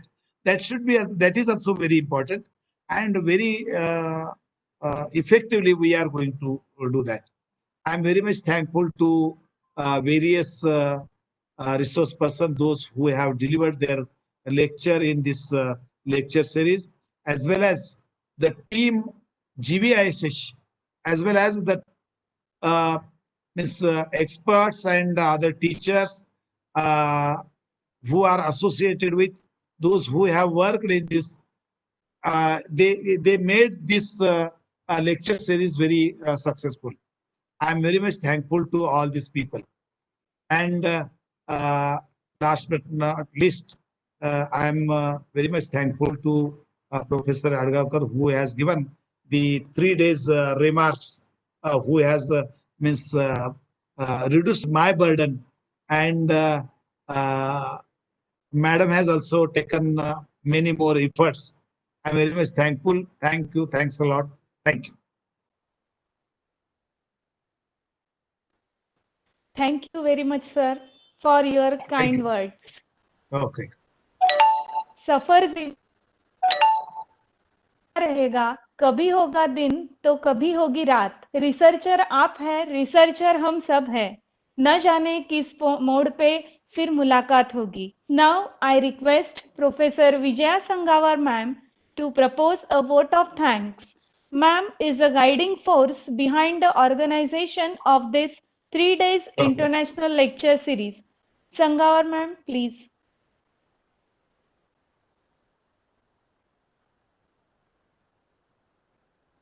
Namaskar to all. I'm audible, Pallavi? Yes, yes, okay. A graceful afternoon to the today's chairperson, Dr. Vasant Hevi Reddy sir, most valued guest, Dr. Adgavkar, eminent speakers, the team of BRP, member of core committee, technical committee, worthy professors, my friends, ladies and gentlemen, the most respected participants, one and all gathered over here for valedictory function of BRP 2020. The theme of BRP 2020 was any creation needs interdisciplinary knowledge. Coming together is a beginning, keeping together is a progress, and working together is a success. Near about 3,000 intellectuals are participated from all over India in BRP 2020. Is a huge success in itself. It's my privilege to propose a vote of thanks speech, and acknowledge the contribution of those who work really hard to make this BRP 2020 a resounding success. Thank you, Dr. Pallavi. I, Professor Vijaya Sangavar, here as an organizing secretary of 3-day online international lecture series on research bridging perspectives, on behalf of BRP 2020 and the entire fraternity of Government Vidarbha Institute of Science and Humanities. First of all, extend my most sincere thanks to Chief Patron, Honorable Saurabh Vijay Sir, Principal Secretary of Higher and Technical Education, Government of Maharashtra. Patron, Honorable Dr. Dhanrajji Mane Sir, Director of Higher Education, Maharashtra State. Honorable Mukhedarji Chandekar Sir, Vice Chancellor of Sant Gadge Baba Amravati University, Amravati. Professor Keshav Tupe, Joint Director, Higher Education, Amravati Region, Amravati, for their kind support and best wishes. My heart fills with lots of gratitude and respect to Honorable Dr. Vijayji Bhatkar, Sir, Chancellor Nalanda University, who spared time from his busiest schedule to grace the inaugural function of BRP 2020. And giving an opportunity to work in collaboration lab, I think, sir, this is one of the best outcome of BRP 2020. It's my privilege to propose a vote of thanks to Honorable Sanjay Ji Dhotre sir, Minister HRD for State, for sharing his valuable and inspiring message for BRP 2020. Next, I would like to thank the torch bearer of this event, convener of BRP, as well as director and father of our institute, Government Vidarbha Institute of Science and Humanities, Amravati, Dr. Vasant Hevi Reddy sir, for leading and inspiring us in working towards the goal of conducting BRP 2020. I am thankful to him for his huge support at all times and for helping us to arrange flags for the event BRP 2020. making our institute look even more beautiful. Thank you, sir. No event can take shape. No event can shape without a hardworking leader like Dr. Subodh Bhandarkar. It was the dedication and enthusiasm of our coordinator of BRP 2020 who contributed large in making event BRP 2020 successful. Thank you, Bhandarkar sir.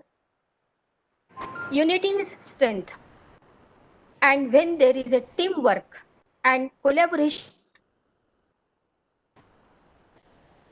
I would like to thank our distinguished and internationally recognized guest speakers, Dr. Pankaj Koinkar from Japan, Dr. Manish Kumar from USA, Dr. Yogesh Deshmukh from Europe, Dr. Roshan Palewar from Mumbai, Dr. R.G. Sonkavade from Kolhapur, Dr. K.S. Bhanu from Nagpur, Dr. N.N. Khalsa, Dr. V.P. Reddy sir, Dr. Devlalkar, Dr.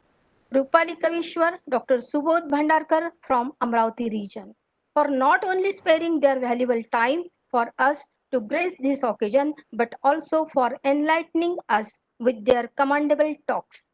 Thanks all of you. You have indeed put best of your efforts to make this event unforgettable.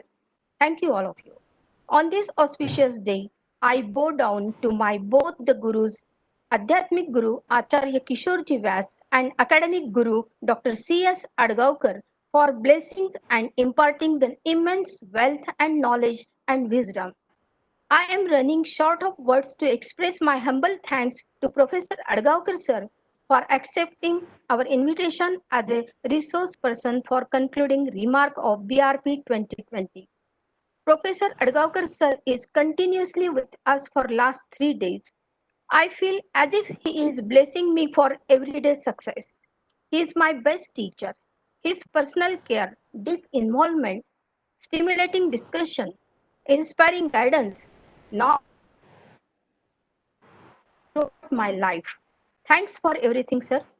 He has given me so much to me, just as a saying. Thank you, sir. He has given me so much to me, just as a saying goes in Marathi. देता अनंत हस्ते कमलावराने किती घेशील दो कराने.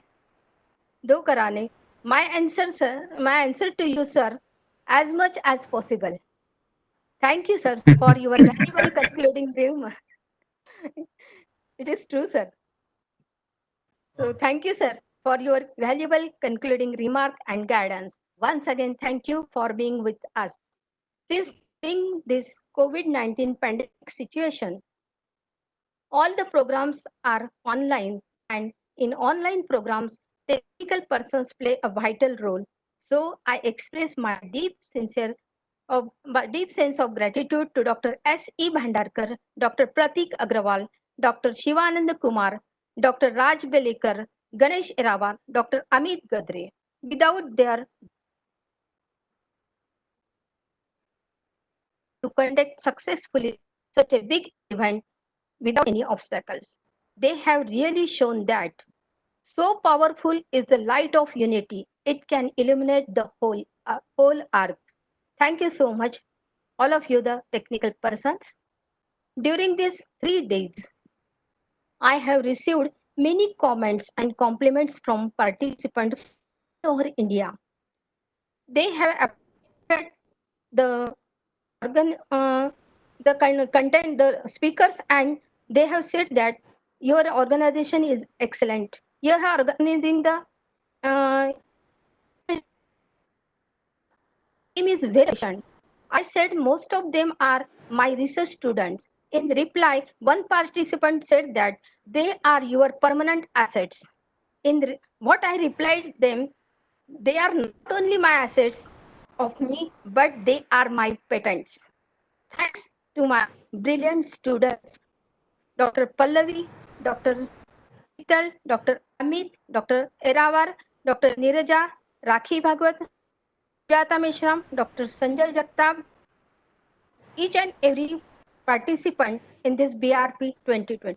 Also, I include name Dr. Manisha, Dr. Roshni, Dr. Seema Mishram, Dr. Ragini, Thank you to all. My colleagues, Dr. Jitendra Ingre, Dr. Rajendra Barde, sir, has a large contribution in making BRP 2020 fruitful. I would like to thank all journalists for giving broad coverage in newspaper for the publicity of BRP 2020. Last but not least, I would like to thank for my family members, Mr. Sunil Sangawat, son Sankit, daughter Srishti, and my daughter-in-law Prachi, because they are not important things, but they are everything for me. Finally, a big thanks to all who are directly and indirectly supported to the success of BRP 2020. I sincerely apologize if I have missed out on somebody. Thank you again, all of you. Just now, I have received the message from Vijay Bhatkar sir, and I would like to read it. The message is like this. I am delighted to learn that research group of Government Vidarbha Institute of Science and Humanities Amravati has organized 3-day online international lecture series on research bridging perspectives BRP 2020 planned during 15 to 17 July 2020. In the era of 21st century, interdisciplinary and transdisciplinary learning and research approach will lead India as a Vishwaguru along with our biggest task force of educational institutes. I like to thank and congratulate to the organizing body and their team of BRP 2020 to focus on interdisciplinary research along with humanities, which will set a new paradigm shift for students and institutes to serve for a better society in a problem solving collaborative approach to increase our innovation index. Thank you, Bhatkar sir, for a valuable message. So, sir, declare that the function is over. Ivy sir. Okay. So now with this message, I take with the permission of chair, I hereby declare that the function is over. Thank you very much, sir. Okay. Thank you. Excellent. Very nice.